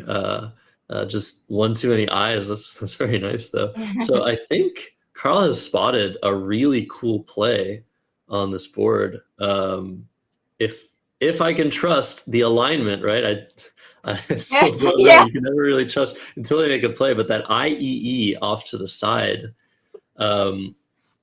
perhaps means that Carl has found the play of Nice through the N and the C on the board. But Seiss here, this is what I thought Carl might do. He really just wants to get rid of that threat. That S is super dangerous, lurking in that triple line, and he has a nice lead. So if you can draw a couple constants here, he's primed to get another bingo down and really pad his lead. So this makes a lot of sense. Back to Jonathan with EIJLNOW. So that's pretty good. Be able to score with the J, right? Would you have played something in that spot? Would you have played something in that spot yourself? No, I don't think so. I think I would have played Nice just because the leave is a lot better, Nice. and I know that I have fantastic letters. Yeah. So I'd rather myself draw something from the S. My opponent just used all of their tiles. Their rack is random. Right. But right. I would be very, very tempted to do something like that. And I think maybe like when I was up and coming as a player, I'd be more tempted to do something like that. So we're seeing jawline come down. Jowl is available for 44 through the O just to the left. But this play digs deeper in the bag for one of those blanks and scores a nice 36. So I like this decision. It's such a classy word. It's hard when you see nice plays like that. You want to play them. Jowl, by comparison, seems so boring. Yeah, it also leaves you with 3 vowels. Yeah. So no, definitely a great play. Yeah, that's a good point. Yeah, 3 vowels. I wasn't considering that. I was thinking that the lead would be a little bit more balanced. But yeah, no, I don't want 3 vowels. Thanks. Jawline's thing. Yeah, over to Carl here. So he did see 1 consonant in his draw, but 2 more vowels. And again, this is sort of why. I mean, there are always multiple things that can happen, bad things that can happen to you. And often, you want to focus on the worst, which, of course, that S and outsource was the biggest threat in the position. Even just hitting that triple on the top could have been pretty bad. With something like PLEA. But yeah, now Carl is sort of in like rack balance mode for another turn. And it's not really a great option for him. And he's only up 14 now. His best plays are through the L and the C disconnected at the top of the board. The really obscure atelic 6-letter word only looks like the best of those options. But look at this. Second blank for Jonathan. the turnover worked. He has a new word, demonym, Nice. available to him. And we'll see. I've been saying moneyed. Is that a word? Yeah, moneyed. Where is that? Yeah, that fits, I guess, just to the right of jawline.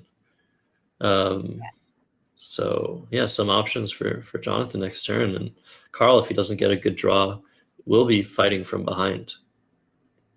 And again, you have to just look, right?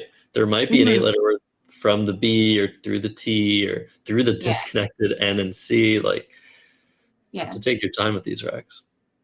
It's true. Like, yeah, especially like you say with that N and C there, because it just, there could be something there. You never know. Like entice or whatever, all those kinds of words. So yeah, could definitely. And then with the T, like there's that, like there's initiate and things. So maybe there's other words that end with TIATE or something. So I definitely would spend a bit of time here. Yeah, and Carl does have the time to spend. Half of the game already gone, but he still has 17 minutes. So great time usage by him. And he should feel pretty good, even though his lead is smaller than it was. He still has the blank, and there's no telling whether his opponent has anything good or not. He's just played 6 tiles. So yeah, I'll be curious to see what he plays. You could still play Nice here if you want it. AIT blank is very strong. Yeah, lots of options to consider. If he knows a Telic, I mean, that would be amazing. I think that's the best play, not by much, but yeah, just seeing a disconnected move and like it being an obscure 6-letter word that almost never comes up. So if he did play Nice, do you think he would spell it correctly? I think so, yes. I'm not confident, and yeah, a lot of you know why, but yeah, Nice is one of those words that even the best Scrabble players have been known to misspell. Yeah.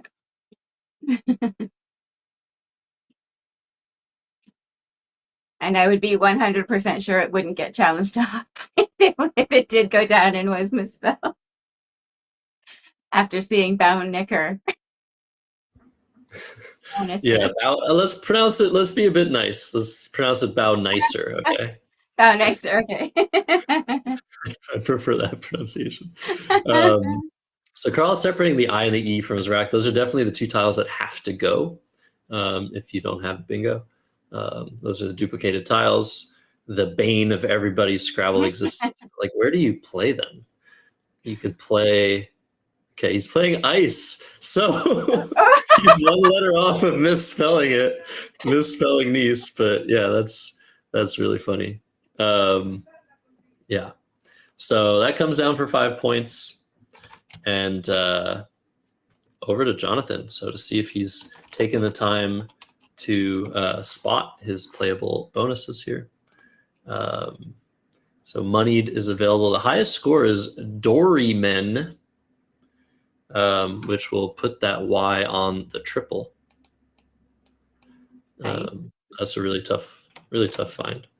Yeah, moneyed, I think the easiest one to find, but NYM is a pretty potent suffix. I've missed that word so often. Demonym, like all those sorts of words ending in NYM, I've just been, I can never find them. So moneyed coming down, that's 68. And that's putting Jonathan into the lead here. But look at Carl's draw, very nice draw. 2 consonants, exactly what he wanted. And he's going to have a lot to think about. What if he could play like all the way overlapping moneyed? Mm-hmm. Yeah, I would definitely be looking to see if I could do that. Yeah, I'm not going to look at the engine or the suggestions here. I want to look at for myself, because it's not just like with racks like these, there's so many options, but it's not just here. Yeah. It's also like here. Like there might be some way to overlap these things too. Yeah. And I'd probably take a long time just sorting through the options. I'd probably go alphabetically: bimetal, limbate, timbal, Timeable. I don't even remember if that's a word. And just keep going all the way. Climate. Yeah, I'm not going to do the thing. I'm not Mac Meller. I'm really bad at iterating through all the possible You could do fingers. metallic if you could spell that with only one L. Yeah, and I if would we were say. playing with DI for sure, that'd be really nice. Okay, I'm looking now. Wow, there is one way to do it. Oh my god. Oh my gosh. There's 94 points. Oh man. Ugh. Fun. Okay. And I'm sorry, I did forget that. Yeah, DI is college, so my bad there. Yeah. Don't worry about it. If you're in the chat, good luck finding this, but there is a 94-point play available to Carl Davis. If he spots this, it'll be one of the classiest and flashiest moves I've ever seen on stream. And it's a very common bingo. Very nice.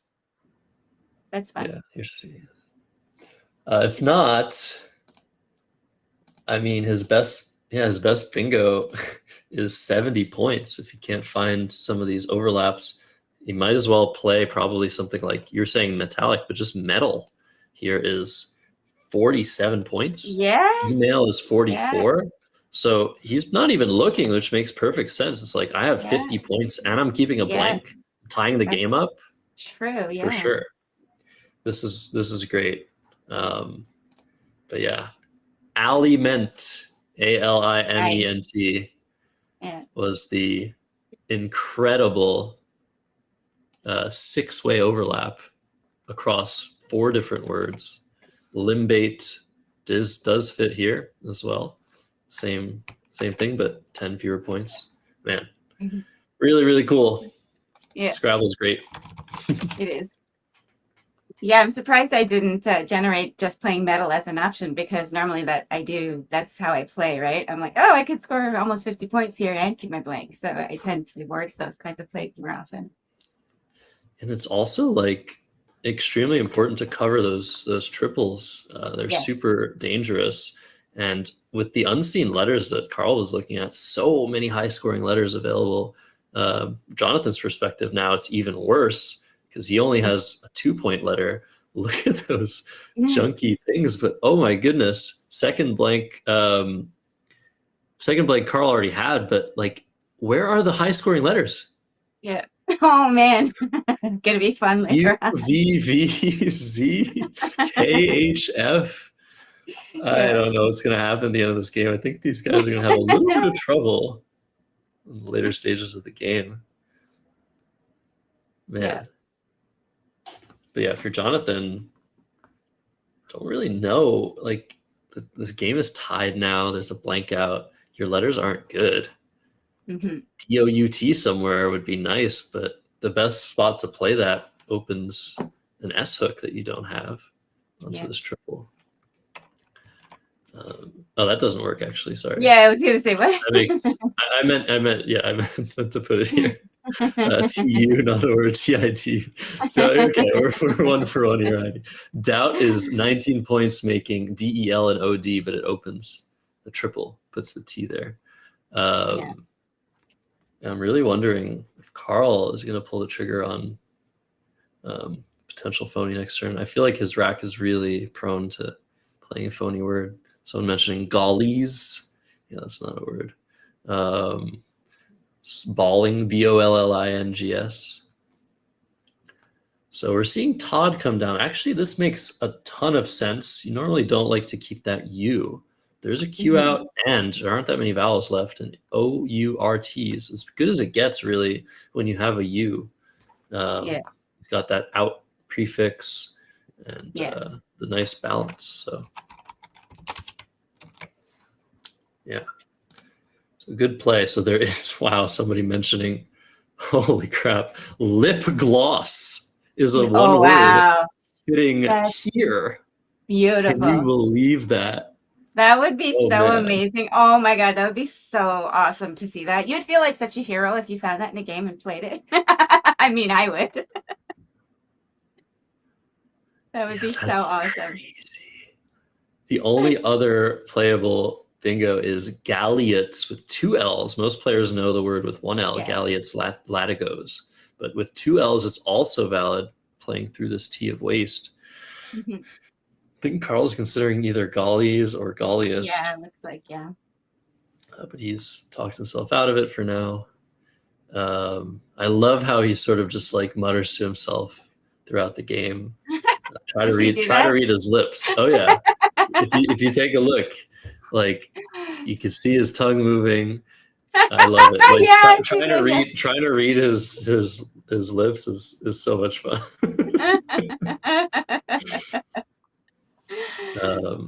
But imagine lip gloss.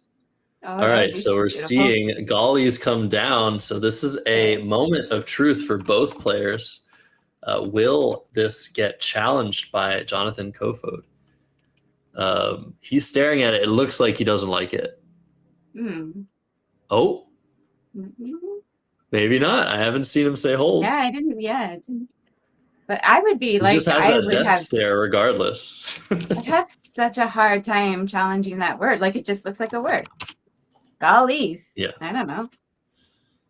Yeah, that makes perfect sense. And it isn't getting challenged. So that's a great turning point for Carl Davis. We actually saw Jonathan drawing into the cue that he might have been thinking about in his previous decision, but this is pretty bad for him now. I don't really see a great spot to dump the cue. But yeah, that's the second phony that Carl Davis has gotten away with in this game. The first one was obviously completely hilarious. But this is really, really good. Carl is in fantastic position. He might not know it, but yeah, this rack of Jonathan's, I don't know what you do. Do you just play QI for 21 and try to draw like Rotunda would fit with BA under the B and Burr?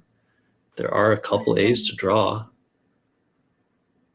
But yeah, it feels pretty bad. You do want to cover that triple though. That's a big spot, especially with so many high point tiles available. Right. Jonathan also one tile off of QAT. That would be nice, yeah. But it just doesn't feel like that's staying open, right? Yeah. I was thinking of like maybe just quad underneath the GO there, but you're right, you have to cover up that, right? Yeah. I mean, you can play QUOD if you want it. This is 21 points underneath the G and the O, but it's just bad for the board. It doesn't really defend very well. But that might be what you do. It's a very, very tough position, even though it's only less than a 50-point gap between these two players. This is really tough for Jonathan. Yeah. If you want, you can play for 30 points. I guess you could play untrod and keep the Q and go straight for QAT and just hope that the L stays open and doesn't get blocked. That is an interesting choice, but I really feel like that's pretty often really, really bad for you. Yeah. Yeah, because there's no way that spot is like that Q spot staying open if he does that. So yeah. I'm not sure what I would do here, honestly. Maybe just dolt or something, just as Oh yeah, this is an idea I didn't think about. Just playing dolt and keeping the QU together. Yeah. That makes a lot of sense, actually, and it opens a new line. Yeah, very good play by Jonathan here. But looks like Carl has found far and away his best option here of Parvo, which fits nicely underneath the G. That's not the triple that Jonathan expected would be the most damaging one, but Carl's drawn exactly what he needs to take a bingo lead and leave 5 tiles in the bag. So Parvo also playable there, but putting the A there is much better. Sorry, go ahead. I was just gonna say definitely not expecting something so high scoring there, right? With that like ending in O or even like getting a high score on that double. It just doesn't look likely. So yeah. Probably. How many did he score for that? Yeah, so that was 45. a nice Yeah, nice 45. So 360 now to 289.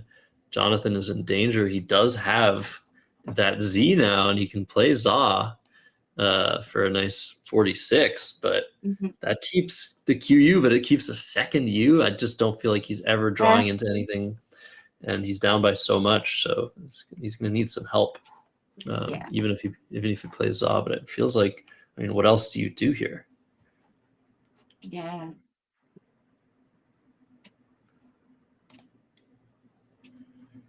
Yeah, looking at the engine, it's saying, yeah, you got to play Za somewhere. It's actually liking playing Za for 27 instead. Oh, wow, really? Oh. To leave more stuff open. I guess trying to draw something for to the A is possible, or I don't really know what the thought is there. We're just leaving the board open. But yeah, it looks like really depends on what Jonathan draws. There's some E's left. Actually, Carl has 3 of them, but that H, that E, okay, it's not the worst. Yeah. But it looks like Carl's going to be able to coast here. It's really not too much to be worried about. If you're from Carl's perspective, the only 3 vowels left are the ones on Jonathan's rack. 3 tiles in the bag, Q and a V. Yeah, I don't think there's any bingo threat here. Yeah. To worry about. And Carl has a lot of time to think about this position. What would you do? Maybe peek, hooking like beside money there. I don't know. Peeked to the D just to take out stuff. Yeah, so similar idea by Carl. He's playing P, par, and ego, which blocks not only that D, but also the possibilities down from the N and I in, if there were any. So yeah, this is a good option. And from where we're sitting, I mean, this looks pretty good. I guess the one issue would be maybe there was something to worry about to this E, but I don't really see it. Obviously, Jonathan right now, he can play Q, U, E for 28, but he's down 49. 49. And Carl has some scoring power, so this is definitely a lost end game. But just got to do your diligence, see if there's something you can do about this deficit. There's some really weird possibilities, I guess. If Carl goes wrong, he might stick himself with a V, possibly. Even if you know that if my opponent plays the perfect things, I'm going to lose. Like, you need to try something, right? The bag is totally empty. So this QUE even, it saves 1 outplay through the first E of Hearn.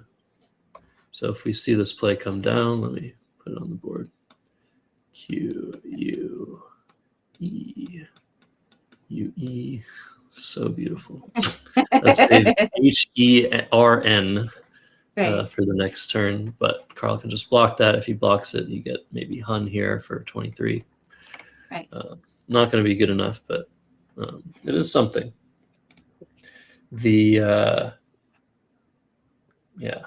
engine is probably suggesting something weird, but it's saying to play HUN, hem and on. It does block some of the things that Carl has, but keeping that Q feels like you're getting potentially stuck with it, actually. So, yeah, tough end game for Jonathan. Played a good game, but he did let 2 phonies go, and that's really what made the difference here. Yeah. And it's just so hard to challenge and double challenge. We were talking about double challenge yesterday for those that are unaware. The WoW Division North American Lexica use the challenge rule double challenge, where if you lose a challenge, you lose a turn, whether you're the one challenging or you're the challengee. If you're wrong, you lose the turn, and that's a huge, huge problem. Like, you get 12 turns in Scrabble. These guys average around 400 points. You do the math. That's a big, big, big loss if you lose a turn. So there's a huge impetus on both players not to play a phony word, but it's also just so difficult to challenge certain words, specifically like gollies could very well be a word.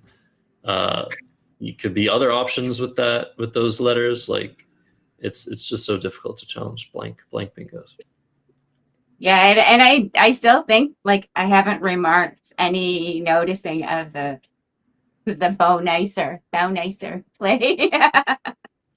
Well, this is why we have the overhead mic, right? Yes, I can't wait for that. Yeah. So 1.5 minutes left for Jonathan. Carl has all the time in the world. He's going to go with Q. I think this makes the most sense here. Yeah. But Carl can indeed block the one out play. I guess Engine saying the best play is to play funk. Keep the GIVE for given. And give over here. So that will go out in 2 for Carl Davis. If he spots the outplay, recognizes that he should block it. That's his best option, but all roads lead to Rome. Carl Davis is going to take this game unless something crazy happens. And, something crazy could happen, Heidi. What do you think is the likeliest crazy thing to happen in this position that reverses the result of this game? He's somehow phonies. And then I don't know, how does Jonathan go out and get his points? And it's going to be, it would be enough if he phonied, right? Because he's got a lot of points on his rack. And if Jonathan could go out. Oh yeah, more than enough. Yeah, if Carl doesn't make a play here, he is losing by a significant amount of points. Yeah. He has 18 points on his rack. If you go out, you get your opponent's points times 2. So just that, Jonathan would have 399. And if he goes out with Hearn, he would have 413. So he would win by 29 points if Carl plays a phony here and gets it challenged off. What if he plays a phony and doesn't get it challenged off? Then he just gets more points, I guess. Anything can happen. Obviously, super unlikely. Both these players very, very strong. This bow nicer thing is very...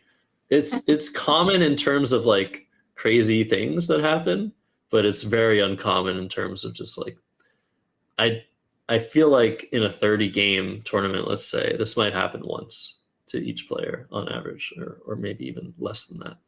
Yeah. So it's fun that we got to catch it live.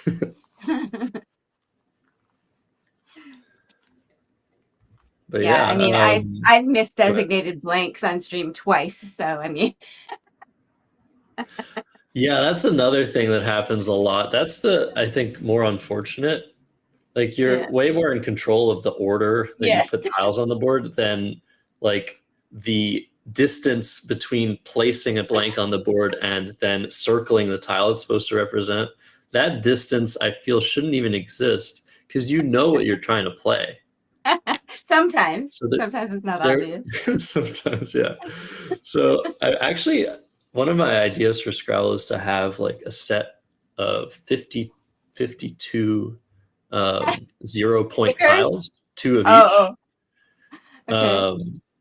So 2 of each tile just worth 0 points. So then when you use a blank, you just put the blank elsewhere, like remove it from the game, and then put a 0-point tile to replace it on the board. Which is a common thing. Like when you queen in chess, you take the pawn and then you turn it into a queen. You don't leave the pawn there and say, hey, this is a queen. Right? So it sort of feels like if I had to change one rule about tournament Scrabble, that's what it would be, just the blank designation. Yeah. But where would those tiles go? That's sort of the problem. Like it already takes up space to use a blank slip, but I feel like there's a good solution. I mean, this isn't my idea, by the way. I made a video a long time ago about this issue with blanks, and someone came up with this idea, and I thought it was brilliant. Well, the other thing is Sarah Rosenbaum, I think, was saying that you could just have stickers, right? Like you could have a set of stickers with all the letters and then just put them on. If they were reusable, it would be, you just put the letter on and then take it off at the end. Yeah, other people have mentioned maybe like dry erase markers. It feels less secure. Like I just want a secure way to play blanks that makes sense for everybody. If anyone has better ideas, let me know. But I I know people tend to like how things are and not want to change Yeah. how things are. I I'm think the the same way. environmentalists are like, no, we don't want 52 more or whatever extra pieces of plastic floating around for nothing. I don't know. Yeah. The problem is if you get to writing it, I mean, we had a situation prior to blank slips where you circle, where people had to write down the blank Yes. to designate it. Yeah. Then there were situations where an N was designated, but it looked like a Z because like you rotate it 90 degrees and like all these silly things happen that depend on people's sort of like penmanship. And I don't know, it becomes really annoying. But yeah, I have a dream where every Scrabble game one-on-one, yes, I'm sorry, is played on its own table. There's more than enough space for everything, just like in chess, like the top players. And you have enough space for extra tiles that you designate with the blank. And there are arbiters that are walking around making sure everything is going swimmingly. I really think this is achievable. And I'm going to shun the haters in the chat that disagree with me. So we have a new I have a dream speech. Yeah, no, let's not compare apples to oranges. Scrabble tiles to human rights. I think there's a little bit of distinction there. What's that? I said we're all about both here. Yeah. We can have both for sure. Yeah. So yeah, Carl thinking hard about this position. He has the time to do so. The score is close enough where it's too close for comfort, right? First things first, he needs to make sure he's, properly tracked. And that's a big thing. Like he doesn't know if he hasn't tracked, he doesn't know if Jonathan has like a huge play somewhere. Right. So he has to sort of figure that out. Other thing is find where Jonathan can play, find where he can play. So there's definitely a lot to work out in this end game. Yeah. But yeah, no, I think it was a good idea, Heidi.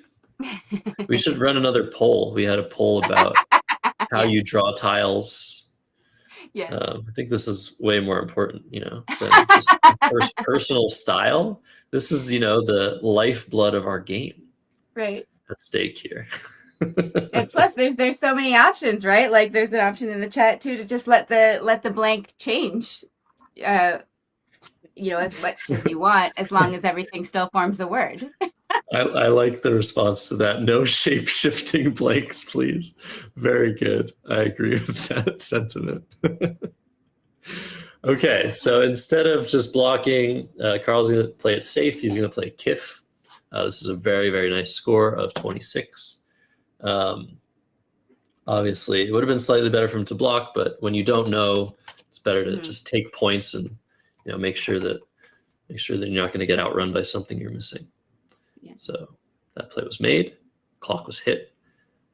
Jonathan to act, and he can play Hearn for 14, or he can wait another turn.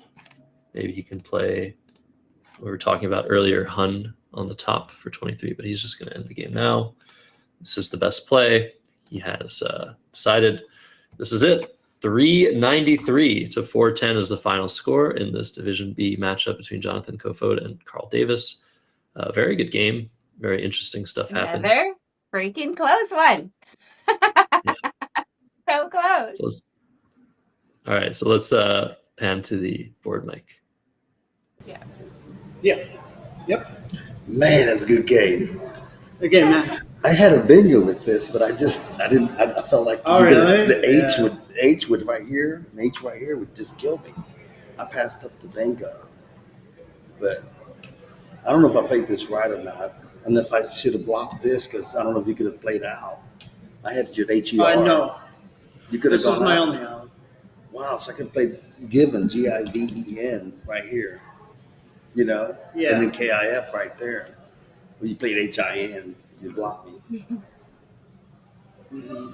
But you could have blocked. Yeah. that was besieged with 5 vowels first 4 or 5 turns. That's why I played IE, and I knew the D was going. But we agree on 409 to 393. Mm-hmm. Yeah. This is so crazy. I That cannot was a believe really it. interesting Noticed. game. It's I kind of had like my like game. 2 S's and I didn't know what to do. Like, Yeah, I didn't track. If I had tracked you to that, I would have played across here. I thought you had HER. I still had the N open. oh, right. HER. Do we want to tell them? I don't know. Do we chat? Should we tell them?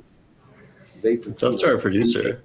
That wouldn't have worked. No, OR would have been here. It would have blocked it though, but I wouldn't have gotten 40. I don't know. I feel like it's fine. I feel like they're gonna rewatch it and see But the it Z was still their on. own for themselves. So yeah, the audience wants to Hey. You're see. gonna get punished. I drew it immediately after. After Doe? Yeah. Maybe So I it's better drew not it. to know. The Fargo. And Yeah, I didn't don't want to tell leave this open either. I had like. We're like, don't tell us, and we're like, we gotta tell them. Yeah, I drew They can watch the VOD back in now. ZUA. Yeah, I don't think democracy should matter in this case. Don't quote me out of context. It was good. What was your first bingo? Somebody clip that. But I was going to put it to the R, the second R. I was going to put it to this R. B-O-U. No need to tell them. Oh, they just got it. No, I missed it. Yeah, I messed it Did they up. tell them or did they do it You themselves? jumped out of your chair. What happened? I played bounce here. You just jumped out. And I was about to play bubonic. B-U-B-O-N-I-C. Oh, wow. I was going to play bubonic, and I said, oh, I got to leave. you everywhere. So I'm thinking, man. No. Jesus. Is that good? I don't know. What's the blank? Is Golly Did some passerby just point it out? Or what? No, it was Josh, our producer. Oh, okay. He did tell them. Okay. You know, it's like Disturber. I blank. And I could have, I thought a medalist or something like that, Yeah. you know, Yeah. but Jesus. So I'm just like, I've been losing. We'll watch it on the drive back. I'll put it my phone in the center of the car. Man, he played it. All right. It's ridiculous, man. It's like, how does he know what he said? Yeah. Wow. Yeah. I mean, yeah. So Josh went up. He's like, "What was your first bingo?" He's just trying to like hint it to. He's like, "Oh, I played bounce here. What's the problem?" Yeah. Oh man. Awesome. All right. Well, it happened. You guys are happy. I don't know if that was the right call. Some of them are happy. Some of them are not happy. Yeah. You can't please everybody all the time. Yeah. But anyways, that was what? That was round 5. Oh, there's 2 more rounds. Yes. Nice. Yes. Awesome.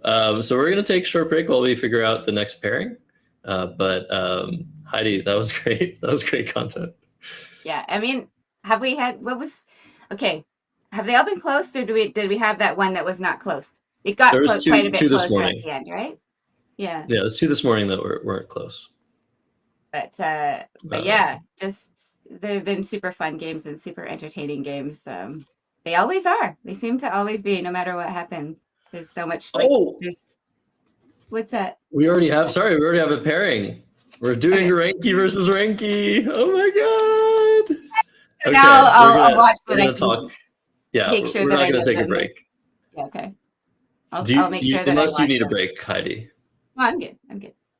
No, this will be good for all of you. Educational. So for those unaware, Charles Ranky, Thomas Ranky, 2 top players in North America. They're incredibly good at the game. They do a lot for the game, but they're also very, very close to looking like one another. So I don't know if they're actually technically identical twins. Yes, definitely technically. But identical. I mean, identical from the eye. But I think there's a biological, like whether you're actually identical or not. But all that being said, they're not fraternal though. Like they're definitely identical twins. Maybe. I'm 100% sure that they are identical twins. But I don't know if we've ever seen a Ranky battle on stream. But we are going back to the CSW Lexicon. Have you played either of these guys? I'm sure you have, right? I think only online. I haven't had to meet them over the board, thank goodness. Only in low stakes online wiggles, quick blitz matches. So yeah. Oh man, I've gotten to play both of them. They usually get the better of me. These days, I think I've sort of turned over a new leaf, but I would always just lose to Thomas or Charles most of the time when we played at national level events. There was actually 2019 where Thomas completely ruined my life. I was going to finish top 5, and he tripled for 220 points in the middle of the game and beat me. It's probably the worst bad beat I've ever experienced. And he'll say, well, okay, I've beaten you in that context, but you've dunked on me. He's the only person I've ever dunked on in a basketball game. So, you gotta take your wins where you can find them. But yeah, both players play CSW exclusively now, live in the Madison area. They've both worked really hard to bring the WGPO website to be just really improving the UI of that website. We also talked about how Charles developed InfiniWords. They're both developers, very smart guys, hilarious also. Yeah. They're just so much fun. I can't wait to. And yeah, this is going to be good for you guys to be able to tell the difference between the two. Unless they're pulling a I'm excited to see their player cards. Yeah. Yeah, let's look at those cards. Yeah. Okay, so Thomas, 1988 is his current rating. Has a nice career win percentage, 60%. He won, I guess. Madison was last year. That was his last win. So yeah, a nice career record though. 421 to 395. Take a good look at that average score, because now we're going over to Charles, whose average score is higher, but on both fronts. So he scores more, his opponents score more. That means he is a less defensive player than his brother. Slightly lower career win percentage, but very, very close. And he won yesterday, so he's on a roll. Right.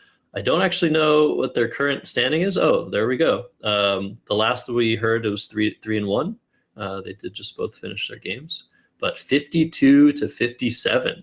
So Charles has gotten the better of his brother in their head-to-head matchups. But this is definitely within the realm of luck. They could be exactly the same strength of player. Who knows? But yeah, so they're both very close in the standings. I wonder if they have gotten seated. If they have, we can pan over to the board. If not, we can riff a little bit. But yeah, Charles on the right, Thomas on the left. Rub your eyes, just make sure you're not seeing double. But yeah, they both live in Madison, in the Madison area. They live together. They actually recently got a home. I'm not going to dox them though any further than that. So Thomas to go first. That is an advantage for him. Preeget. So that's 3 E's.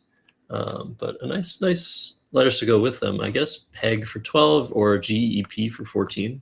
Jump to mind here, Heidi. Yeah. I guess I'd probably play PEG here, I think.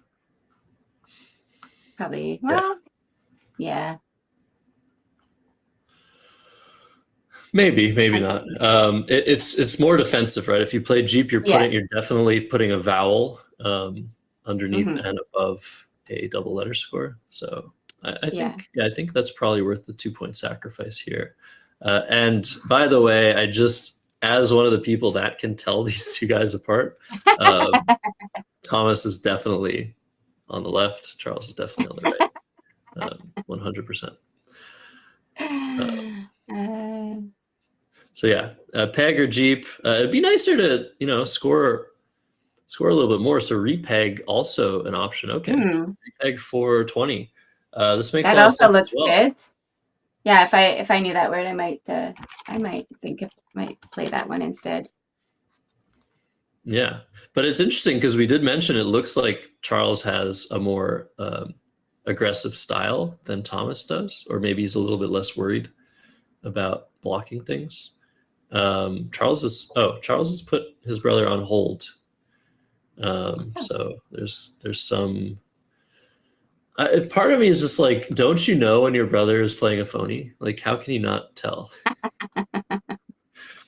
While we're waiting to see if Charles accepts this play, my favorite anecdote of these two was when We were playing in Buffalo for nationals.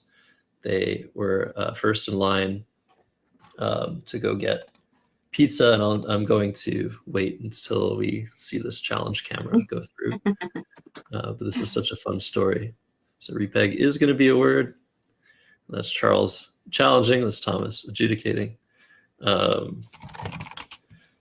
that's 25 points. So definitely the best play if you're going to get a challenge off of that. Yeah. So they're first in line to order pizza, and they're ordering their pizza. They order different things, by the way.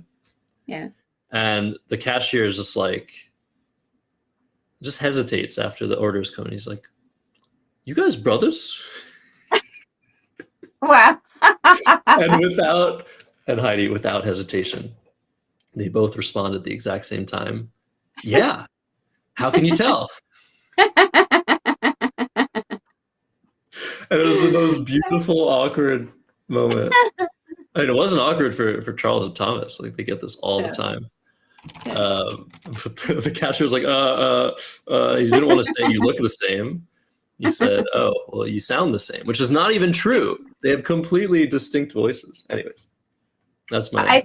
I think only if you've been around them a fair bit. Like I have not spent very much time with these people in person, so there's enough similarity that I would not be confident with them one-on-one to tell who is who. So, yeah, I guess I say very distinct. Ooh, look at that blank draw. Blank S. Wow. Hey. Oh, why? I ruined it. Unitize? No. Those too many eyes. Just want to say Exxon, a very good play by Charles. Just fully underlapping there. Could have also played in the same spot, Xenon, but yeah, this looks really good. Thomas, to respond, he can play a number of bonuses here. The best one being leather. It has an anagram, haltere, Haltere, but leather fits the nicest, making Rex. Guess he's maybe thinking, what if leatherer is a word? But that wouldn't reach the triple anyway. Yeah, I guess I shouldn't have say like completely different voice. Obviously, their two voices sound like each other the most out of anybody in the world. Yeah. So leather for 80 is Thomas's choice, and he's taken a 61-point lead in this early game. Brother battle. Another thing is Thomas is the evil twin. That's like that's just documented fact. They'll both say that. His humor is slightly more pointed. Yeah. So this is an incredible moment, Heidi. Charles does have a playable bingo now that T has been opened out in space. And Unities? No, that's only two eyes. It's incredibly difficult to spot, but definitely the correct play. The next best option, according to the engine, is exchanging IIU. So the difference between 61 points and exchanging and hoping for maybe 70, 80 next turn. Yeah, is the chat going to find this one? Yeah, someone's already spotted it. Sinuitis. Wow. Now, both of these guys have studied all of the words. They have seen this word before for sure. Sinuitis. Actually, I hesitate. They've studied all of the North American words. I'm not sure if they've been through the entire CSW list. Right. But I'm pretty sure Charles knows this word because both of them study extensively.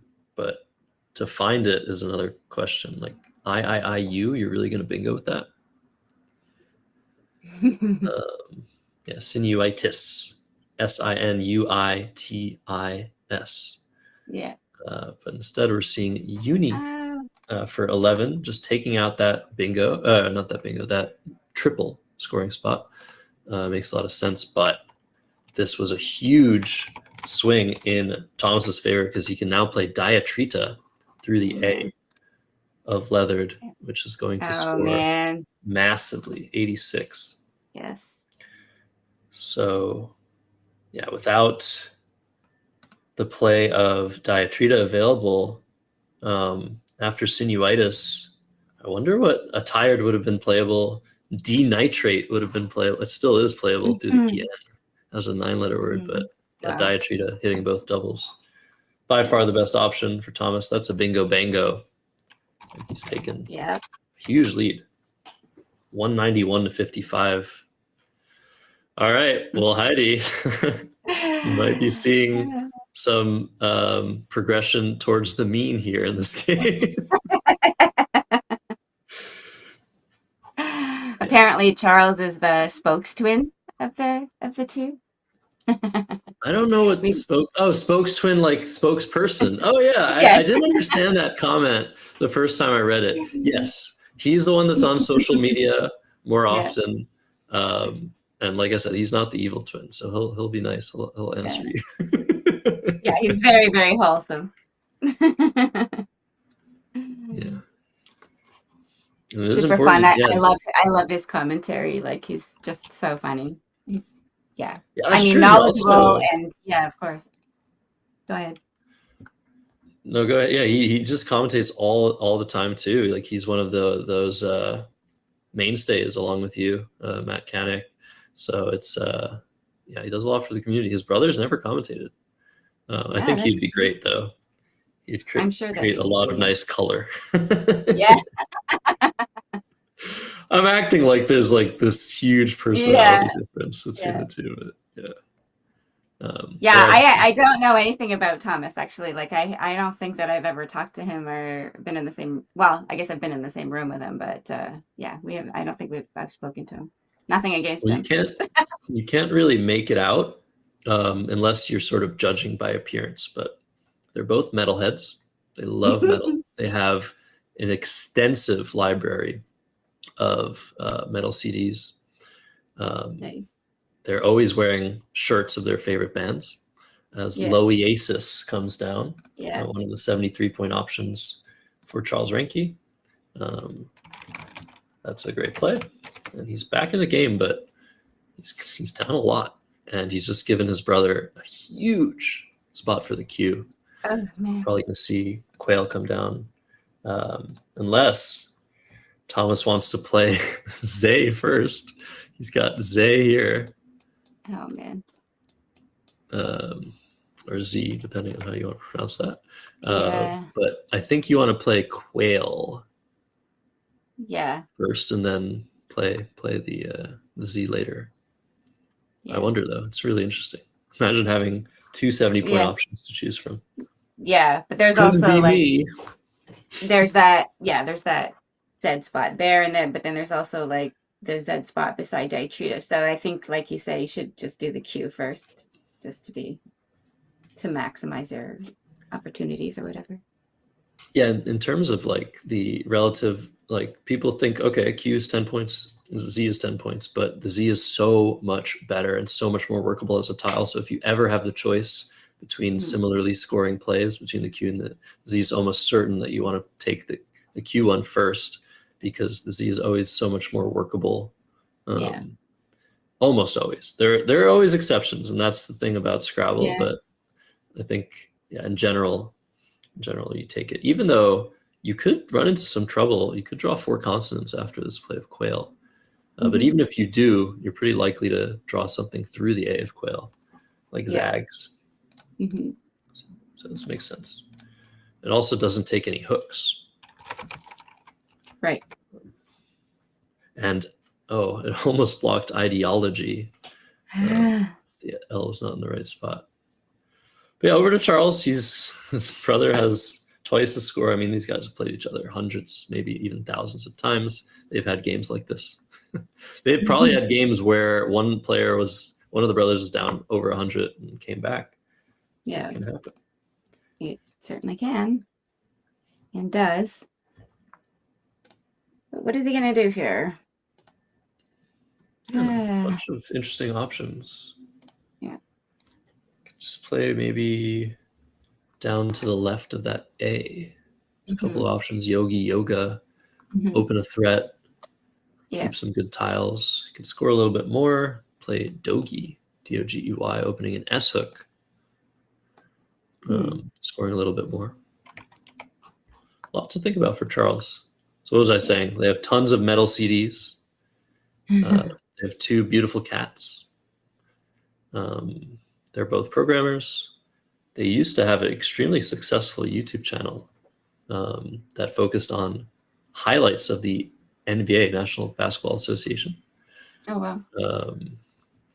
But at some point, the NBA got really, really high tech in preventing people from sort of like recording the games and fair use, even though it's fair use, just like showing highlights of the games.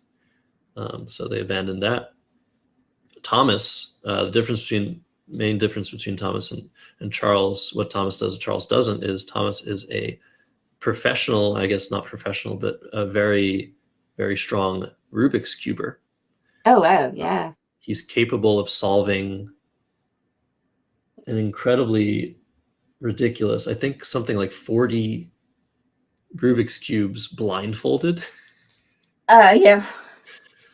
Wow. I think that might be his record. Like he just puts on a blindfold after like solving how to solve a Rubik's Cube using just formulas, and then he just solved them. So he has streamed before, actually.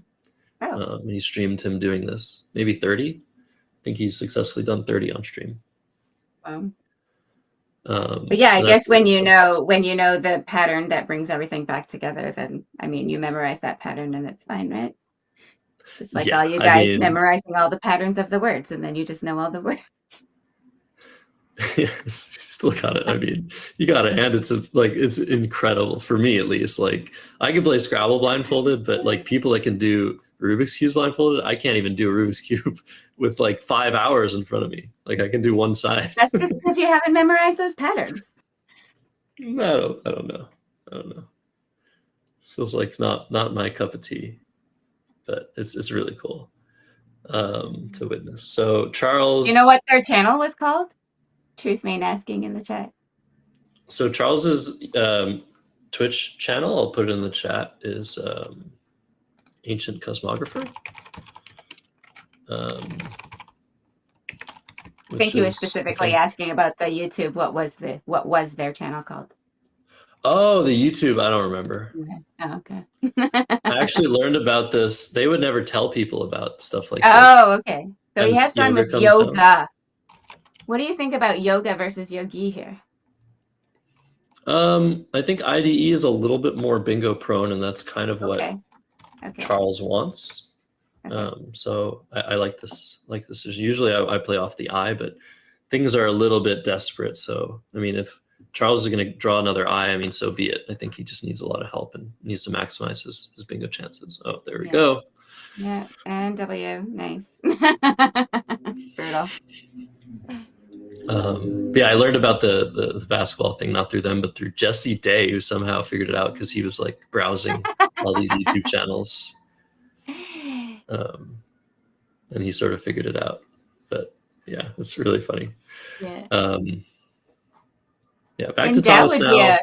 Oh, sorry. Go ahead. Go ahead. Yeah, you're right. It's Thomas's turn. I was just looking at Charles's rack and going like, in Dow would be fun under Quail, but it would be more fun if one of them was a double or something. But yeah, let's look at Thomas's rack here. Oh, that is a lot of points. That's a pretty cute play. I like it. So yeah, Thomas now, like we said, he kept the Z for next turn. He had that spot under the O and the N for pause, but he no longer has an E, so he can't go there. But he can go next to, I guess, where can he go now? He can play with, up here. I was trying to look for the spot. Yeah, Zoe plays here for 44, which is definitely not what he wanted. He would have liked to score a little bit more, but maybe we see him keep the Z again. Such a powerful tile, and he's drawn the blank to go with it. So yeah, I mean, he's probably thinking, okay, how can I lose this game? Because he's up by so much. So maybe if you play like Vig or Vog just to block the triple, Vog would set up Zoe, Vig would set up Biz. And just really eliminate that from being a problem. I would suggest something like that in this spot. Yeah. Yeah, the thing about Rubik's Cubes is you can't memorize all the ways, like the specific ways to solve. You have to use algorithms. Yeah, I don't know. That sort I of don't know, encompass a lot of. I mean, it's crazy. It's crazy. Yeah. So, dry erase blanks wins the poll. Oh my god, 50% of you. Okay, well, but yeah, so obviously, if I was just gonna say, obviously, if Rubik's Cube solving was just as simple as memorize the patterns, we wouldn't have competitions, right? Yeah, exactly. Same with chess, right? All they have to do is memorize all the yeah, all of the possible openings and then just everything. Yeah. Yeah. So, Charles is going to play WEID here. This makes sense. It doesn't block really anything. It eliminates a scoring spot, and actually creates a weird line. If this takes an S, does it? Yeah. It creates a weird line with wides, but unfortunately, we're looking at this rack here.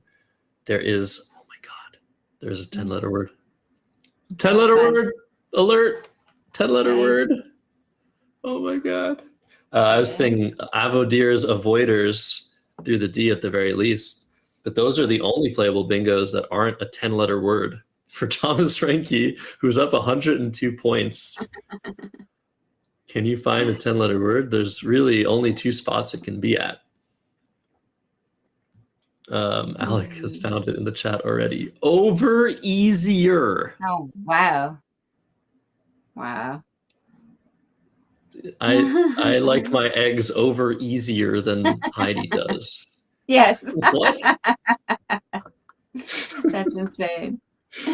Oh, I mean, if anybody knows this word, it's one of the Rankies or Jeff Deveneaux. Yeah. A lot of words compare in the Collins lexicon. And I guess over easy is one of them. And it's probably just means like something that's too easy. Not like as eggs. But wow. I assume that Thomas has already spotted avoideers and avoiders through the T. I mean, I shouldn't assume. But in a position like this, I'd be looking for a long time just to make sure I can score more than just 60. Yeah. But yeah, crazy stuff. Charles has 3 O's. I mean, what can you do? He missed sinuitis, and that was his chance back in this game. But yeah, it doesn't look very good. I remember at one of the nationals, I almost asked the directors to make sure that Thomas and Charles were not allowed to sit at the same table. Mostly as a joke, but I noticed a few times them looking at each other during their respective games. Oh, wow. And it felt like every time that happened, one of them bingoed immediately after. And so they're probably just saying, hey, look what I'm about to do, brother. But for me, it was just like, what's going on? Is there some language? There's some hidden language here. We used to, when we were kids, we used to think we could outsmart our parents by speaking like Pig Latin or something. I think Thomas and Charles might have taken it one level further. Twin telepathy. Yeah. It's just it's so awesome to have these guys in the community. Not just because they're a specimen, but they're great guys. They're awesome. They're so good at Scrabble. They're so funny, personable. They run the club in Madison. Nice. Yeah, they're bringing a lot of people into the game. So more of this is what we want. Just like Let's Play Scrabble is. Just reminding people to like and subscribe if you haven't done already. Yeah. How many likes do we have, Heidi, right now? Do you know? I don't know. I can't see it. It's locked off. Let's see if I can take a look. Okay, I liked it. Yeah, it's still showing 2 for me because I was here at the beginning. But let's see. Right now it says, I'm going through an ad. Oops. 42. 43 likes. 43. Yeah. Okay. That's pretty good. How many viewers do we have? It's pretty good. We have 70 viewers. That's a good ratio. It's We not could bad. probably We get that can up to do better. 50 pretty easily. Yeah, come on, guys. 44 now. Thank you to our super Nice. fan, David Brown. Yay. But yeah, this game almost certainly going to Thomas. But in terms of standings, if we could have an update, this is round 6 of 7. If we could have an update on a refresh on those records, I wonder who they played last round and if either of them won their game or if they lost their games. That'd be nice to know because things are getting pretty heated. If both of them are 4-1, especially, it'd be nice to know. Right. But if not, that's okay. We'll figure it out. I don't know who we're going to show next round. Would that be the final round for showing next round? Yeah, there's one more round after Wow. those 7 games. That went by fast, eh? Going by fast. Yeah. It's hard to say it's going by fast in a turn like this where, I would be taking this long too. It's like, well, just gotta wait and see what Thomas does. Over easier. I mean, come on, that would just be the best play I've ever seen on stream. That'd be better than athleisure, actually. Don't quote me on that. But Yeah. you don't want to miss anything, right? You don't want to miss anything on stream. I Yeah. don't know if Charles knows, like that earlier today he had Gauntlet available. It's just better to not know. We were talking about, okay, Avodier's coming down. Anagram of Avoiders. This is safer, probably. Slightly safer, maybe. Putting that E in the triple instead of the A and the S. Yeah. But it doesn't really matter at this point. We were saying how you were talking about how, not knowing that if you miss something or if the game was winnable, like how useful that is. Right. I feel like top players like Thomas and Charles, one of the things that you don't really recognize if you're just watching them is how they're able to use their minds, like even something like cognitive dissonance, to their advantage. Like we're so likely to just like have conflicting information and be like, oh well, like make an excuse up basically. But in Scrabble, this is extremely useful. You're supposed to be super overconfident and think you're like the best player ever in the middle of the game, because if you're not, then you're going to be doubting yourself. Right. So at the top level, yeah, it's very important. Just be like, oh, Avodiers, yeah, I took enough time. I took the exact amount of time I needed to take to make sure I didn't miss anything. But okay, if you miss a 10, that's all right. Yeah. I don't think he looked through the ERE. I think he looked through every other possible spot on the board, Heidi. Yeah. Yeah.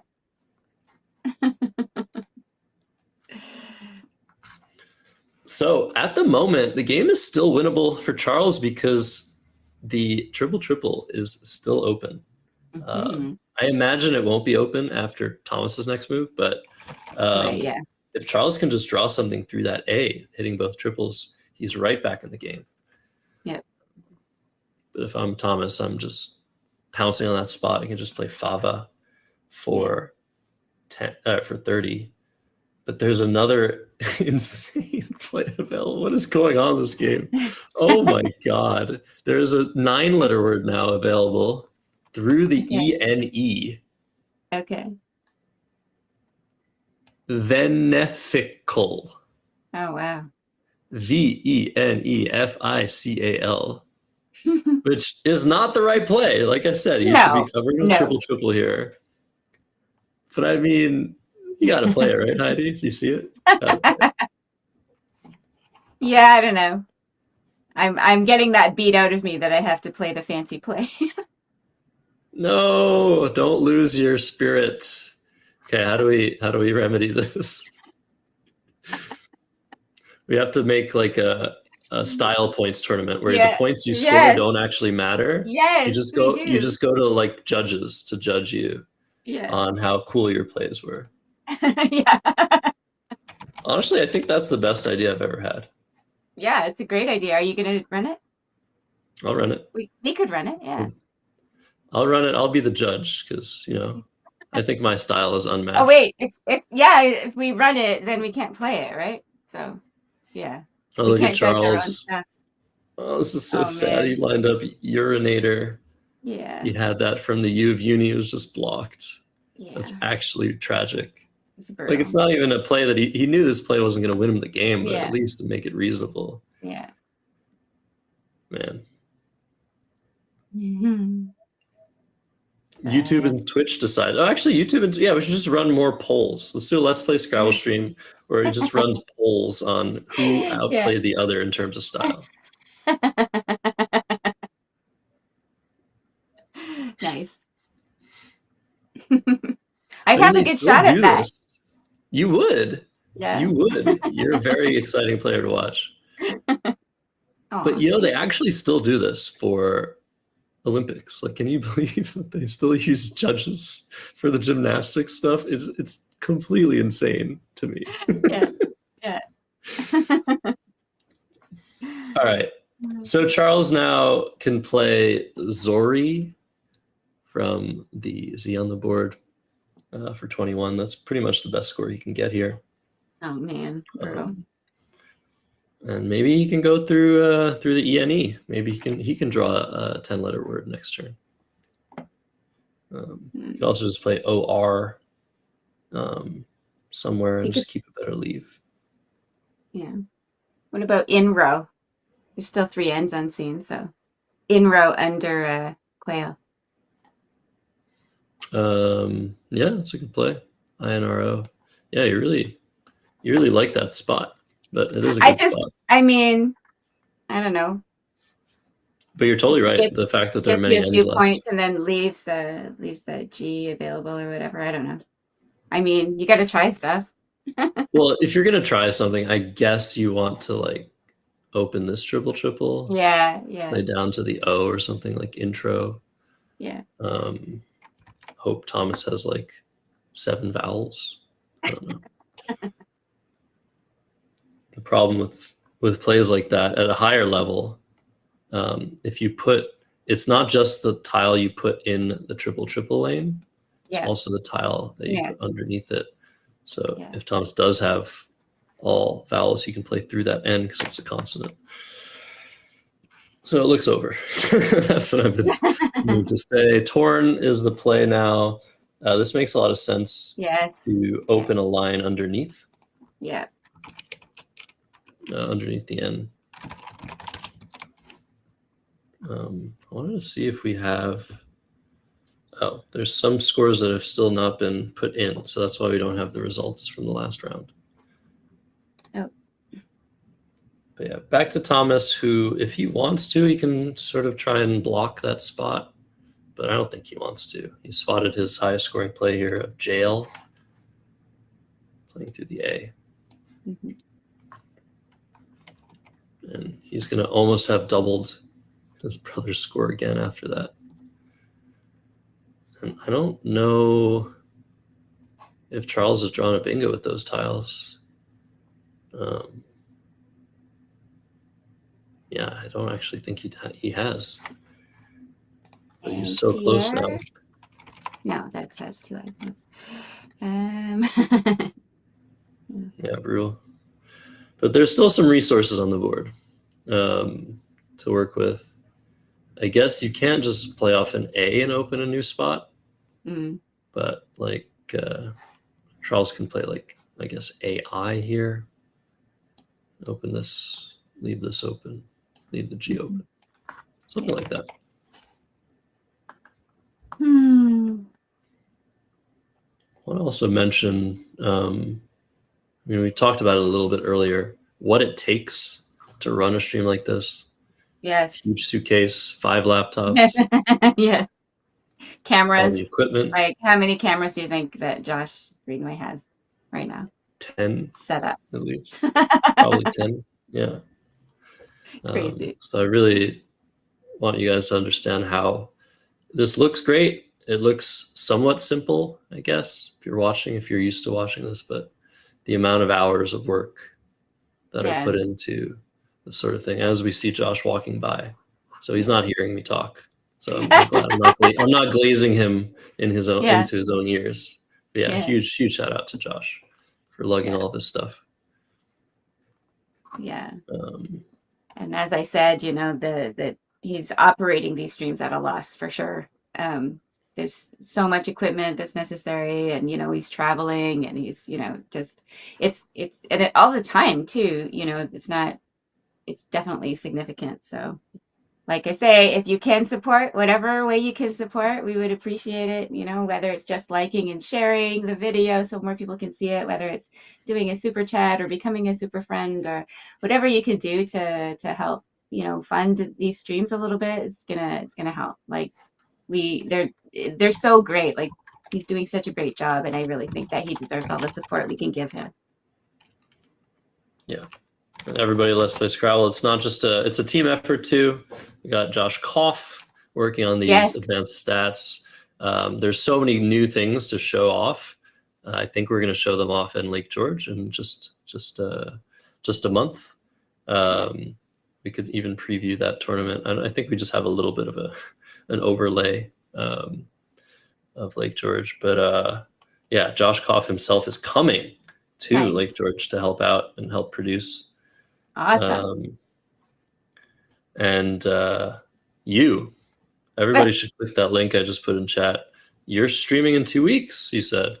Yes. In your home turf in Aylmer, Gatineau, whatever you want to call it. Yeah. And then what about you? What's your next? I mean, I see you're putting out more videos on your YouTube. Have you been streaming regularly as well? Do you know that, to answer your question, there's like these memes with like the Venn diagram, or not a Venn diagram, but just like of things you do, but if you're doing 2 of those things, you don't do the third thing. Right. So like, I'm trying to stream, I'm trying to post videos, trying to play, trying to improve. Can't do all those at once yet. No, maybe one day. For sure can't. But I'm coming to that pub tournament. Yay! I'll let you stream it. Yeah. I'm also coming to Lake George. It's nice to play, from time to time. It is. Yeah, for sure. But, did you see the options for the poll right now? Yeah, very nice. Not every game is like the most incredible game of all time. Yeah. But most games, especially the games like yesterday and today, they've been fantastic. But Lake George is a go. I think Madison is a go next month. And that's also being streamed by Let's Play Scrabble for the first time. It's a giant tournament. It's a major tournament. So it's only a matter of time before somebody got their hands on the action. And I think it's just going to become... So that's in the very end of October and beginning of November, if I'm not mistaken. Okay. And Josh, I think, is going to Lake George. Josh Greenway, flying to Ghana, coming back, going to Madison. Gosh. I don't know, something insane like that. Man, that's crazy. Oh, I think Ghana's would be after Madison, wouldn't it? Oh, Ghana's in November? I think so. Okay. Well, I've gotten a state wrong and I've gotten a month wrong. What's next?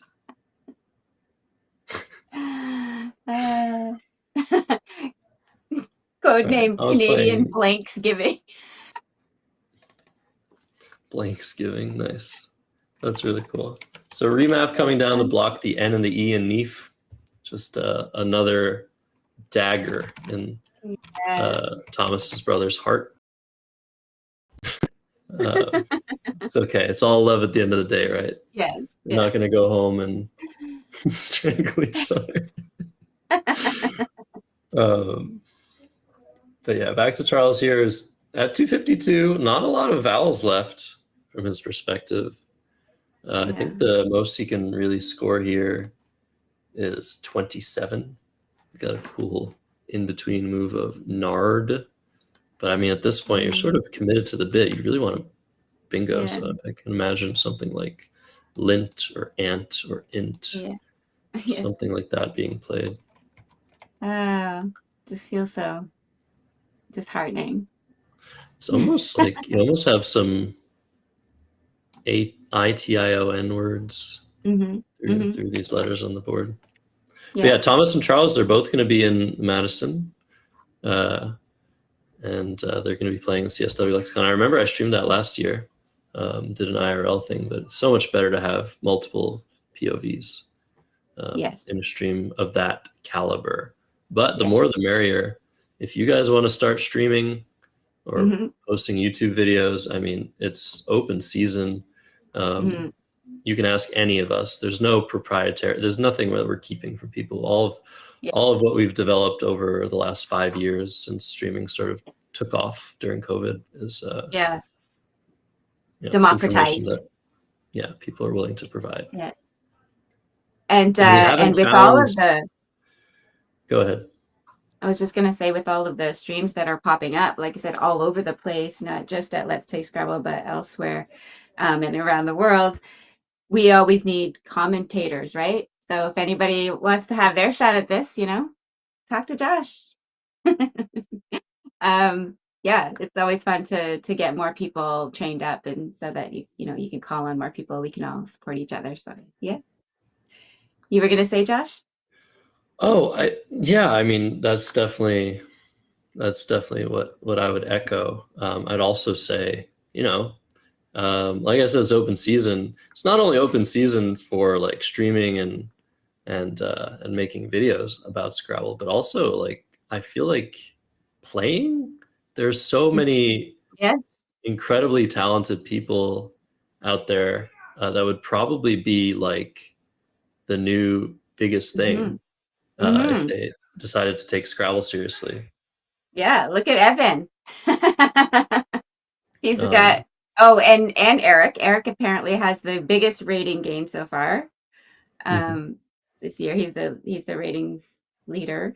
And then Evan, and then Elise is also number 7, I think we are. So all these new players who have come to the game, and whether it's because of watching these streams or playing online or whatever it is, coming in and just starting to dominate very early on. So that's exciting to see. It's always exciting. And you could be the next one. Yeah, you could. We're looking for the new, I guess, superstars, right? We're trying to build the next superstars, and I'd gladly give up video making, streaming, if I could just focus on playing full time. Or maybe I give up on playing because people are too good. It looks like Charles is considering playing Tend over here, which would set up a lane over there. This makes a lot of sense. Yeah. And he's down to 3.5 minutes. These guys play each other in blitz matches all the time, so they're no stranger to low time. Yeah. Tend coming down, and Thomas with CGNSSUY 200-point advantage over his brother.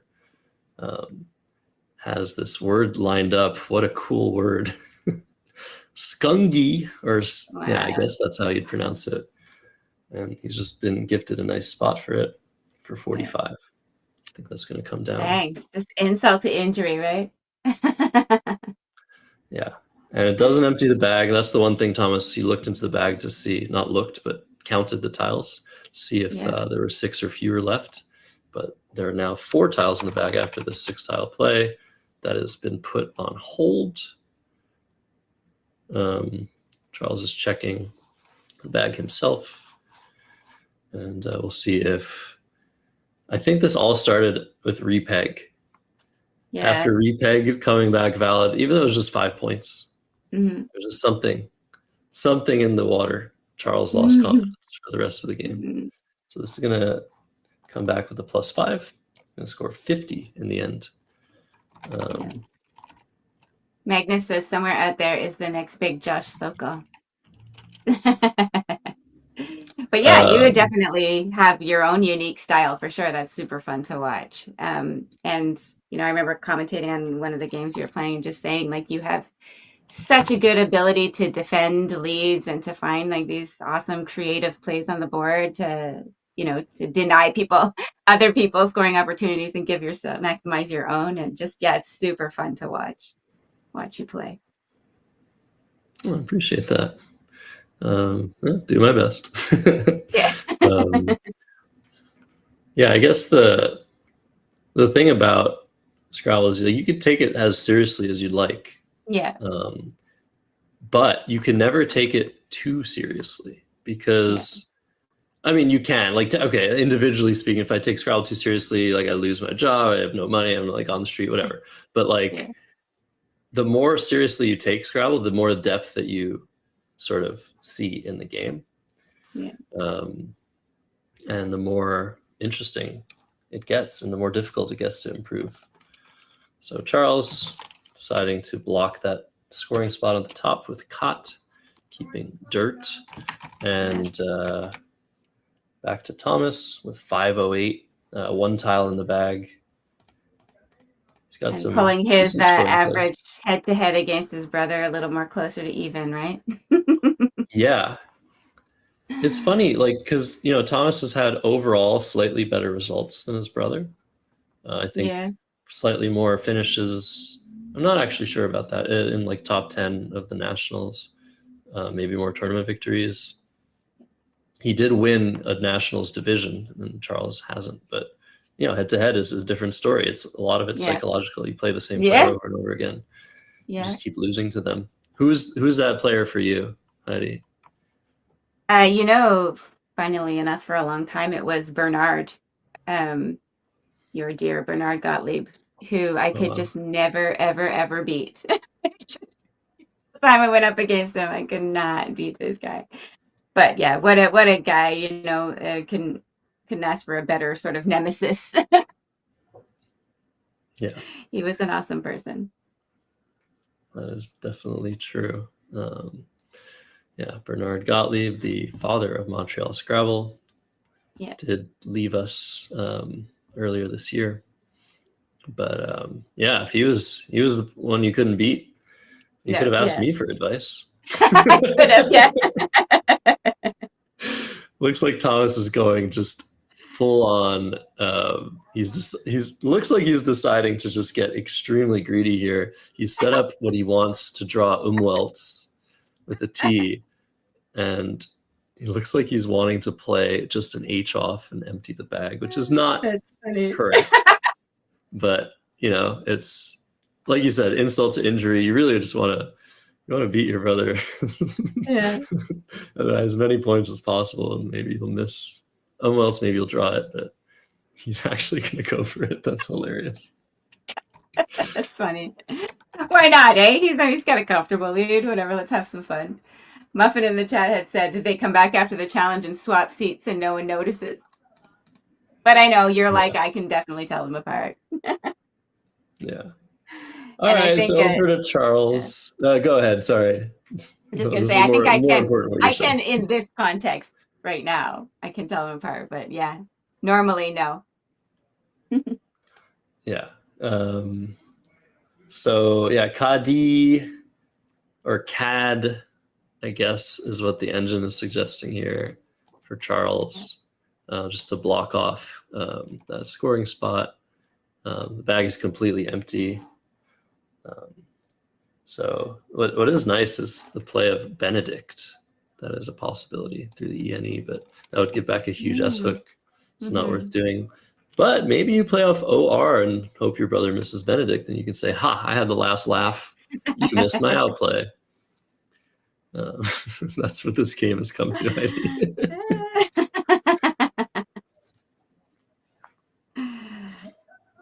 Yeah. So he's looking at playing BOD off up here, keeping BIRT. It just doesn't look like DOC even better, but not really sure where he's going out with BIRT. But Doc comes down. It does make sense to block MEW in that same spot for Thomas. But Thomas can score pretty nicely anyway, hooking onto wides. something like Swile, but he doesn't want to open up the spot. So the best play, according to the engine, is simul, S-I-M-U-L, which is a nice word. I like that word. And we'll see, with the time running out, 3.5 minutes for Thomas, 33 seconds for Charles. It's definitely not enough time for Charles to figure everything out in the end game. But we'll see if Thomas makes it easier for Charles, or if he finds the best play or something close to it. Who do we have for our next matchup? I wonder. I feel like a lot of games have probably ended already. I think we're maybe going to shift back to the WoW division. But we'll see what's the most contentious, I think. Yeah. Because there is a top division in the WoW division, so lots of strong players, but also at least 3 extremely strong players in the Collins division, 2 of them on screen right now. Yeah. So we're going to take a look. After this game, we're going to take, I think, a pairings break. So Maul coming down. That's a good play. It's 3 points worse, according to the engine. And Drib coming down immediately after. Charles, that's 328 to 540. And now Thomas can go out for 15 points. He plays Ilias. That is not a misspelling. L-I-E-U-S, also a word. Both of these valid. And that's the end. 557 to 328. I wonder if there's going to be much to say for these guys, but let's listen to the overhead mic. I was fishing for Loonfelds. No. I think if I had seen that, I would have blocked it. I wanted some entertainment at the end. Reward the people who are still watching. How considerate. Yeah, you blocked here later. That's right. I was hoping you would. Yeah, I knew you were going to block the A. I just hoped you'd. From the U. Oh, and it's like such a bad rack. Yeah, I was looking at like N's, R's, and T's were prevalent. Yeah, like kept drawing. And I had random plus an A here. And I really want to just like drop an A over here. It didn't work. I mean, I can do AA. Doesn't help. It doesn't help me play random bingos. And a lot of the things I draw don't play here, so.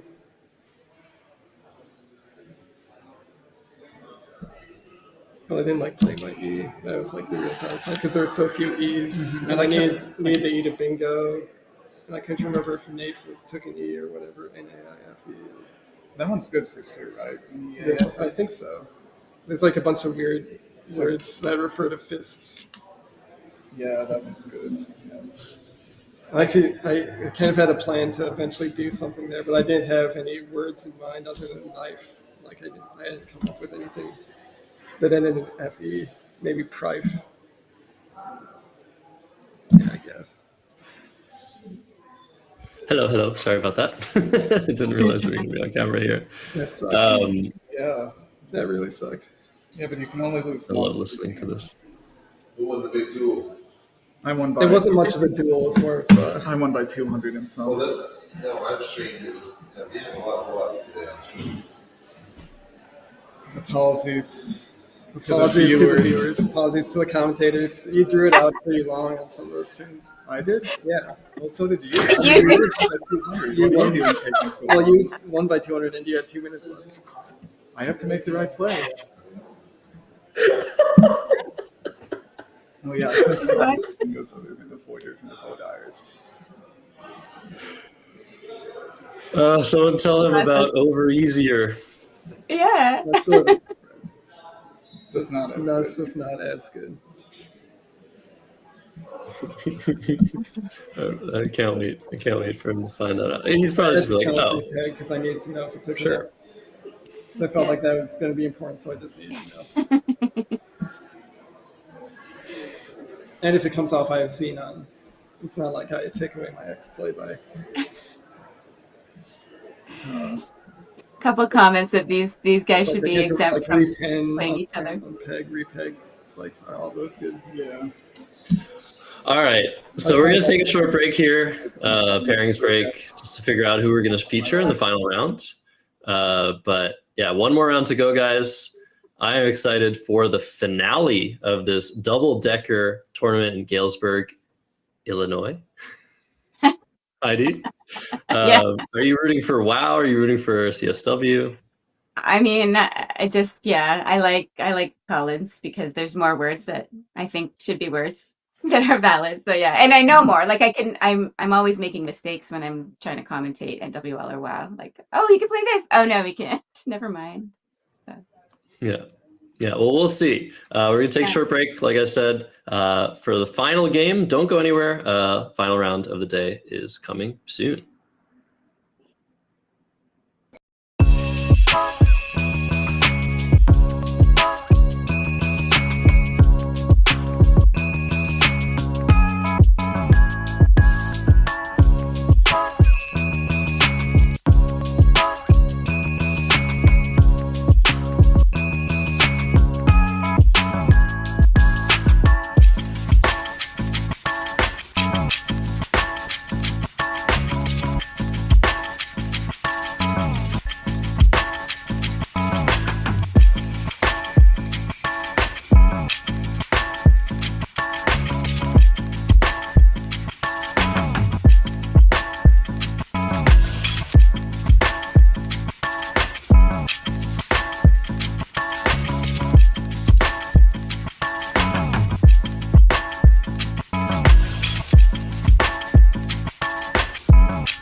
The finale is here. I'm sorry, I'm just bugging out over here. We have game 7 ready for you guys. This is the final game that we're streaming from the Galesburg tournament. I'm Josh Sokol, Axe or Typo. Heidi over here, Heron to Birds on Twitch. We have a final game in the CSW division. It has been decided. Who are we featuring? I actually didn't see who it was, but I did want to say that when you asked me before the pairings break if I wanted Collins or end up or wow, I should have said like any good expectant parent. It doesn't matter. I'm just hoping for a good game. Yeah, same. So this is the situation we're in the Collins division, and this is the reason why we're showing this. Both Thomas Renke and Jeff Devino are at 5-1, extremely close on spread. So this game is going to decide who wins the tournament. One of these guys is going to be 6-1. I guess if there's a tie, Jeff wins the tournament as well. But in the WoW top division, on the other hand, things are looking very, very, very good for one player in particular, and that is the mayor, Peter Schwartzman, who is up a game and around 400 spread on the next player. So we're not going to be featuring that division because, I mean, if I were playing Peter and I was down 400 spread, I'd probably just do some crazy stuff and lose by 200. But look at this. Yeah, 534 to 125. It could happen that Jonathan Lind wins this game by 205 points. Extremely unlikely. If it does happen, we're going to hear about it and we're going to regret it. And we're going to play a game like this next time. But that's what's going on. So the players are ready. They're set up. Let's pan all the way over to the game unless we have player cards. But I think they're ready to play. We'll see. I don't know. Do we have player cards? Do we have? I mean, we saw them yesterday. There we go. Head to head. So we saw Thomas lose to Jeff yesterday early in the day. 2-11 is now their score between the two of them. That's crazy. Wow. So if Thomas wins this, I think the curse is lifted, Heidi. Yeah. So are we hoping for a Thomas win? Or do we just like, no? I can't say that, but I think it's probably best for the game of Scrabble. No, I'm just kidding. Either of these guys winning would be amazing, tremendous. It's a one-day tournament, also. It doesn't really matter. Right, and I have a hard time rooting for people. Like, I just want every game to be a tie. So. Yeah, but as somebody, we lost the board there for a second. As somebody who has been, losing a lot of games in a row against certain players. We're just gonna make sure that board camera is set up before we get started. But I was gonna say, sometimes you go on streaks, sometimes you go on winning, losing streaks. Yeah. And it's so heavy. It's like, I've just lost to you for the last 10 games. Like, please no. Please. Well, it can definitely get into your head, right? If you let it, that's when you have to be really good about putting all the previous games aside and focusing on what's in front of you, because otherwise, you can start getting like, oh my God, I can't beat you. You beat me like 10 times in a row. I'm never going to beat you. And then you're defeated before you even start the game. So can't have that mentality for sure.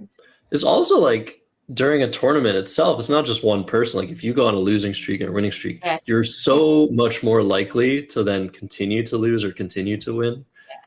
Just based on how the mind works, and people like to think, I'm so unlucky. I've gone on this negative streak, this positive streak. A lot of it is psychological. It's so true. So AEIDEAI. Oh my God. The worst possible 3 letters to draw at the end of that is just like triplicates of each of the vowels already on Thomas's rack. So this, I think, is an exchange. Maybe you keep DE, maybe you keep ADE, IDE. What's your choice here, Heidi? Keeping DE, maybe? I don't know. That's probably what I would do. I don't know if I'm supposed to keep an A or not, but I would probably just exchange down to DE. Yeah, that's my knee-jerk reaction. I guess you could play IDEA or AIDE, AIDE for 10, keep AEI. I just don't feel like it's worth it as we see Thomas decide to exchange.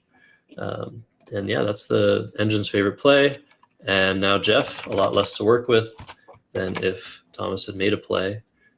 So I guess if you're Jeff, you're looking to play off 5 tiles here. Clapped, is that? Yeah, clapped is a word. I think it's his only 5-letter word. Oh, clart also possible. But yeah, clapped would score 24 if you double the C and double the entire word. But so Noah he's says, gonna get clag. Okay.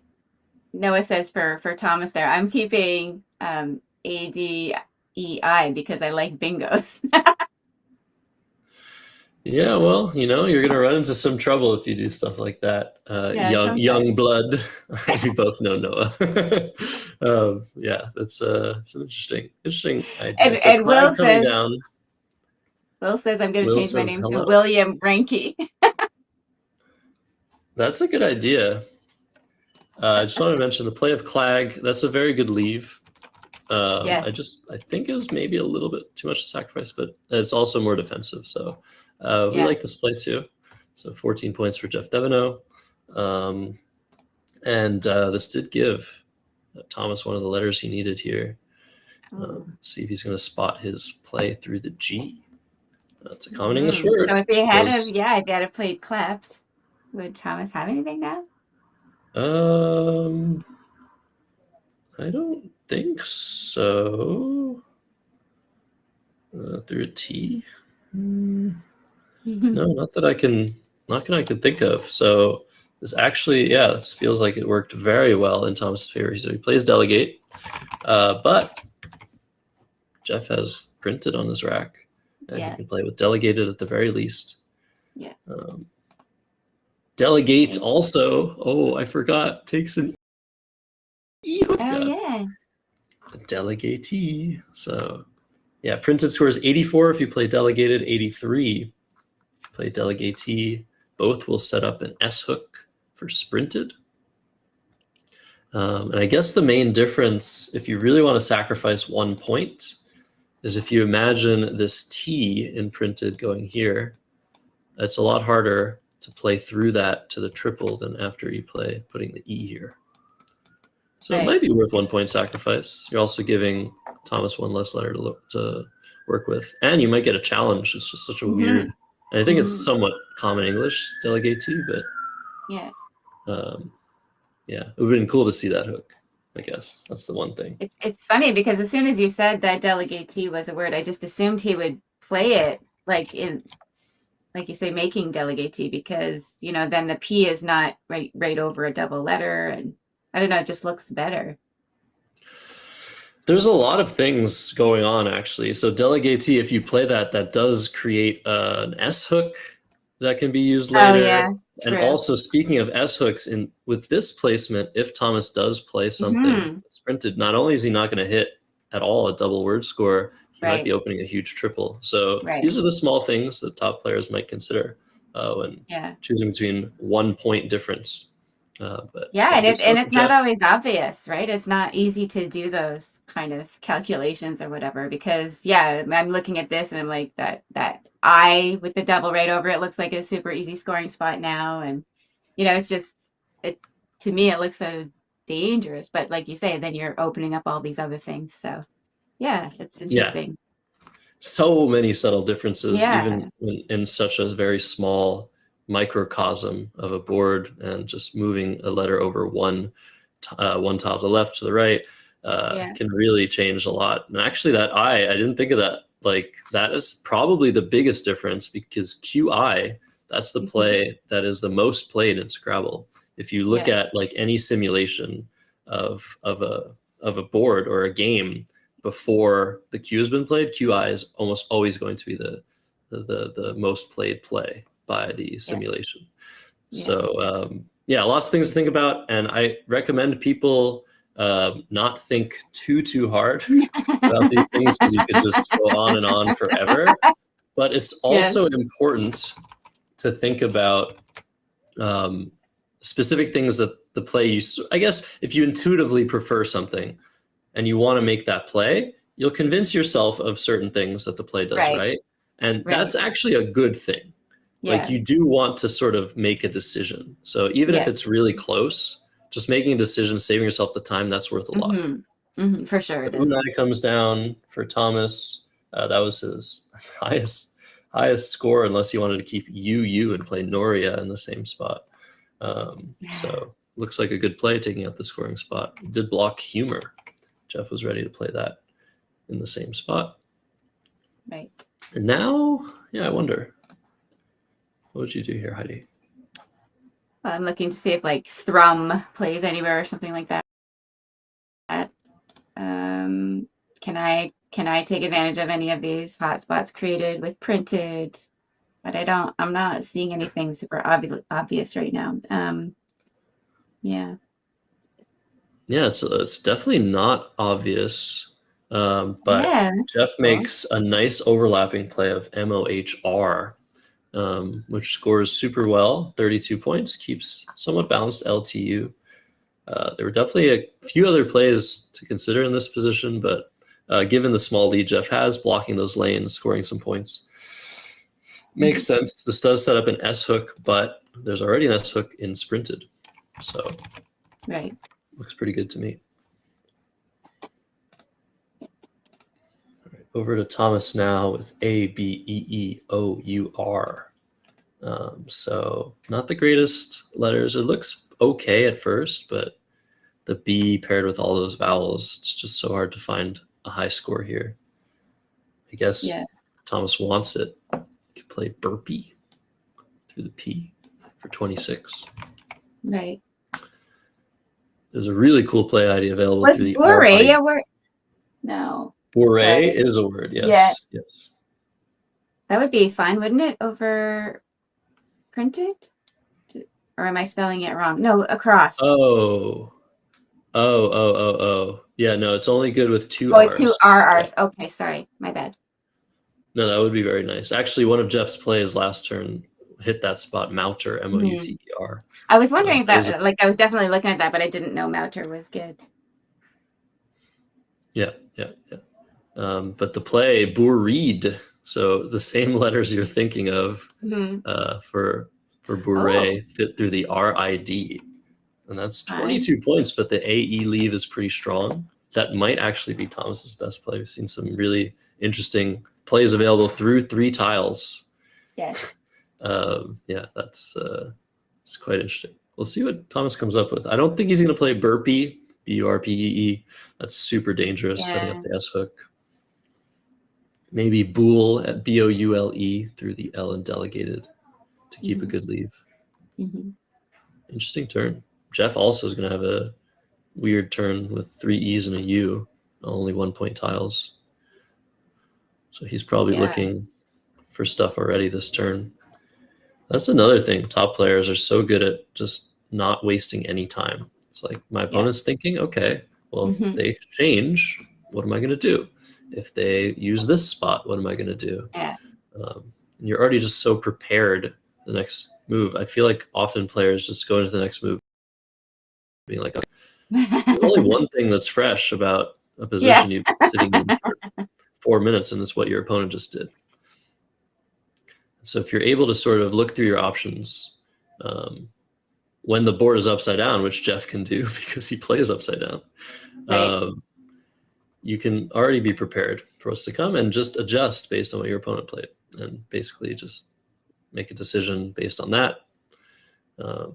See what's changed.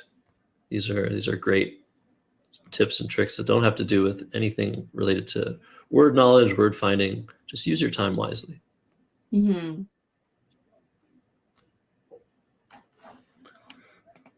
Speaking of time usage, I guess 18 minutes. It's not that bad for this stage of the game, but it's very tough position. Looks like Thomas doesn't care. Wow. Very nice. All right. Yeah, I mean, just take the points, I guess, but all 4 S's still out. And now Jeff's going to be like, oh, man, maybe he has an S. He's setting it up. Yeah. Thomas is behind. Setting up threats is a good idea. Yeah. Not sure what Jeff can do about this now. And maybe again, like I've heard you say before, maybe just playing that and making Jeff think that he might have an S, then Jeff is like, oh, I have to block this spot or use it or whatever to prevent you from using it. And maybe he makes a play that doesn't score as many because of it. Yeah, no, that's an amazing thought there. Like, just to do stuff that sometimes will work out for you and sometimes will work out for your opponent, but in the times that neither of those things are the case, your opponent might just sacrifice a lot of points to deal with the threat. I mean, Thomas did just draw 5 letters. Even if he didn't have an S with burpee, Jeff's probably like, well, he's pretty big chance of having drawn one or even having a blank. So it's a tough situation to be in. And it's a situation where I guess the threat tends to be stronger than the execution, where the threat of something happening forces your opponent into a corner and they might make a mistake. Yeah. But yeah, this rack, I feel like if I'm Jeff, I'm just like, well, I can't really do anything about this situation without completely destroying my rack. Yeah. Like, I don't even see what he can really do reasonably to block the S hook on burpee, which isn't even like a huge S hook. Yeah. Like, you'd rather have a word ending in S, right? Yes. But yeah, I mean, What is he gonna do though? he's just gonna play rule. This makes a lot of sense. Scores 16 points, keeps EERT, which is very balanced. Yeah. And it takes up that potential chi place, which could be dangerous. So yeah, sometimes the best defense is good offense. So over to Thomas now with a 40-point deficit. You can eliminate that altogether with a nice overlap of the play of more. Kago, K-A-G-O, con, nice. aha, and grid. That is 48 points, Heidi. I think that's his play. Wow. He must have a lot of high-scoring options right now. It looks like there's a lot of hot spots on the board that go with his letters, like the Y and the K or whatever. Those are such heavy hitters. I'm looking over like, and they're over rule or whatever. But yeah, Kego obviously would be awesome. Yeah, and I wonder now if like Thomas might think, oh, maybe Jeff is setting himself up. Maybe he set up Zen for himself. So the play of rule might have that added benefit of freaking Thomas out enough to play Kyat, which he was looking at, Kyat, which scores 38, is a very good play, but the leave isn't so good, and it's a 10-point sacrifice over Kago, and it's a few point sacrifice over Yag, which he's looking at right now. So yeah, an interesting position. Yeah, and so he doesn't want to play Kego so he can keep that CK together, I guess, which is super powerful too, right? Sometimes. Yeah, or just the K, you know. Yeah. The K can be really useful for that Ken spot in the future. Yeah. But the C can be useful for the con spot. I guess it's really a matter of like what spot looks more dangerous. And embarrassment of riches too. Like I have so many ways to score a lot of points right now. What do I choose? Yeah. So we're seeing Yag. I don't think he ever generated Kago. I think he would have played it if he saw it. Yeah. Keeping that Y, which is very nice. The Y is a pretty underrated tile in the CSW lexicon. There's so many 2-letter words with the Y, like YU. Yen also available on this board. So the Y is pretty strong. Blank. Speaking of Ys, Jeff is just going to play Yo. You can score 2 more points with these same tiles over here, but that's way too dangerous. Yeah. So, or 3 more points, excuse me. But yes, we have seen the first blank. Oh, we did just like nice. Awesome. The blanks have come out to play. So over to Thomas, he does have that blank, but I don't see any bingos. Maybe looking through that L of delegated, maybe looking to make the blank an S through the E of burpee as well. There's possibilities there, but this isn't a great rack. So he's going to struggle to find something. I don't know what to do here. Play KO somewhere. I mean, you're still behind by 25 if you're Thomas, so you want to play a little bit aggressive, but not too aggressive. Mm-hmm. This is actually a really tough position. He's probably going to take a long time here. Jeff is going to take all of the time that he needs to try and generate his choices. Of course, right now, Sterain fits underneath burpees.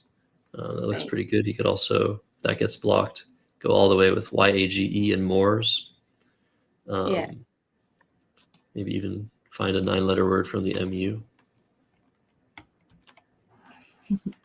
Did you see Muffin's comments? So in a hypothetical style points tournament, would Militaire be optimal in that position?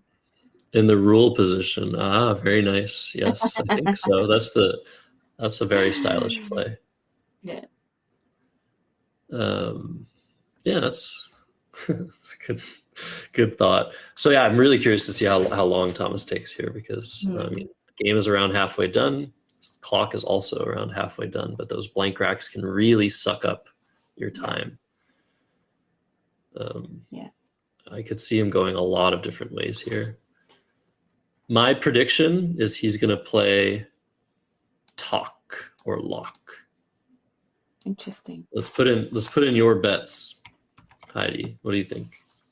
Oh man. I want to say neck, but I don't want to leave those 2 O's on my rack. Neck here. Mm-hmm. Yeah.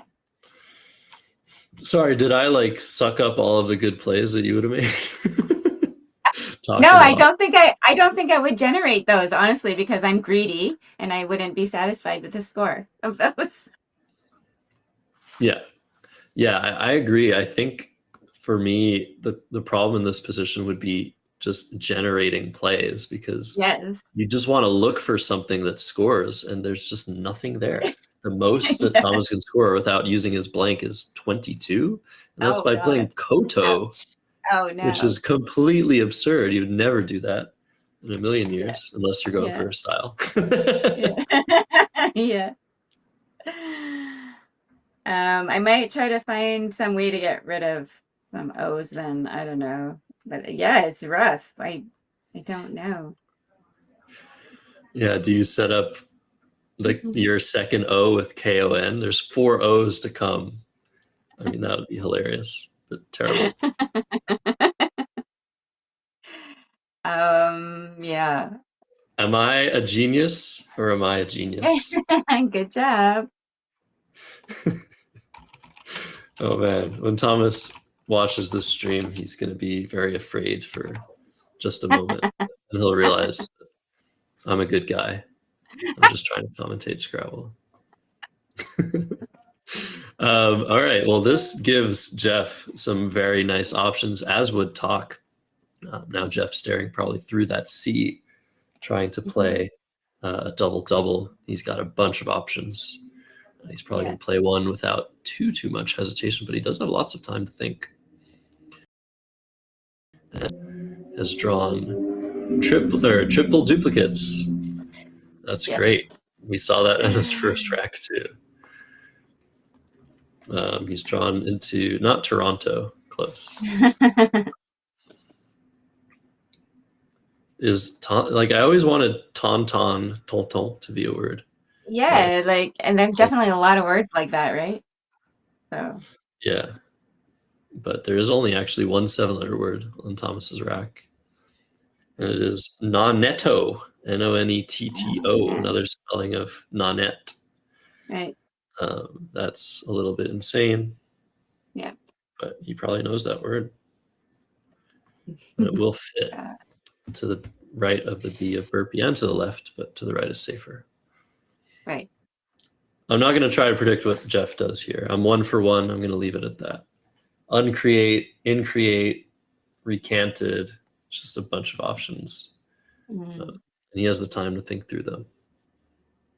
But then Thomas has the time to find nonetto.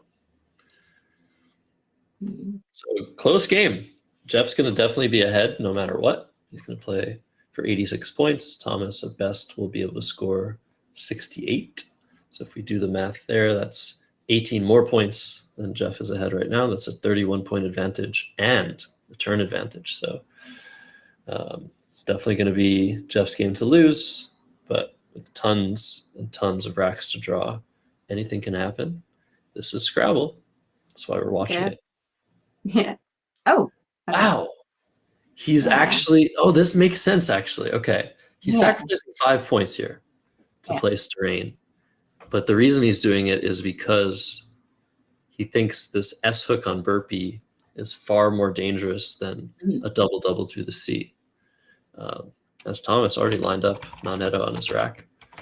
So this is good for Thomas. He didn't have an S. He was probably worried about Jeff having an S. Now that is dealt with.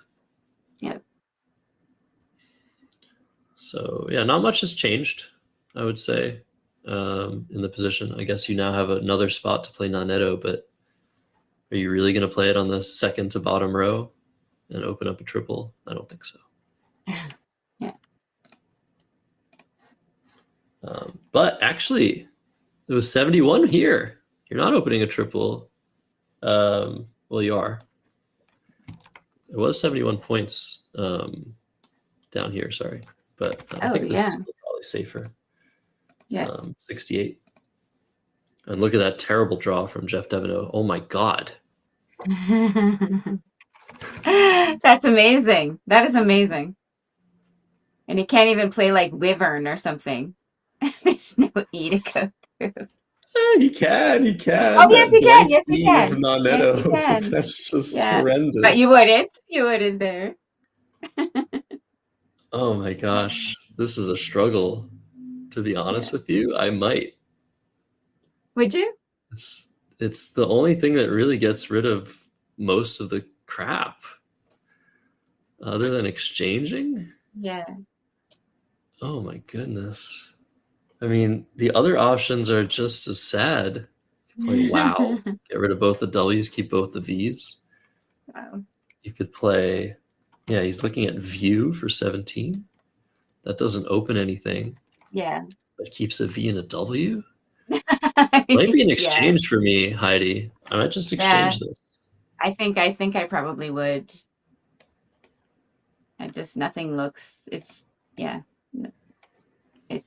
Nothing looks worth playing to me. Yeah. And again, those I's coming out so late. Yeah. I feel like if you're exchanging your I, your lone vowel. Yeah. Simulation is okay with this play of view. Doesn't change anything for the board state. Seems fine. Yeah. Okay. He's gonna exchange. But it also likes this. Yeah. Right as I'm leaving it, this is the top play recommended by the engine.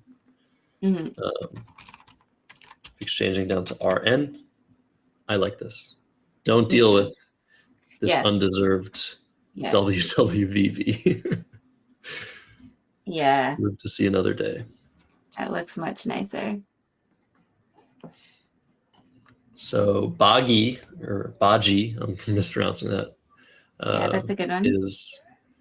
Is available now for Thomas Ranky. He can score 44 points now. Yeah. If he plays it down here. Yeah. Is he going to be a little bit hesitant? There's still 4 S's out. Where are the S's, Heidi? Yeah. They're all in the bag. You can also play it here for 37 or for 34. But it's anagram Biga 37 in this spot.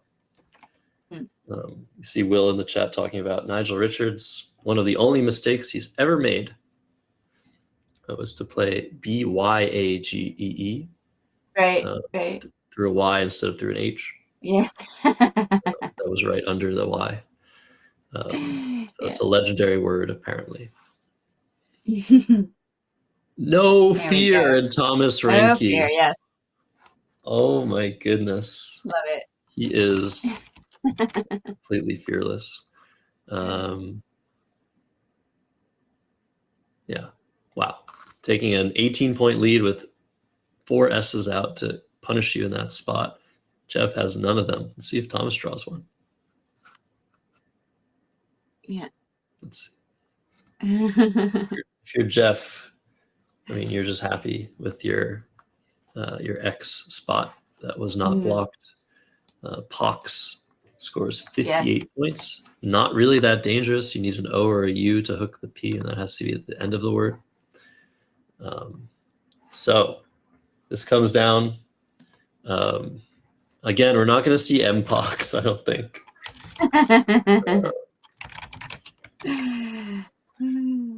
But yeah, now Thomas, he can play, overlapping this with Dom for 38, making Mobo. But do you want to take out that S spot? How scared are you? You can play Odism, O-D-I-S-M, keeping the Q and the U together. A lot to think about for Thomas. Yes, not this too much would be time left. a hard one. Yeah. Yeah, the same letters of Odism, which scores 43 in this spot. O-D-I-S-M, Misdo, scores 45 in this spot. Which spot is more dangerous? It's hard to say. Yeah.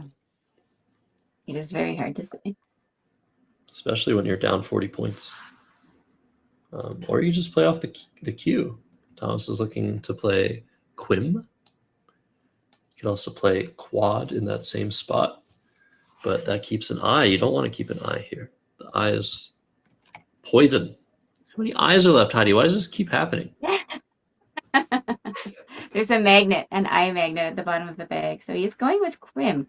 That's interesting. I guess if you're, yeah, you could also just leave 2 dangerous spots open and then you're going to get one next time. Yeah. I don't know. Absolutely. That's a great point. Yeah. Yeah, so Quim for 38 puts Thomas within 2 points of Jeff's score. Now Jeff still has, he's redrawn a V. That's the 3rd V he's drawn this game. Was hoping that the E in Baji was a little bit higher up on the board for diviners. Yeah. But he does have playable bingo here, and I'm surprised hasn't hit the board yet. It's a little bit hidden, though. Okay. Not through the E, through the G. Ooh. This would be a very surprising miss. Drivings? Drivings is a word, yeah. Huh. I guess if you're missing this, the only reason I could think of is not thinking there's enough spots, or being a little bit too focused on what's going on the board. I've missed bingos for this reason all the time. Yeah. But yeah, drivings is incredibly important to spot here. If Jeff plays that, I don't see him losing this game. Look at that triple I draw, Thomas Reinke. Unless irisoid is a word somehow.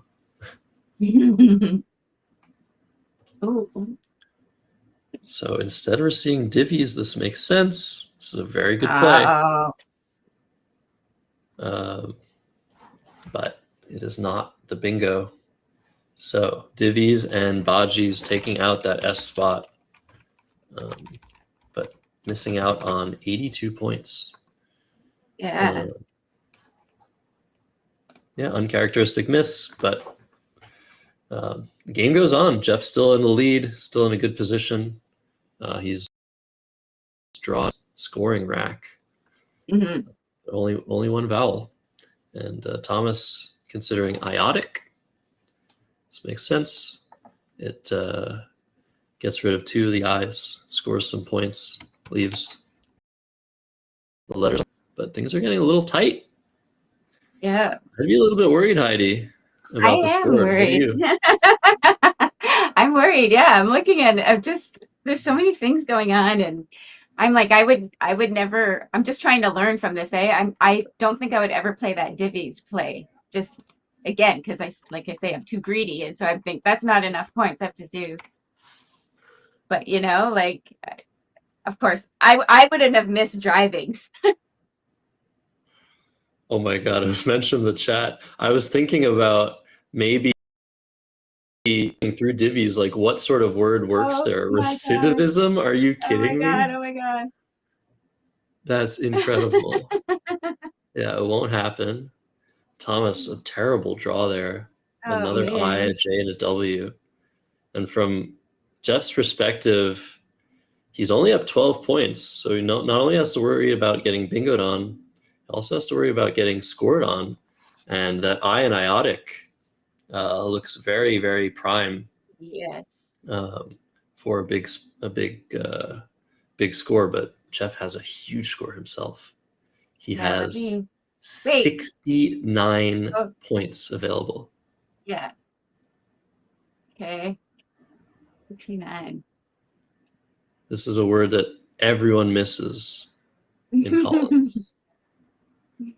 Wax. Everyone. There you go. Whack. WAQF. You found it, Heidi. Yay. All right. WAQF is 72. You have to spot this play. Oh my God. I can't believe Give it's so many yourself the best freaking chance. points. Or yeah, WAQF is 72. WAQF is 69. That would be incredible. But you're just not looking up there. That Q just feels dead. Yeah. Like Yeah. most words with Q start with Q. There's so much to focus on this board. Oh, is he gonna? Yeah. So you look at your rack, you just want to play Zarf, right? Zarfs.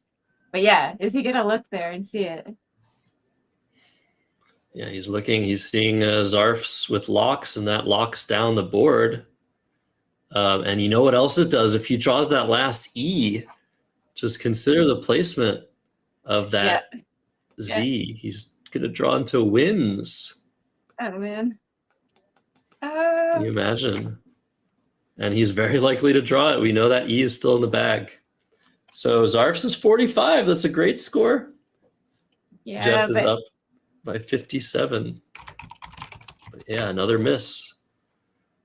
And I think he's gone. Oh, look at that! Exactly 10 minutes, right? on his. Exactly 10 minutes. I think. Yeah. Thomas. Yeah, he can. Would he do that? I don't know. Jow for 53. I mean, it's hard not to. Yeah. It just feels so hard to win if you do Jow. Scores right next to Zarf's. But like both of those A's still out for JA. L out for Zol, S out for Zos. Mm-hmm. So it just feels like you still need to draw bingo if you play Jow, even though you're about to tie the game up. So I don't know. I don't think you can do that. But if you don't do it, like it's such easy points for Jeff too. Like if you leave that open, like he's gonna grab it, and it's a lot of points, right? Yeah. Or something. I don't know. You're right. Like it just feels like there's so few options back in this game that you probably just have to take the points and hope that Jeff has missed. Maybe he doesn't draw the L. Maybe he doesn't draw the S. Maybe both A's are still in the bag. Yeah. There's that S. There's one of those A's. Yeah. That's a great draw for Jeff Deveneaux. This is giving him fantastic chances to take this game and to take the Zephyr, the second decker of the double decker. Such a tongue twister. Crazy game. Really, really interesting game so far. I think Thomas knows that he's like, well, I mean, my chances are so low after Jow, but you might have to try it. I just don't see any other options. Sijo has been suggested, Sijo.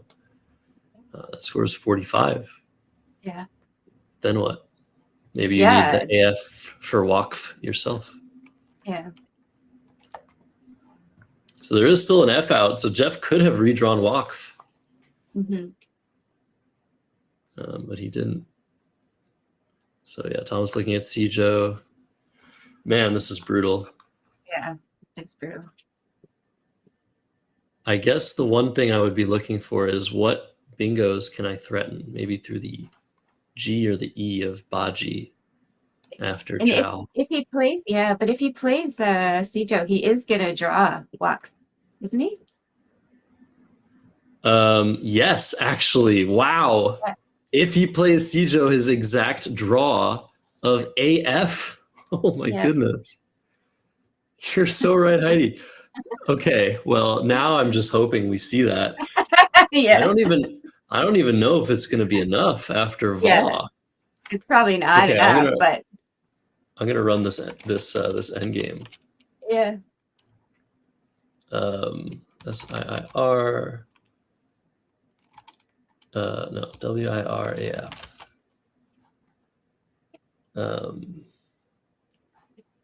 So what's in the bag? AF and the L. Yeah, it won't even be enough. That's crazy. Yeah. Oh man. But yeah, imagine that. Sijo and then Walk and then Jeff being like, oh my god, I had that. Yeah, that would be so sweet to see. But he's it's- just gonna take man. that spot out. Like I said, it's just so many points to give Jeff, right? If you leave it open. Yeah, and most of the plays Jeff's going to have there are short, and so it's going to complicate the end game. Yeah, Jeff needs to be sure of his tracking as well. Yeah.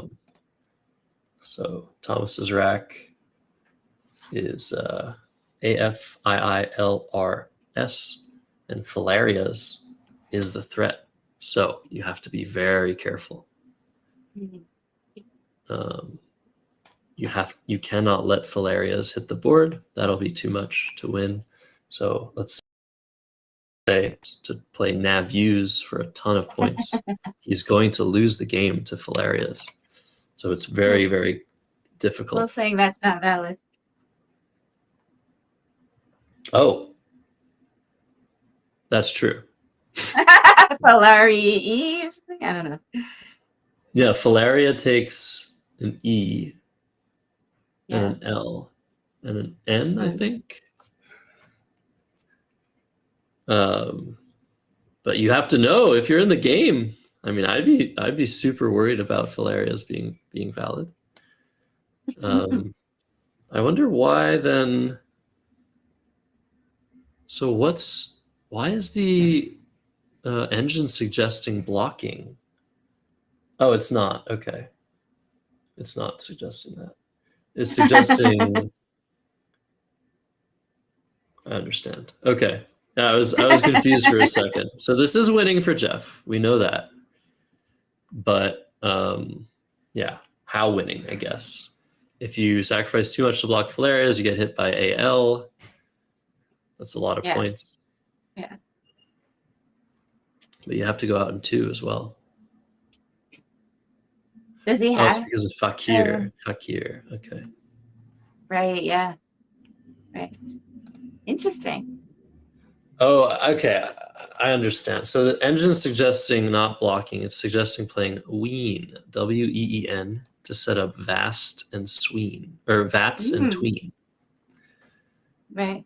So that's the best endgame, but also just taking points with something like Snaw in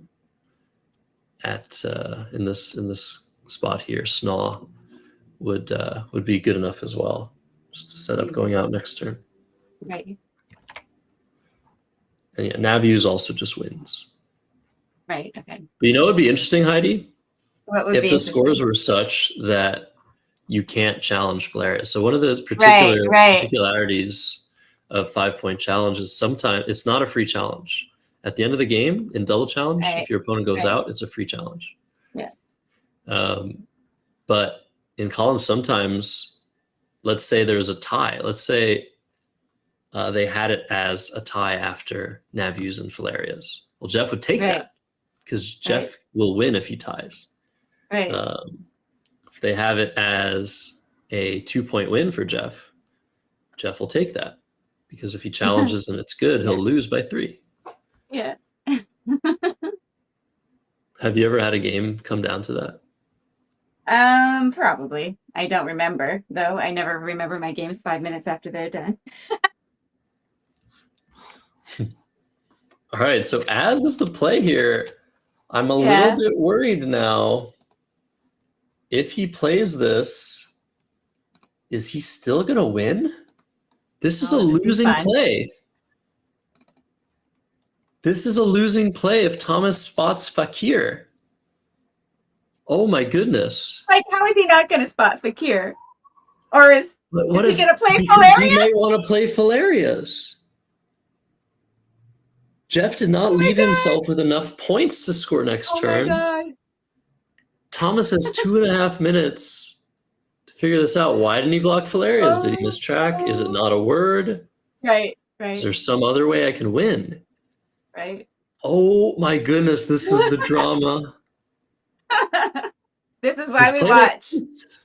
This play makes so much sense. You want to block AL in the same spot for 45 points?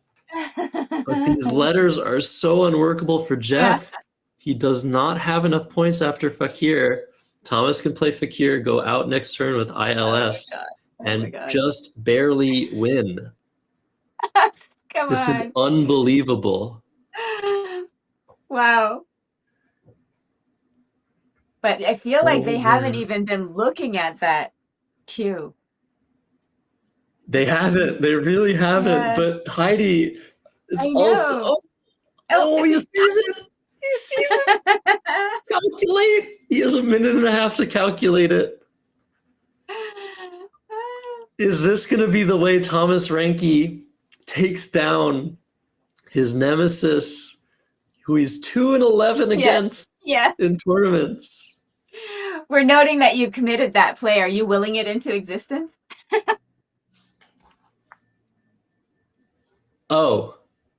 Yes, I was willing it into existence. Sorry. Okay, he hasn't played it yet. I apologize.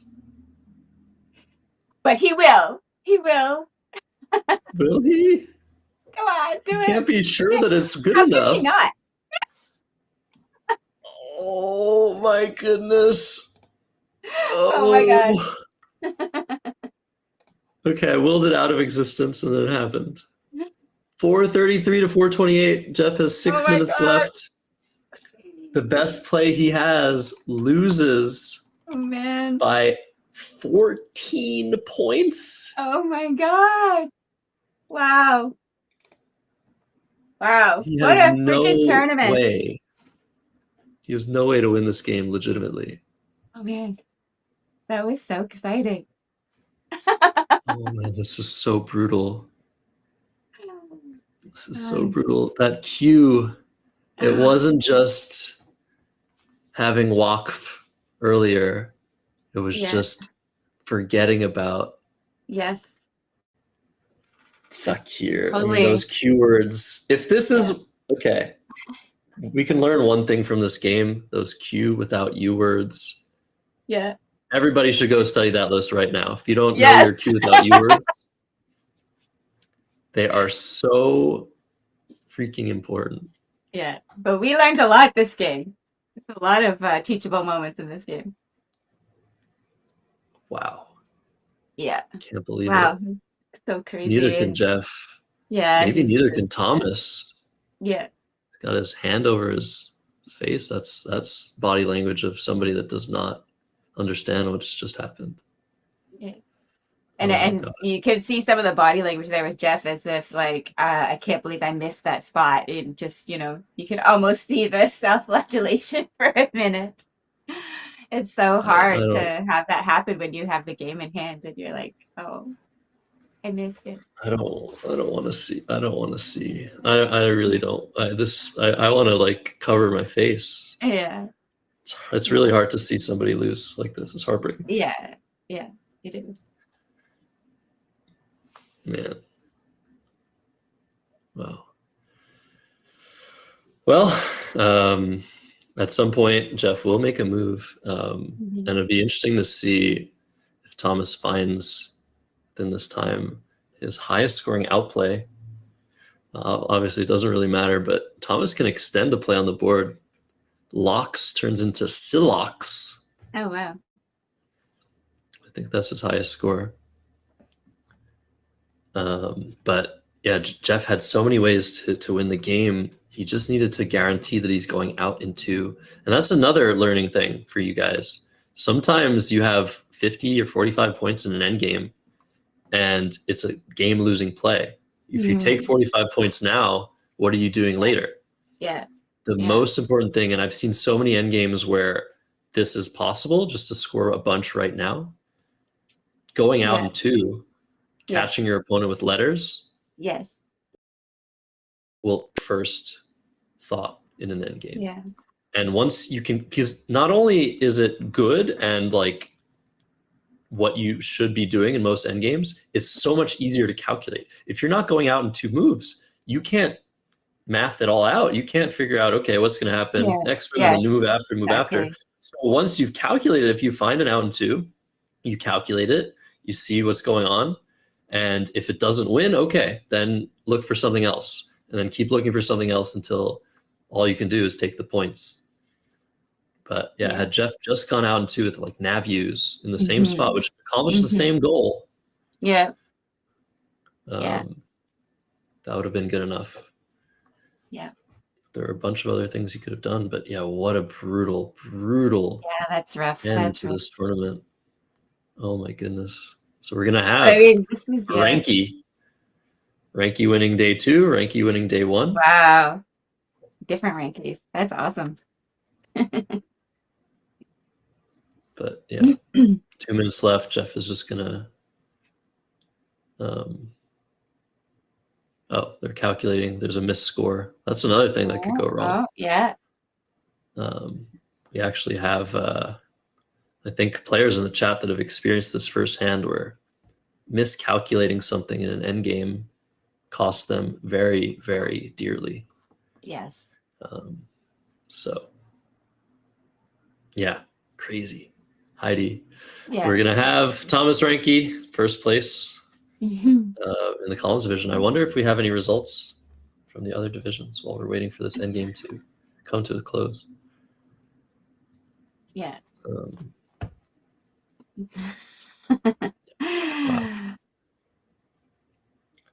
So Wave is the play.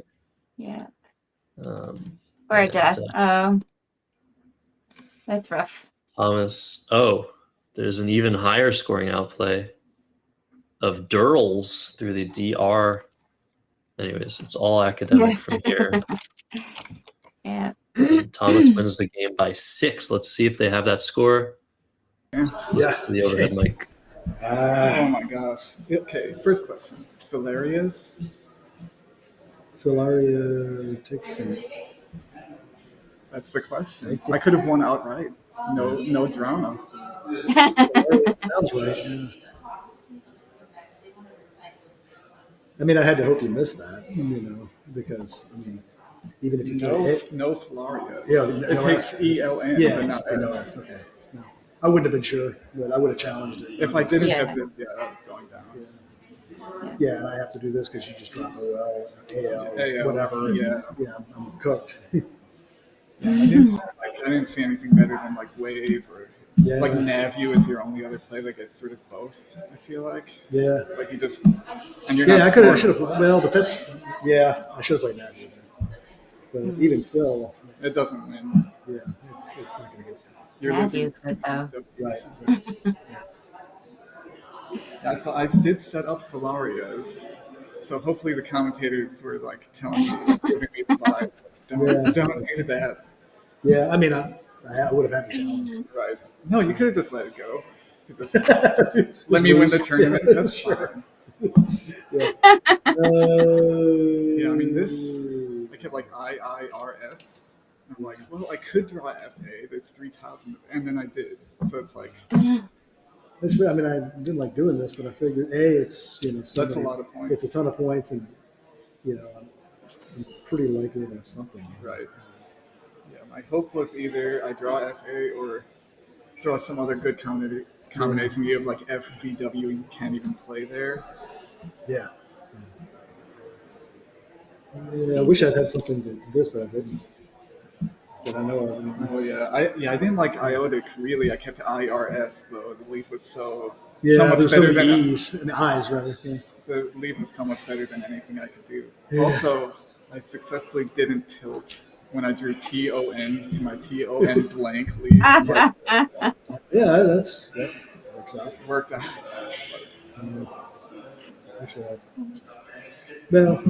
I mean, this is slightly less than double doubling, but it was like there's 4 S's. Yeah. You're so likely to I have something had there. like I don't want you to have that. I had nothing, like no hooks or anything. When you did both, I kept like AO, just like I'm gonna make something happen. Because I was the board was in danger at that point. Yeah, Really you needed bad. to do that, and that kind of benefited with the backside. Oh yeah, I wondered if I should like try and stop that, but or like play no netto here. But I didn't love putting the P there, but I had like other consonants. That, yeah, I actually did think about CISO here. Which one? SIJO. Oh yeah. Keeping WIR though is so bad. But this is the last tile that went there. And I didn't like getting rid of it, but I have to go there.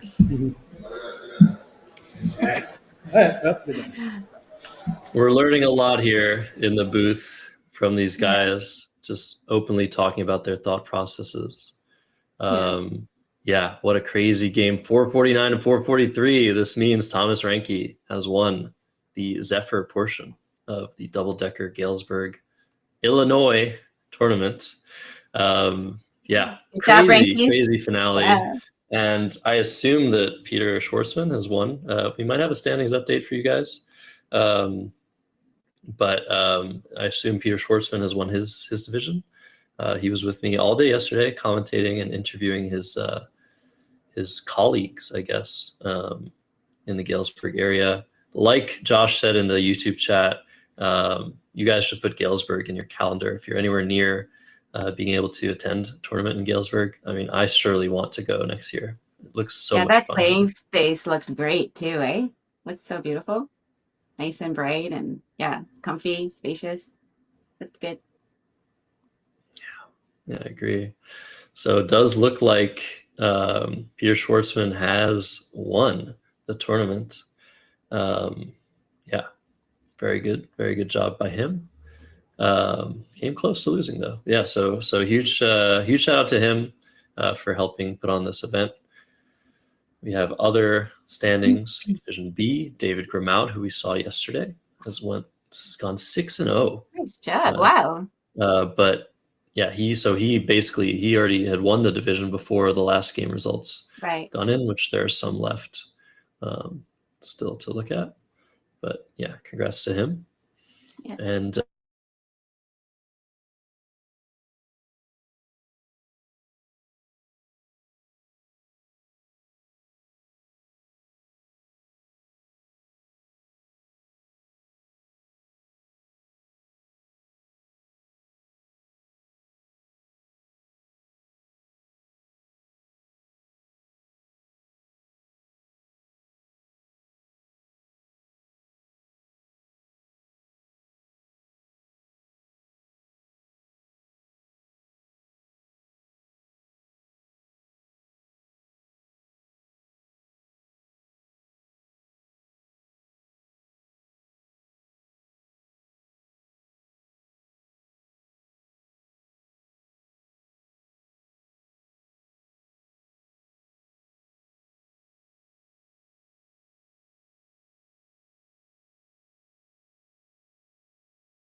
Hello. We're here. We did it. I don't hear you. Do we have sound? Oh, really? I hear you. Huh.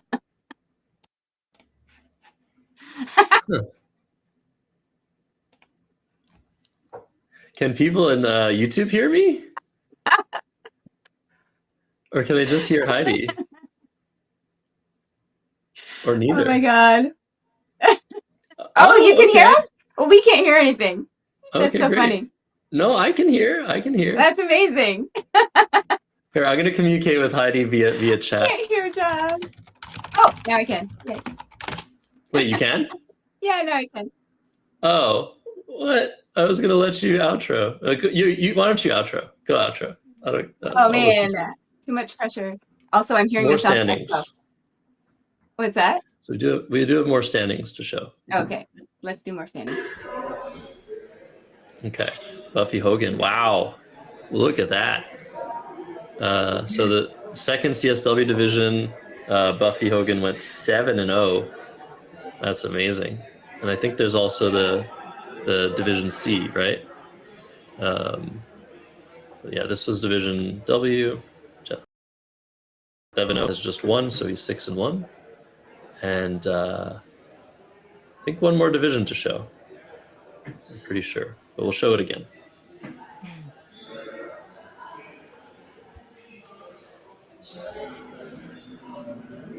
Charles Ranke at 5-2, Thomas Ranke at 5-2.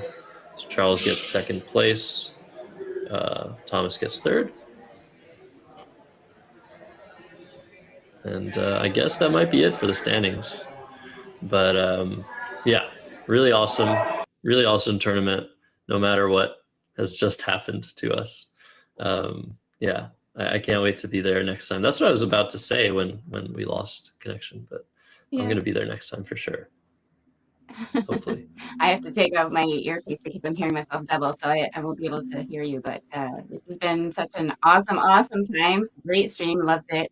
Thanks to Let's Play Scrabble. Thanks to Josh Kaw. Thanks to all of you guys watching. Thanks, Josh Sokol, for your awesome commentary and on your YouTube videos and your Twitch when you do it, and your awesome Scrabble play when you do that. So it's so much fun commentating with you. Yeah, so much fun to be here. Thanks for inviting me. Of course, you're welcome, Heidi. Thank you so much for hanging out with me all day. Huge thanks to everybody behind the scenes in production and everybody playing in the tournament and everybody watching. That means you at home.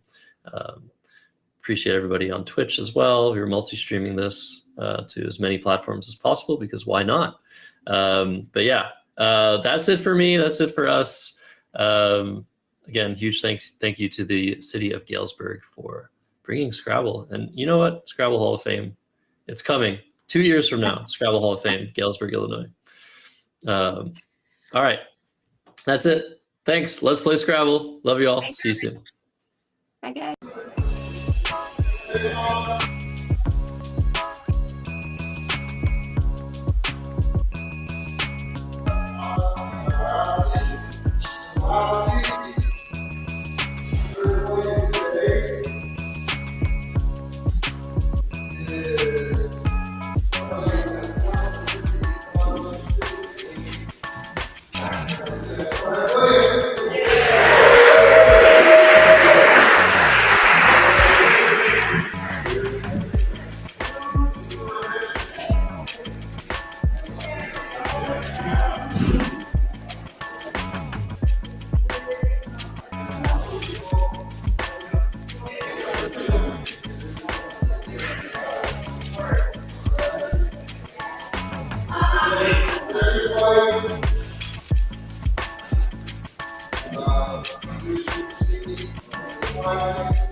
be a first or second place.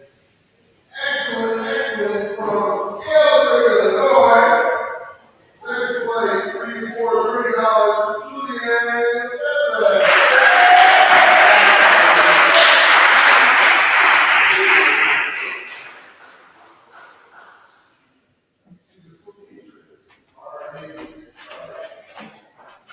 And look at this. First place, 7-0.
Second place in column A is Joe.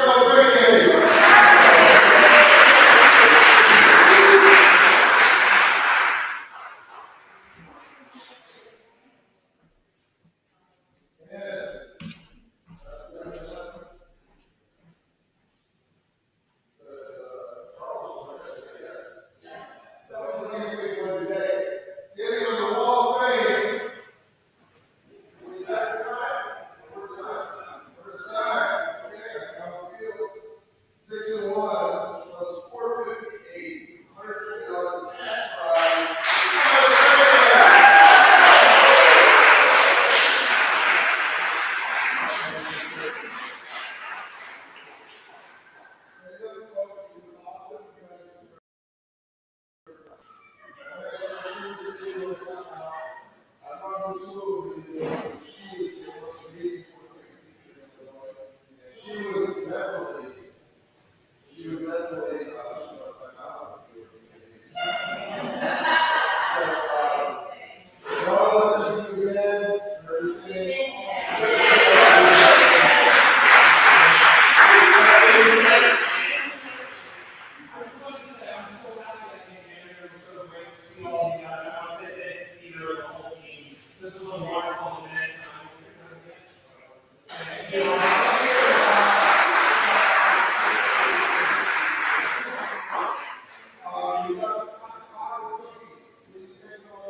All your cameras are Anchor?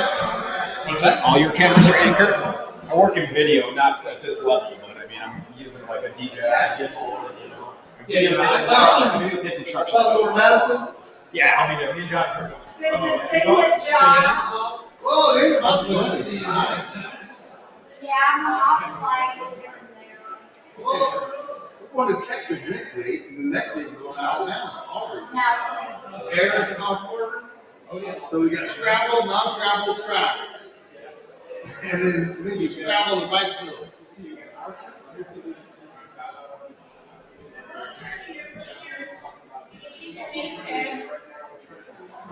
Listen.